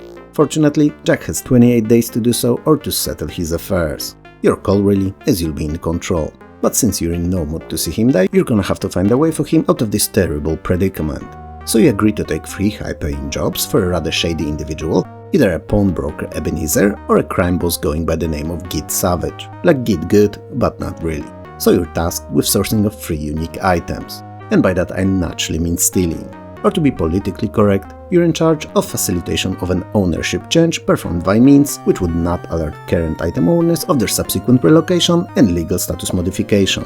When you eventually do perform the deed, that is, cause you will succeed, I've no doubt about that. I mean, you're you, so if not you, then who else is capable of such a great feat? It will become painfully obvious that you've been set up, because you're double-crossed and delivered straight to the space police. In prison awaiting your demise, you're given a single chance to escape, which you naturally take without hesitation, bringing a fellow inmate, Narm Napalm, with you. He's a rather stupid fellow, but loyal, and he'll be your stupidly loyal sidekick throughout the rest of your adventure. And from that point onward, Innocent Until Caught will take you on a roller coaster of an adventure throughout the galaxy, dealing with ruthless dictators, weapons capable of destroying entire star systems. I mean, one of them, there's only one really, but it's hella powerful, so it's definitely noteworthy. You'll also be searching for the means to become infinitely rich, and you'll even fall in love. Not necessarily in that order, but there's quite a lot of you'll do while playing. Despite the plot sounding seriously over the top when summarized like that in a couple of burst rapid-fire sentences, it's actually really good and will keep you on the edge of your seat all throughout, sometimes laughing from its cringe jokes, and sometimes wondering what the story may still hold for Jack as it unveils. Innocent Until Caught is composed in a way that most movies are, meaning that it's split into scenes that are connected, but what viewer, or in this particular case gamer, figures out happened between the different locations. So while we, for instance, see Jack taking part in a bar fight and then in the next scene locked up in a prison, we really don't have to see all that took place between, all the procedures and fluff, and can fill in the gaps mentally with the obvious. It may be a bit chaotic approach to storytelling for some of the less imaginative, and especially that it's used throughout the entire game. But most people should have no issues with this kind of a narrative. Still, I thought it was worth mentioning, as despite us experiencing it daily in TV and movies, it is not something that was often used in games back then. The puzzles are a mixed bag, and while a tad on a difficult side, it's sadly not always because of their ingenuity or complex design. Some of them appear to have no real logical solutions and may have you involve yourself in a bit of guesswork, or even worse, trial and error. It's not a great design choice if I'm to be honest, but fortunately it only applies to some of them, and even if they're not instantly solvable, you should have a lot of fun with them when you finally do. Innocent Until Caught is an excellent example of a Christmas tree kind of an adventure game design. So there's this tree, the main plot, the backbone of the game if you will, that's dressed in ornaments, so numerous and often demanding puzzles, interesting and unique storytelling, and then it's finally sparkled with a first-class sound and graphic design. It's a game that's often overlooked, ignored, or downright mistakenly disregarded, when in fact it offers a very satisfying loop and a great time spent pointing and clicking. So, if you're looking for that next adventure to play and don't wanna go for any of the big names, this may be the right choice. It's a little funny, a lot cringe, and even more so interesting to follow. Give it a chance. Now this, last one, is not an old one at all. But it's also a game that I wanted to show you for a long while and didn't know how. Or where, for that matter either. It is fitting to this video in particular though, as it's retro-themed in its style, looking oldish and reminiscent of the classic RPGs of yore, both tabletop and computer ones alike. In the same time though, it makes use of many modern mechanics and design choices. But let's not get ahead of ourselves and let me tell you all about it. And hopefully, by the time I'm done, you'll forgive me for including this rather new title here and perhaps even decide to give it a chance. Wildermyth originally released in 2019, so yeah, barely 5-6 years ago, and while everyone who had the chance to sample its original formula loved it, majority of gamers never did. Perhaps because of its rather simple presentation, perhaps because it looked like it was at least a few years older, or perhaps it was limited advertising. The reasons are unimportant, and fortunately it managed to gain big enough traction and following within the hardcore fans who somehow found it, that the ports to all major consoles were commenced, and in 2024 all landed on the respective systems. And hopefully this will help this gem of a game shine on more screens than it ever did when originally appearing on PC only. In essence, Wildermyth is just a party-based, tactical, turn-based fantasy role-playing adventure split into 5 narrative campaigns. But in essence, you and I are just humans and the same. But when you take a closer look at us, there is so much more that can be said about either of us, and we're both unique. And same applies to Wildermyth. It's a game truly like no other. It lets you take a group of braves, or farmers, shepherds, blacksmiths or cooks among others. Well, not really, but that's how they initially feel being green at what they do, and on a grand larger-than-life adventure that will either be that long as 5-chapter-strong campaign, or a random generated one, totally disconnected from the main narrative campaigns, or even the so-called legacy campaigns that allow you to use heroes you've previously did in former playthroughs. But even if all of that sounds interesting already, it still doesn't feel that unique yet, now does it? And you're completely right, it doesn't. But what if I told you that throughout these adventures, all of the companions that you'll be leading will change, they will form rapport with each other, their relationships will become closer, or may even end up with them straight up hating each other, they will become heroes, some may end up as villains too, and not once they may come back from the adventures totally changed, either by some kind of otherworldly magic, or scarring wounds, or psychological trauma, entirely changing their character, how they act in and out of combat, and how it feels to play with them. What's more, the time progresses in the game and on your campaigns too. So while they may start off young, or not, it really depends on how you add to your party, they may end up growing old or even dying of age. And in this, Wildermyth is very similar to much older classic, Darklands, which too allowed characters to live up their entire lives. What's more, the randomized design is not only relegated to the campaign plot but will touch many other aspects of the game. The events will pop up from time to time, choices that you will have to make and that will forever change your characters, or even responses you'll have available in difficult, often life or death situations. Everything can be modified, changed, rebuilt or destroyed by the gods of random. And it feels so fresh you wouldn't believe. I mean, for instance, when your character quote-unquote dies in battle, the game gives you a choice. He may run away from that encounter and be permanently scarred with a penalty that will follow him/her throughout the rest of their life. And yeah, I mean literally in this current campaign, or in the other ones when he or she may not even be a part of your group but a random well-known or not NPC. Or the character may go out, performing a hero-like feat, dealing massive damage to the enemies in the last stand kind of a way, while fading and becoming subject of stories, monuments or songs only. And yeah, again, I'm not exaggerating, this may pop up in the future adventures as heroic braves who've saved the day by sacrificing their lives for the sake of the world, immortalized in tales of yore, monuments, songs and the likes. Or finally, they may buff their party with their last dying breath, making the rest of the battle considerably less leaning in the enemy's favor. If that sounds better and more unpredictable, maybe even natural or realistic feeling, and like something you'd like to play out by yourself, let me assure you, this is only what may happen during deaths. And there are dozens of situations where equally or much more interesting things may happen. Someone may be permanently transformed, turned into a monster, grow an extra limb, lose something, be cursed, or gain new abilities, skills or powers. The possibilities may not be strictly endless, but they sure as hell will feel like it. The story is also not just a point A to point B fare, where you're on a linear path never straying off it, it's incredibly dynamic. So every time you make a choice or something happens, it can change a little or a lot, and take you on a completely different path than the one that you were on for numerous hours. And all of that makes Wildermyth infinitely replayable, as no two games are really ever feeling the same. And you know what? I'm not done yet.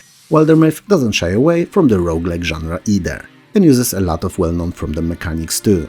I mean, the characters are all unique and have their strong and weak sides that also change all throughout the game. Whenever enemy loses battle, they get a buff in the form of a special card that either adds numbers to the roster of creatures for future encounters, or buffs the ones that they have already to be stronger, faster or deadlier. Sometimes all of these and more. The modifiers, mutators if you will, that will dramatically change your adventure are everywhere, all the time and in the least expected, often non-combat related encounters. And it's just a fantastic feeling never knowing what to expect, as it's hardly something that could be said about most other games, old or new. But most of all and above else, Wildermyth is a game that's unlike anything that you've played in years. And I can pretty much guarantee that if you risk it, if you give it the few hours just to sample what it's made out of, you will have a very hard time putting it away, as it's not really correct calling it a video game the way that it plays. It's as close to a real tabletop experience as it's possible, and also one that keeps so many details of everything and everyone that passed through the stories you've involved yourself in, that no real game master could ever memorize and equal. It's a modern indie treasure, and one that's more fun than what you've played in the last few months, I promise. You might have noticed that I intentionally did not touch on the subject of the story from the narrative campaigns, so those that are partially pre-baked and have a certain parts of them static, and it's because it's too new of a game for me to spoil it for you.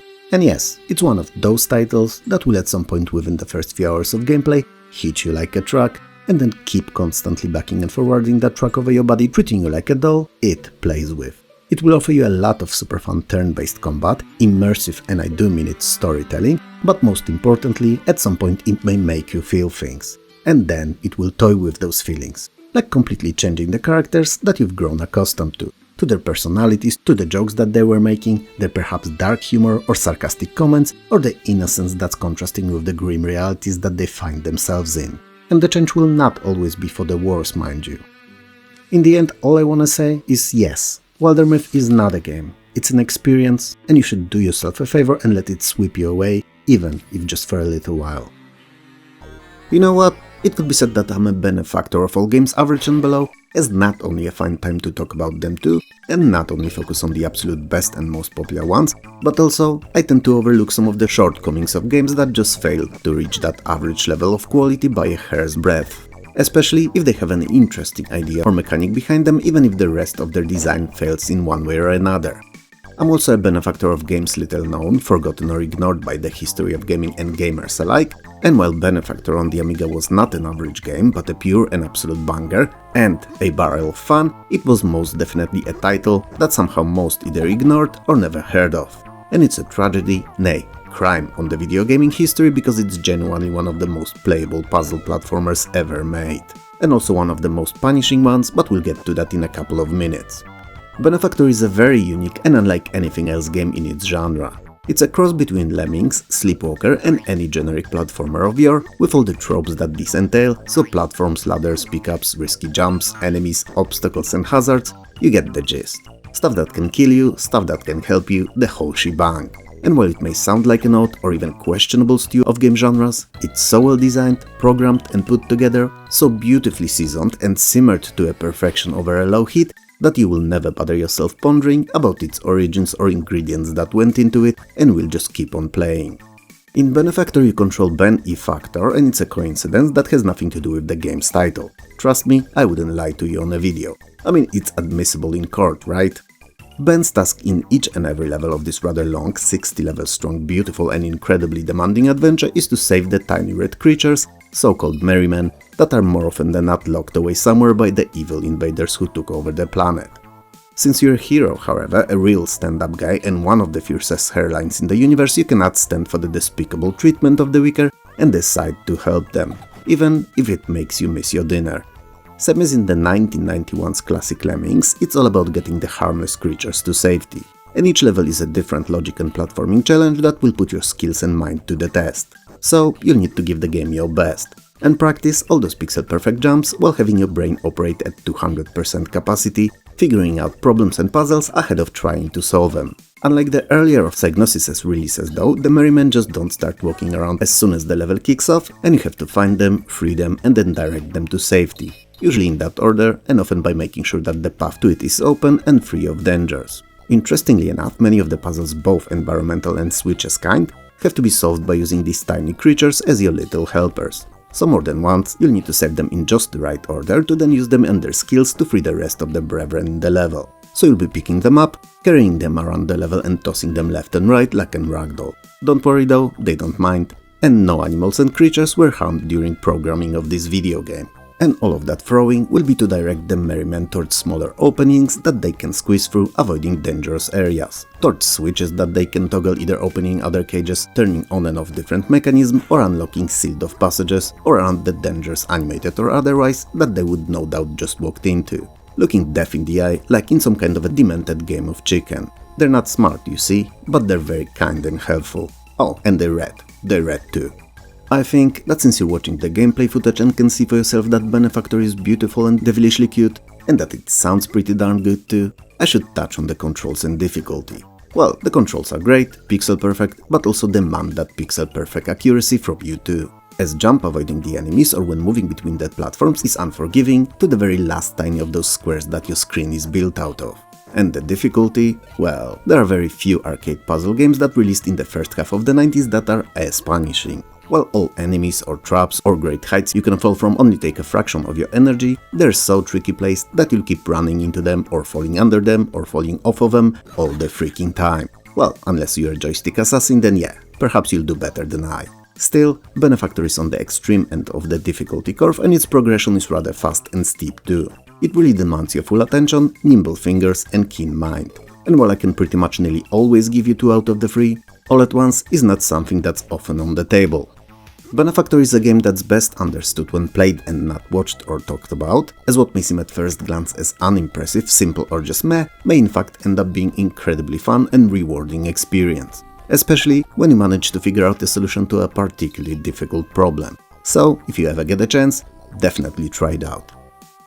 I don't particularly like runner games, most commonly found on mobile phones these days, at least for any longer than the initial few minutes. They're simplistic, they get boring fast, and offer very little value for the price you pay in time. And you know, time's the only asset you can never get any more of. I mean, you can change jobs, you can win lottery or whatever, and get more money, but time?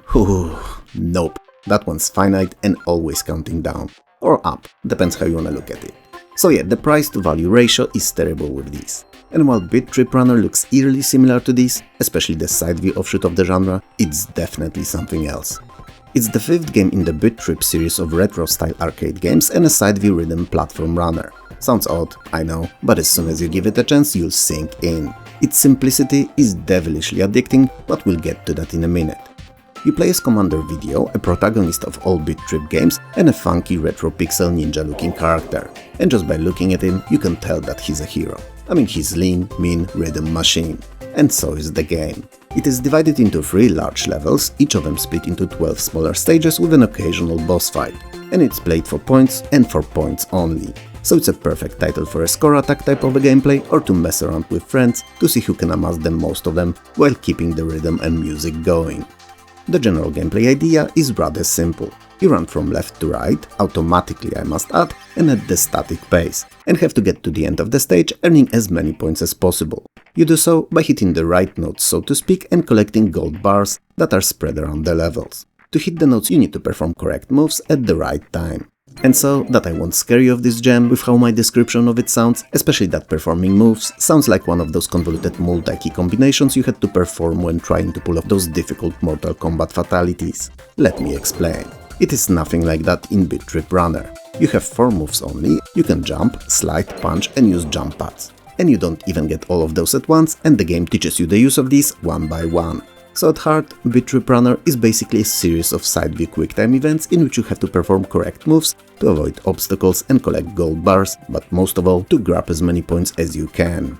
And while perhaps it sounds like a ridiculous premise that will either get boring within the first 17 seconds or keep you trying to hit the right buttons, always failing, just getting annoyed by it, it is in fact a rhythm game. And it's that rhythm that's the key to both fun and successful level completions. And you can always tell how good or bad you're doing by the sound cues that you'll hear when making the moves. They will complement the melody, adding a lot of cool sounding beeps and boops to the amazing chiptune soundtrack of the game. It may not look or sound great when only running in the background of me talking, especially that I tend to never stop and drown all the other sounds around me, but trust me, when you play Beat Trip Runner and when each of the actions you take will begin adding, nay enhancing the audiovisual experience, you'll love it. It's difficult to describe when you're not taking an active part in it all, but when you will, you'll know instantly what I mean. Each stage in the game has its own challenges and high score table, which encourages repetitive plays and trying to better swan results. And since you're responsible for performing of rhythmic moves only, and there are no lives or any other game-ending occurrences whatsoever, the potential score is the only incentive to do better. Well, cool music too, but you know, I'm all about the numbers. Whenever you hit an obstacle or fail to time your jump, punch or whatever, the game doesn't stop, but rewinds back, reduces its audio-visual presentation at that to, you know, to punish you with lesser presentation for not performing as well as you should, or as well as the game feels that you should.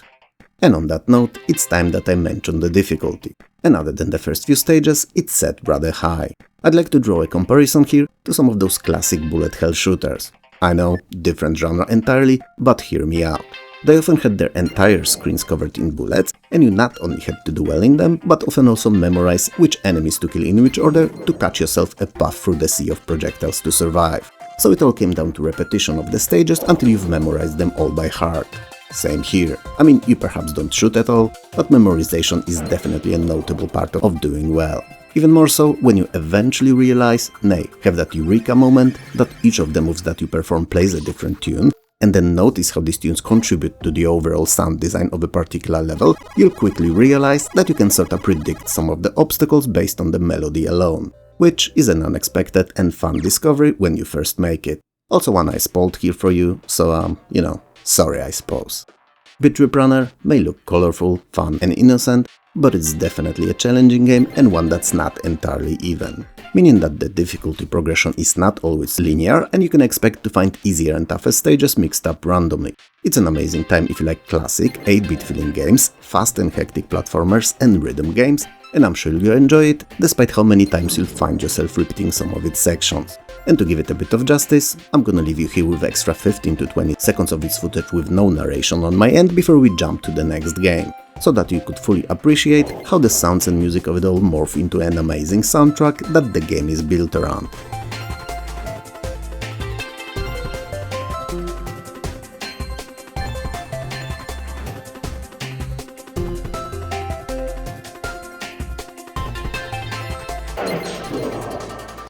Tell me, you handsome devil you, and you cute gaming girl too, when was the last time you thought of Robinson's Requiem, if ever? I bet it was not yesterday, last week, month or even year. Chances are it wasn't the last decade or two either. I mean, you might have not even heard of it when it came out or were not even here yet to witness it spawning into existence. I'm here to fix that today, even if only to get you to listen about it for a couple of minutes. Robinson's Requiem is this excellent, highly original and unlike anything else survival simulation kind of an adventure RPG that was something totally unheard of when it came out, and it's something completely forgotten today. It's also a game with a rather weird story that's as out there and unbelievable as it is compelling and fun to follow. Kinda like me, it's hard to believe that I'm here releasing these videos and having fun, and yet you do watch them, even if from time to time only. Robinson's Requiem takes place in a far-off future when humanity achieved faster-than-light travel but still haven't explored the galaxy in its entirety. And you know that we can't just rest on the laurels if we've not exhausted something to the absolute extreme. So, to chart new and unknown areas, planets and star systems, explorers called Robinsons are sent out on scouting missions across the galaxy, to go where no man has gone before, to learn about places no one had seen, and then to report back to AWE, so Alien World Exploration Agency. Most of the time, but not always, they are criminals or individuals for whatever the reason deemed dangerous to the society or otherwise unwanted by it. Not always bad people, mind you. Their ships are often sabotaged so that they could perform their missions in their entirety but never come back.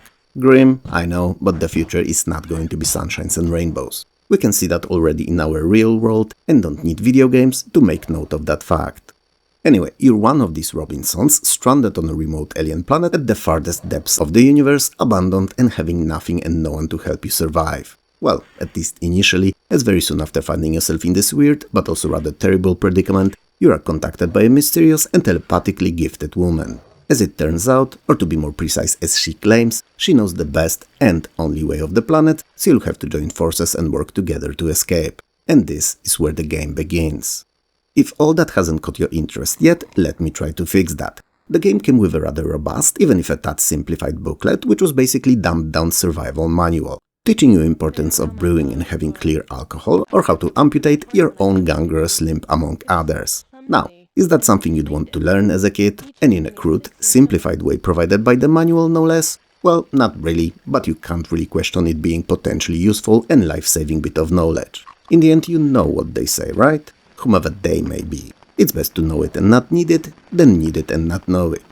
Since Robinson's Requiem is a survival game first and foremost, that's what you mainly have to do. I mean, you have to leave the planet too, but to be able to do that, you need to stay alive. So, to keep track of your status, you have your personal medical computer, and it gives you all the information that you could ever need. It shows you hunger and thirst levels, your blood pressure, heart rate and temperature, a rundown of your external body status, so you know information on all the bruises, cuts and whatnot, and your full internal examination too, letting you know if you have any internal damage, food poisoning or fractures. And yes, the computer's your best friend and you will use it all the time.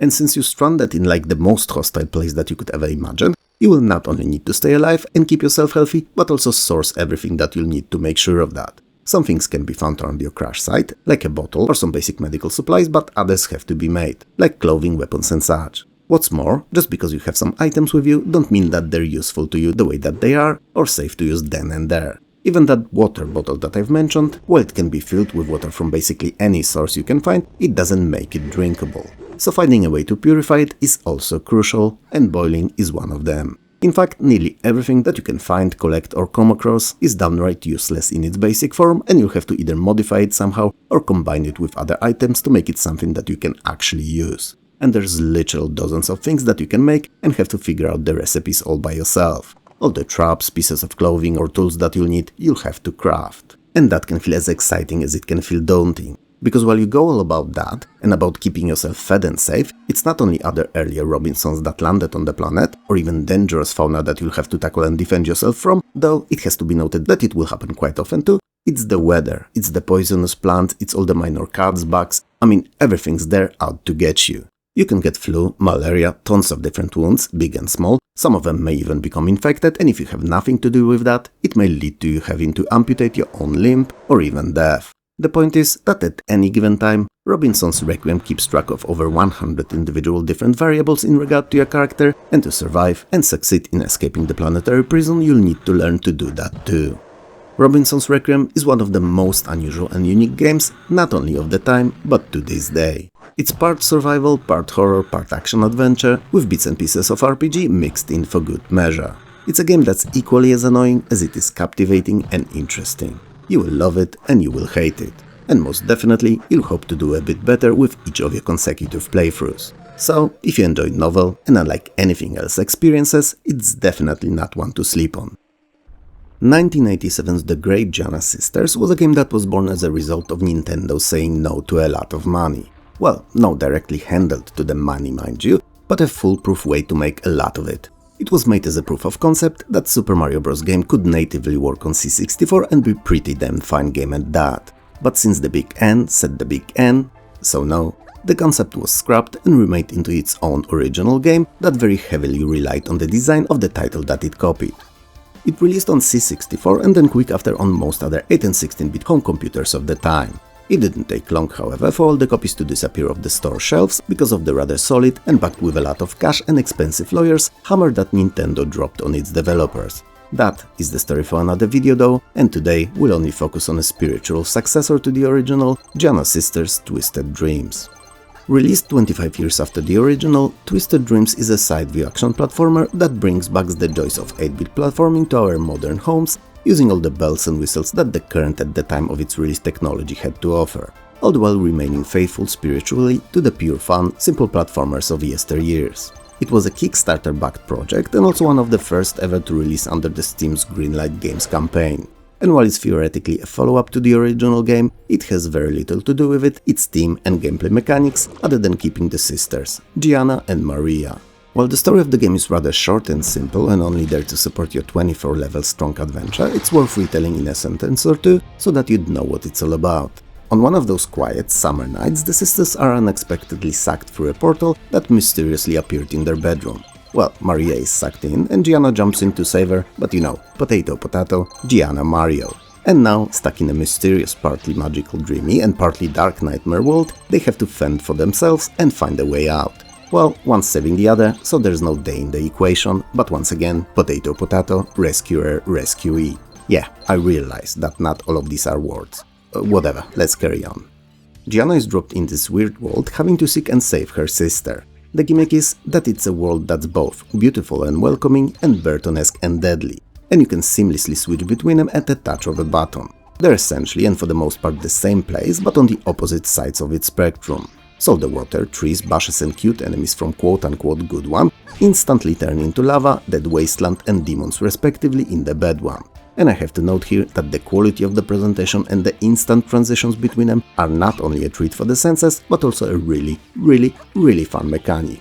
Because while the scenery morphs into its own opposite, the layouts of obstacles, platforms, different mechanisms and collectibles changes between them. So it's not only audio-visual difference between the two, and you will have to jump back and forth between them to solve numerous environmental puzzles, often in a rapid succession, or to grab all the goodies you'll be able to, and ultimately to complete the stages. It's perhaps not instantly noticeable within the first few levels, at least not to the same degree as it is later on, but the entire gameplay loop is based off that, and it's a fantastic idea for a fun platformer, with even more fantastic, so for the sake of having it being easily recognizable as better, let's call it bombastic, so with even more bombastic presentation.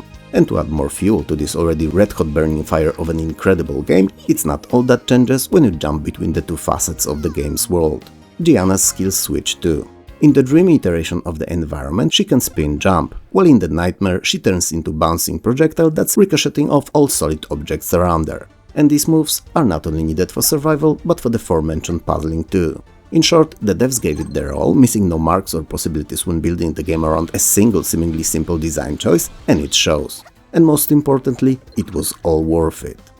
I've spoken about gameplay, I've drooled over Twisted Dreams' graphics more than once. In fact, I should probably pause here to clean off all that spit, so it's time that I touched on the controls and sound design. The first are just perfect. They're responsive, they're clearly well tested and polished, and if you ever fail in Gianna, it is your fault and yours alone. And the music? Well, the original was known for having incredible tunes by the C64's music legend, Mr. Chris Hulsbeck.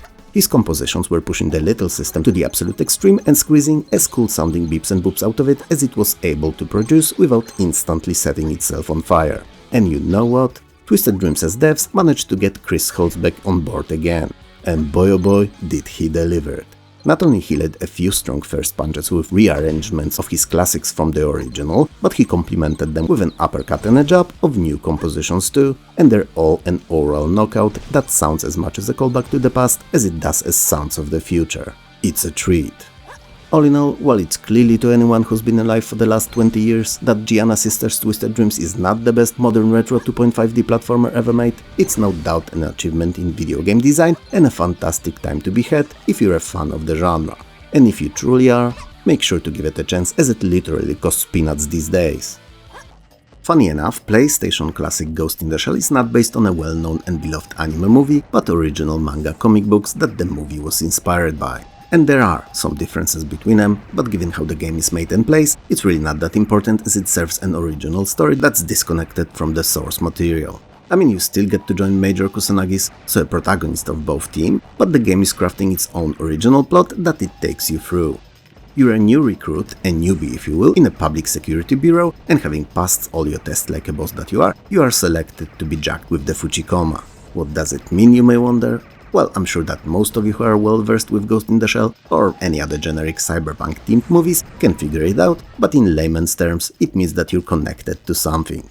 In this particular case to a wireless microwave oven, kettle and an autonomous hoover, you know, Roomba or whatever they were called. Possibly your significant other via mental telepathic link to that allows you to navigate numerous uncomfortable social scenarios together while not losing your mind dealing with, oh, so many different and often annoying people. Also, I obviously lied.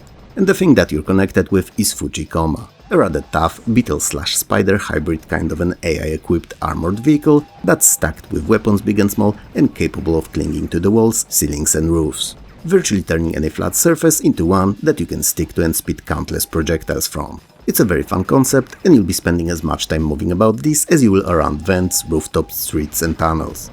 I would like to say that all the missions are very unique and have different objectives, and while it's theoretically not incorrect, most of what you'll be doing will come down to navigating interesting surfaces while blasting countless stupid enough to get in your way enemies into non-existence and working your way towards gigantic in size boss. It's not a complaint. That's how the game was designed, and it actually provides a really enjoyable loop. In fact, the lack of noticeable variety in objectives is not too big of an issue, and actually could probably even be considered a perk, as it allows you to relax and just let off some steam, spreading death and destruction all around without having to engage your brain in it all. Most levels are designed around how your Fujikoma moves, to let you use movement and its momentum to your advantage and provide variety to gameplay. So jumping between the buildings, dodging rain of enemy bullets or tearing through skyscraper lobbies chock full of enemies is nothing out of ordinary in Ghost in the Shell. What's more, the game actually comes with a few uniquely designed stages that offer an interesting palette cleaner, so to speak, to what you're doing throughout most of the game. So chasing an invisible enemy through the slum streets of the city's underbelly, with him being only trackable by the water splashes he leaves behind while running, kinda like it was in the movie, or even a sewer-based level in which you're storming the military base, or a couple of on-rail feeling stages. There are not many of these truly different levels perhaps, but they're a really nice change of pace. Your Fujikoma is armed with 3 weapons only: unlimited ammo twin machine guns, swarm of homing missiles, which look quite cool I must add, and grenades. These last are the strongest weapon in the game and can clear the screen of all enemies, so they should be treated like a bomb in one of those old 2D top-down shooters. So it's something that you save up for the toughest of buddies, or as a last-ditch means of saving yourself. In fact, Ghost in the Shell feels a lot like those old shooters, with the difference of it being in full 3D, designed around that fact and feeling very modern. So I suppose it's not like them at all and just has a similar vibe. The game's story is pretty decent and told by numerous cutscenes, which also tie all the missions together under an umbrella of a larger overarching plot. And I gotta say that the quality of these movies is just fantastic. I mean, sure, today we're capable of much more, but given when Ghost in the Shell came out and PlayStation's limited resolution, they're absolutely phenomenal. Also atmospheric and interesting to follow, which is a plus too. So, if you're into the shooters at all, and especially the 3D third-person ones, this one is as good as they come. Lion is an excellent wildlife simulation and a sequel to year prior's Wolf. As much as the titles themselves may not be very creative and are straight up to the point with what they are, the games, and especially the Lion that we're talking about today, most definitely are not lacking in the creativity department. I mean, how often do you get to walk in the shoes of, excuse me, my bad, I obviously meant run around in the pose of the nature's most majestic creature. You know, laze around, basking in the scorching sun of vast, beautiful and full of life plains of Serengeti. Or even hunt antelopes for yours and your cub's dinner. Now, I'm no expert, but from what I know, very few people manage to complete a full transformation from a person to cat, not to mention a lion. I mean, the only person that I know for a fact managed to achieve that incredible feat of nature was Maureen Ponderosa, and sadly, she's not here anymore to tell her tale and explain how she'd done it.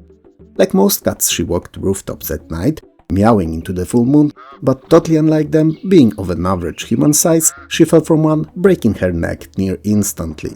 Not gonna get into more details, as it's a long and kinda irrelevant to our today's game story. Anyway, the game allows you to portray, and by doing so also learn about being a lion or a lioness. Depending on where and when you are in the game too, you are either a lone big cat scouring the savannah, a mother having to take care of her cubs, or in control of a whole pride of even 20 others as an Omega, nay, Giga Chad lion boss. And while I wouldn't say that the possibilities of becoming different kinds of lions are endless here, there's definitely a lot, and it sure beats learning about them from perfectly preserved skin rack lying around someone's fireplace, zoo visits, books, or even documentaries like The Lion King. Don't question it, I know what I'm saying, it's a documentary. After all, everyone knows that lions speak and like to hang around meerkats and warthogs. Fact. The game has 3 primary modes of play: Scenario, Simulation and Safari. The last, despite its naming, it's not all about hunting lions, be it with a rifle or a camera, an educational resource if you will, that is a more interesting alternative to traditional ways of learning about the big cats. It features pictures, walls of text on the subject and rather well done voiceovers. It's packed to the brim with cool tidbits of knowledge and curiosities about lions, and also a mode you're least likely to ever get into, as you came here for games and not to learn about nature. I mean, you may also be here for my cringe jokes, but you're not gonna find any in that mode of gameplay. The scenario mode, as its naming clearly suggests, is a series of different scenarios told from your lion's life perspective. Some of them are very realistic, like hunting for food to feed your cubs, trailing a particular animal or running away from hunters, and sometimes it's something bizarre and out there, like seeking an animal that came to you in your dreams. In between these scenarios, which you should really treat as singular disconnected scenes, nay, moments from your lion's life, You are being told the story of what happened to your lion, or lioness and her cubs if applicable, so it feels as if you were playing an important, decisive part in its life and only given control where it most matters. I wouldn't go as far as calling it role-playing, but it's definitely very cinematic feeling. Most of the objectives that you complete in this mode have a time limit, so while you're not gonna necessarily have to run for it all the time, you will need to try to get them done in a timely manner. And finally, the simulation mode, which in my opinion is the best of them all, because it sees you live out the entire life of your chosen lion. And it means that you can take it day by day and not be locked into any pre-assigned and pre-chosen objectives. Well, you do have to pick your animal's gender when you start, but everything else plays out as it happens and is not scripted. So for instance, if you play as a lone male lion, you can find the pride of others, join it, work your way up within its ranks, and finally challenge its alpha male for leadership. If you win, it will become your pride, and it will follow you indefinitely or until you die or are challenged and lose yourself. You can also build a pride of your own, accepting other lions into it, without proverbial stepping on anyone else's paws. It is not all about the group life though, and you may decide to try to make it on your own, hunting your own food, killing cattle bred by humans, or even in extreme cases, feeding yourself on already dead carcasses. It doesn't sound great, but it's an option too. And since we're on the subject of feeding, before you do any of the fun, dangerous or interesting things you can do as a lion, and there's quite a lot of these actually, you have to take care of the basics. So eat, drink clean water, rest and not die. Well, believe it or not, but it's not dying that I find the toughest in the game. And it's always hunting that I have the most issues with in both wolf and the lion. Hunting sees you spending much more time sneaking around your future prey, hiding in bushes and behind trees, waiting for it to lose focus rather than going for the actual kill. And especially because while they're strong, lions are not really animals known for their stamina. So while they're capable of sprinting, they are not gonna run fast for long. In short, to do well in lion, you gotta get under the beast's skin and think like it. And it's perhaps not a surprise to anyone, but I'm a simple man and can only think like one. Sometimes like deranged bent on conquering the world AI too, but never like an animal. So knowing when to wait, when to hide and when to sprint while tracking my soon to perhaps be dinner is not something I'm very good at. And all the gazellas, zebras and even giraffes are pretty much safe when I'm around. Staying alive by avoiding humans though, now that I'm very good at. And you should train to be too, as more often than not, humans, regardless if they're armed with rifles or spears, mean death. They are, after all, the most expansive, aggressive and deadly species on our planet. Now, to do well in lion, you'll need to first and foremost learn how to understand and use all of your senses. By far the most important of them all, other than the sight, are hearing and scent. They can point you in a direction of a particular animal, warn you of dangers and tell you more or less the distance between you and the source of that particular noise or smell. It's worth noting that if you have your own pride, you have access to few extra bits and pieces of info. Not only all lions in it have their own unique stats, but also names, backstories and even kill counts divided per animal. So it's easy for you to track which of them are pulling their weight and which are a burden on your group. Your ultimate goal in lion, it being the wild animal simulation, is to survive and breed. You know, like an animal would. And while it sounds simple when spoken about, achieving all that when playing is another thing entirely. As breeding is not only about finding appropriate mate and conceiving, but also about keeping the cubs alive and raising them into the adulthood. Lion is an amazingly captivating title that all fans of the unusual games should definitely try out, and I'm sure that many of them would appreciate it. If you're in the market for something new and unlike anything else, don't sleep on it. Geometry Wars Retro Evolved is a fantastic single-screen retro-themed action shooter. And I don't mean it in a you'll have a blast for 15 minutes playing this gem kind of a way, and more like it will haunt your dreams and invade them with nightmares each time you put away your gamepad too early. Rarely, such a simple concept manages to outshine considerably bigger, multiple A games with its basic gameplay mechanics and unexpectedly addictive loop, and this is one of these titles. But let's start at the beginning, you know, where most things do. Well, other than Christopher Nolan's movies, which tend to start anywhere but the beginning. Geometry Wars released on a brand new by the 2005 Xbox 360 consoles in Microsoft's even newer indie game release program called Xbox Live Arcade. It sold for 400 Microsoft Marketplace points, which back then was more or less $5, so a decent price for a smaller in scope experience. It was basically an expanded and polished beyond belief version of a minigame originally found as an unlock in Project Gotham Racing 2, and it very quickly gained traction and popularity, instantly becoming one of the most played games on the system. And if you have any doubts about it, let me assure you, all of it was deservedly so. Geometry Wars, despite its misleading title, is not a simple mob game for kids, in which you and the opponent are drawing geometrical shapes and then coloring them in with crayons, all the while throwing mean looks and odd-sounding grunts at each other. It's a badass action-packed twin-stick top-down arcade shooter which drops you in a tiny, innocently-looking spaceship right in the middle of the action on a large grid-covered screen and spawns dozens upon dozens of different, usually geometrically shaped enemies, sending them all your way. Well, I should really say all your way all the time and all at once, to be precise, and so that you know where we're standing on the difficulty. And in essence, it's a classic arcade game, not unlike those you could find in the arcades in the 80s. At least I think so, as it was way before my arcade gaming time. So, it's a demanding non-stop shooting chaos-filled bonanza that never gives you a second of a breather, never fails to find new ways to test your reflexes and gaming skills, and is always fun to come back to and try again. And again, and again, and again. But most importantly, it's also a game that respects your time. And if you will come back to it, trying to get that bit further, to utilize what you've learned on your previous attempts, you will. Get further, that is. And you slowly get better and better without even realizing when you did or how. And let me tell you, it's hella rewarding to beat that score you've been looking at for months, wondering how you'd managed to get there such a long time ago, and seemingly with ease. You'll be tearing your way through bodies, cutting them down like weeds, expecting to end your run soon, on one of those waves you know you always die at.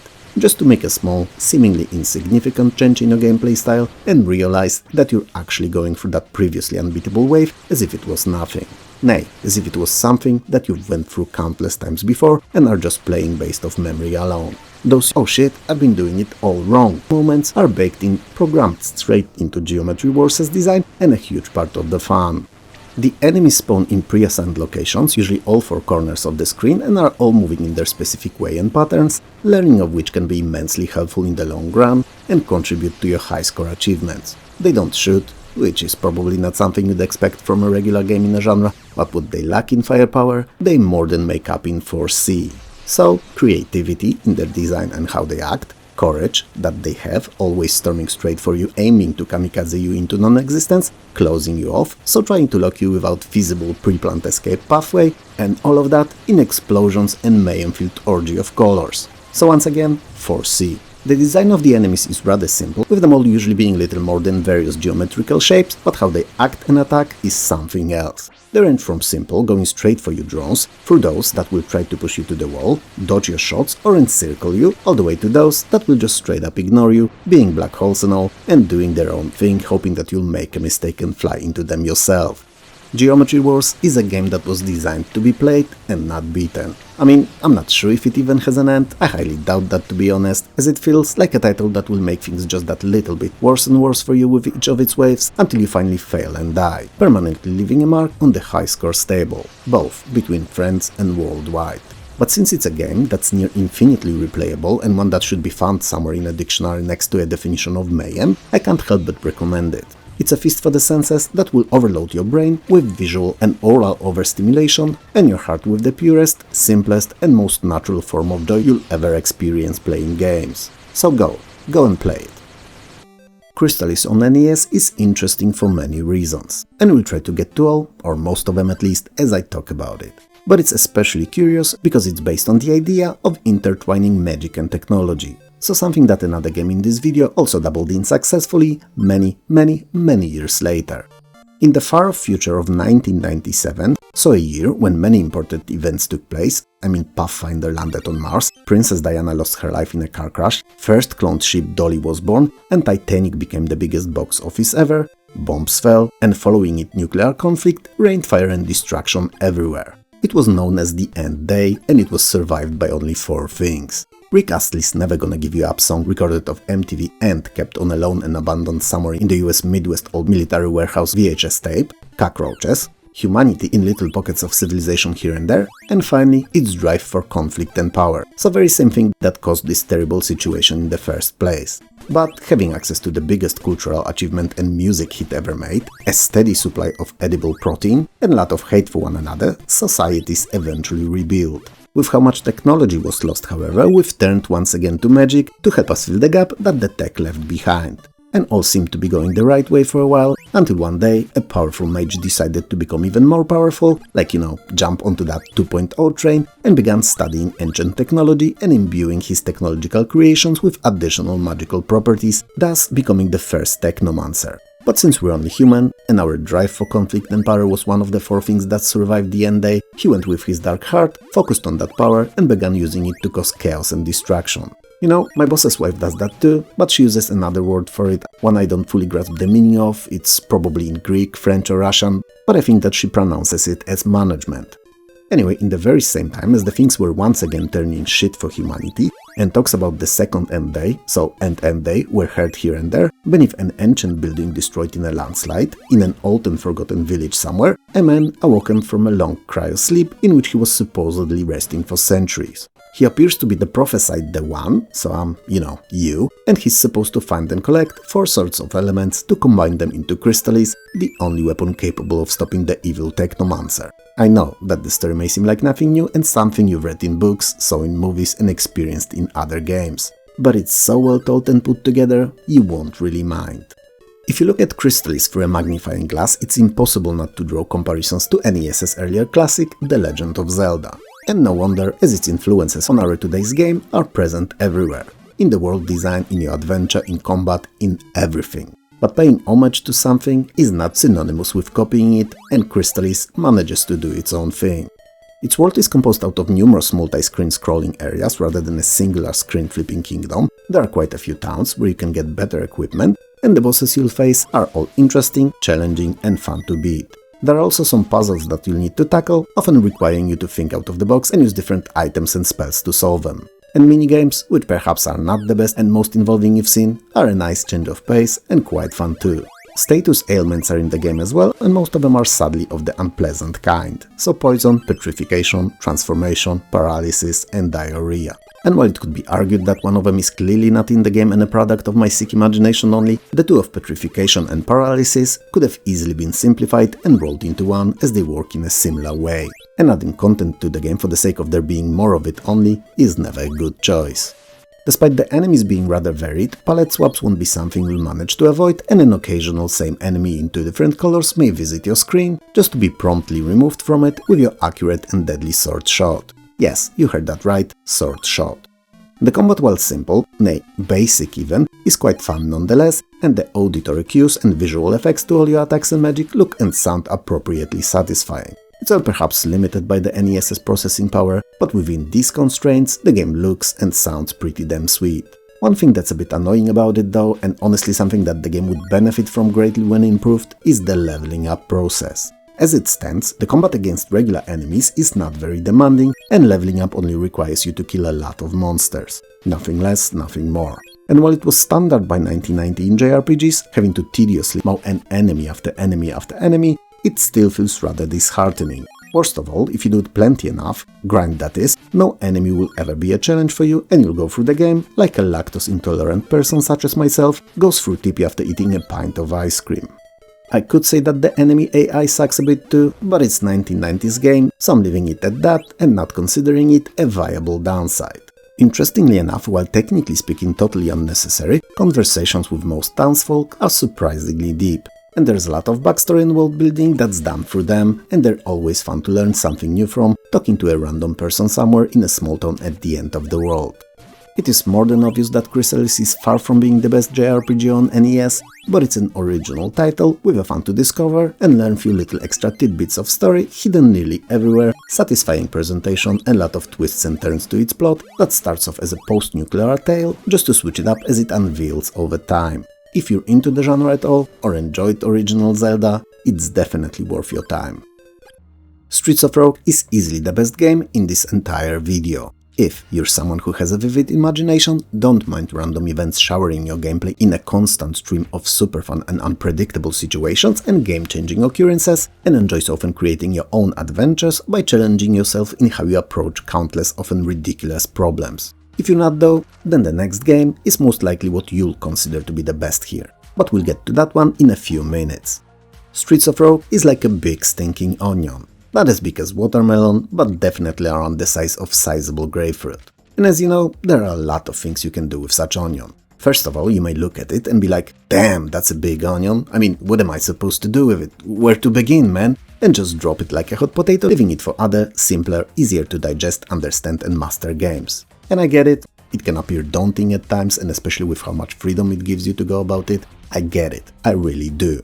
You can also take a big knife, or even better a cleaver, and chop that bad boy in half in a single fast swing, going to the heart of it in one sweep move. So you can play Streets of Rogue from start to finish in just a few hours, seeing a single small side of it, and one of the countless possible scenarios this randomly generated gem of a game can serve. And that's a correct way of playing it too. Nothing wrong with that. But doing so, you're kinda robbing yourself out of a lot of fun and tinkering with its numerous puzzling mechanics. An onion is an onion too, so you can peel that bad boy as well, layer by layer, slowly uncovering its inner mechanics, removing them one by one, learning what, how and in which circumstances is possible in the game, all the caveats of it, best strategies and mechanics to use to not only master it, but also have most fun. And finally, because you know, onion can be dealt with in oh so many ways, you can grab a friend or three, and you can peel it together, alternating between crying and peeling off these pesky eye-irritating layers. Crafting probably the most fun multiplayer experience you had in years, and finding the best ways to enjoy the game. You can also fry, bake, boil, simmer that onion, use it as a tool to induce fake tears spontaneously whenever a situation you wanna play in your favor calls for that, and whatever the else comes to your depraved mind. Point is, onion has a million and one place, and so does this game. Streets of Rogue is just the weirdest, most out there and innovative feeling multi-genre mixing game that you've ever seen. If you want adventures, sure, it has them in heaps, do this, go there, bring that, use on, and numerous other what-ifs, it's all there. Wanna roleplay a little? No problem, there are tons of characters with different classes, items, skills and use case scenarios, and learning and mastering them all will take a lot of time. Fun time mind you, but still a lot of it. Is roguelike on your mind? Great, how about we randomize everything, each town, mission, enemy, friend, items, collectibles, random events, everything, and make sure that no game is ever the same. Yup, we can and we will if we decide to play this little gaming treasure. But what if I'd like to play a quiet, stealthy game, something less action-oriented and more slow and methodic? You know, hide in the shadows, steal something, dabble in corporate espionage, or even plant something somewhere for some reason. How about that? I think you may know answer to that one too. Yes, you can bet your sweet ass that it's in the game too. I like shooters though, I want to annihilate things, I want to see fictional bodies spreading left and right as I run around with my gun made of pixels, bullet hell shooting bodies all around. Do you see the pattern yet? I hope you do, cause that's possible too. And you know what? All of that is barely scratching the surface. There's so many of them genres mixed in you wouldn't believe, from puzzlers to tactical team shooters and everything in between. Streets of Rogue has it all. On paper, this beautiful chaotic insanity should never work. There's no way you can mix so much content in such a small title and not have it collapse under the weight of its combined stupidity. And yet, not only it does, but also in an unforgettable and hella playable way, if you give yourself time to learn its ins and outs and how to enjoy it. Each level that the game will uniquely generate for you will be entirely different to any other you've played before and host a slew of different missions and objectives, most of which can be completed in at least 4 or 5 ways. Yes, you've heard that right, I said at least. I mean, imagine a situation where you're tasked with recovering some kind of a document that's stashed in a safe in a high-tech office building, currently overridden and protected by bad gangsters. You can obviously arm yourself to the teeth, run in guns blazing and hope for the best. Also that the cops won't notice you doing so, which is always an option. You can also hack your way in if you have the tools, skills and know-how, locking all the guards in the rooms and leaving the main door wide open for you to just walk in and grab the file. Or you can sneak in, avoiding detection and enemy fire. But you may as well hire some goons of your own and send them there to deal with the gangsters, and when they do, just walk in and grab what you need. Or, and that's an option too, you can blow the generator with explosives, shutting all the cameras, automatic doors and security down, and opening the entry through a nice and comfortable large hole in the wall. And that's just a few things that you can do and barely a few applicable to this sample situation. But you know what? You're not always alone. I did mention after all that it's best in co-op, right? So how about one of you makes some noise, or even straight up knock on the door, drawing the guards away while the other sneaks in. Or better yet, couple of you will draw them all out one by one, while the others will knock them out from behind, removing all the security from the premises, one bump on the head at the time. I think you are beginning to imagine all the countless possibilities, the fun that the game can offer and how big of an adventure it can be. And good. Because I bet that you are, and even that you're on the right track. But what I told you about it, and what you think you know of it already, is still a big ol' nothing. And Streets of Rogue has much much more to offer. Each playthrough, each win or fail or even incomplete attempt at something, whatever. All of that slowly allows you to unlock new character classes, and there are literally dozens of these, and each of them has their own unique gameplay mechanics, strong and weak sides, and specialties. There are also statuses, which you can acquire by eating or drinking something, or even performing a particular feat, known to you or otherwise, that will allow you to have a very unusual and game-changing mechanic added to your already one-of-a-kind character, as that another additional layer of what/who he is. On top of it all, there are dozens upon dozens of different missions, objectives if you will, that you'll be tasked with, hundreds of items used in different ways to achieve different effects, and a whole lot of random. But most of all, as the name stipulates, it's a descendant of Rogue in the light iteration, so roguelite, so each death is not only permanent, but also a teaching moment. Moment teaching you a lesson that you will never notice learning while having a lot of fun. But to end it all here with at least one thing out of everything I just said that you may actually find to be handy when playing, remember, even the best plans are subject to the aforementioned random, and Streets of Rogue is a king of random. And even the smallest, seemingly insignificant things that can, and very often will happen in it, may cause a snowball effect of mayhem and unpredictability that may be as devastating to your progress as it will be fun. And even more so in a group of up to 4 of you playing together, having drinks, and the best gaming night in years. Arcanum of Steamworks and Magic Obscura is a top-down isometric role-playing and easily one of the best and most interesting RPG games ever made. Many of the folk who worked on earlier Fallouts were involved in creation of Arcanum, and that influence is more than prominent throughout everything that the game is made out of. From character creation, through quests and entire questlines, multiple solutions to many problems, and even combat. Basically, everything that made Fallout great, short of its post-apocalyptic setting, is here and as good as it could be in 2001. In fact, I may and will be referencing Fallout here a lot today. But when talking about the game that's borderline genius, it's only natural comparing it to the one that was of equally high quality. While on the face value the world of Arcanum is entirely different to the retro-futuristic atom-fueled take on the 1960s of Fallout, there are some similarities between them. It is also a mixture of entirely different concepts, namely fantasy-based magic and races, rapid progression and innovation, rooted in steampunk technology, along with Victorian English setting and overall world themes. It sounds like an explosive concoction that should never work, and yet, similarly to Streets of Rogue, not only it does, but also oh so well. And it's visible all throughout, even from the moment when you create your character and have to settle on either going for magic or tech, as these two are mutually exclusive. Sure, you can add different characters to your party, but each of them leans towards one or the other. It's an interesting duality of inner conflict between traditional values and progress, and one that the game allows you to explore while playing at your own pace and drawing your own conclusions and comparisons to real life. You know, like to politics for instance, which I will not mention again.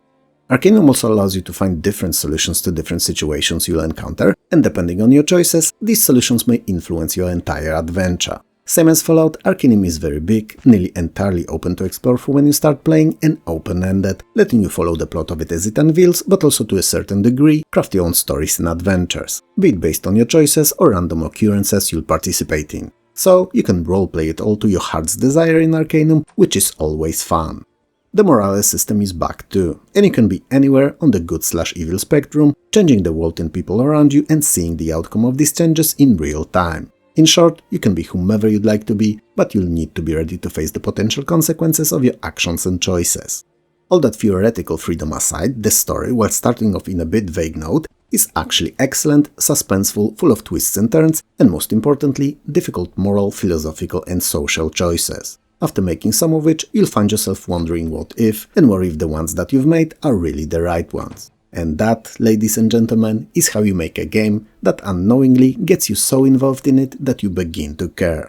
Still, even with plethora of skills to level up and then use in countless in-game situations, characters you can have your avatar become, alignments to pick for it, and underlying duality of the entire world of Arcanum, it's not a perfect game. You can replay it near infinitely, portraying entirely different characters each time, crafting completely unique experiences and having fun for hours on end, but it's clear that it could take a couple extra months or so of QA. The balancing is not its strongest suit, and certain character builds are noticeably more impactful or easier to play with than others. Though arguably, that particular imbalance kinda reflects real life perfectly. And from that point of view, it's not a mistake in video game design. It's the years of gaming that programmed us to expect that all main possible character builds will always be, if not equal, then at least similarly viable in completing their narrative stories. So while it may not be an issue with Arcanum itself, it is most definitely one with us, gamers. And while perhaps it's not good that we've grown comfortable expecting that fake balance, it is what it is. And at the release of Arcanum, it was one of the main things people complained about.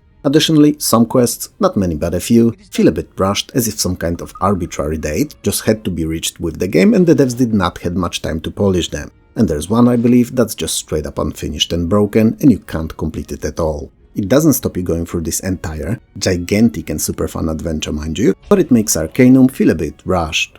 There are 3 types of combat in Arcanum: real-time, semi-turn-based and turn-based, but I've never touched any other than turns, so I can't personally vouch for the others. Turns however are fantastic and work the same way they did in Fallout. Arcanum's presentation is a little bit of a mixed bag, as while the graphics are functional and on the similar level to the post-apocalyptic classic I keep mentioning in every second sentence here, they're hardly of 2001's quality. They don't get in the way or look fugly though, not what I'm saying here whatsoever, they are just a bit lacking. Sounds and music, however, especially the latter, are fantastic and fit to the on-screen action perfectly. Story-wise, you're a guest aboard luxury Zeppelin IFS Zephyr's maiden voyage from Caldon in the Kingdom of Arland to Tarant, one of the most technologically advanced and science-focused cities in the entire unified kingdom. The idle and peaceful flight is interrupted by the unexpected attack of the 2 monoplanes, and they shot it down. When the dust settles, there seem to be only 2 survivors of the crash: an old gnome who's mortally wounded and you. And just before he dies, he gives you a mysterious silver ring and tells you to find the boy, whatever that may mean. Perhaps it's Beyoncé's next big single hit and you're after the raw recordings. Or perhaps it's something else. Like, having to find the boy that may be crucial for one reason or another. We will never know. Well, actually we will know when we play the game, so do play it.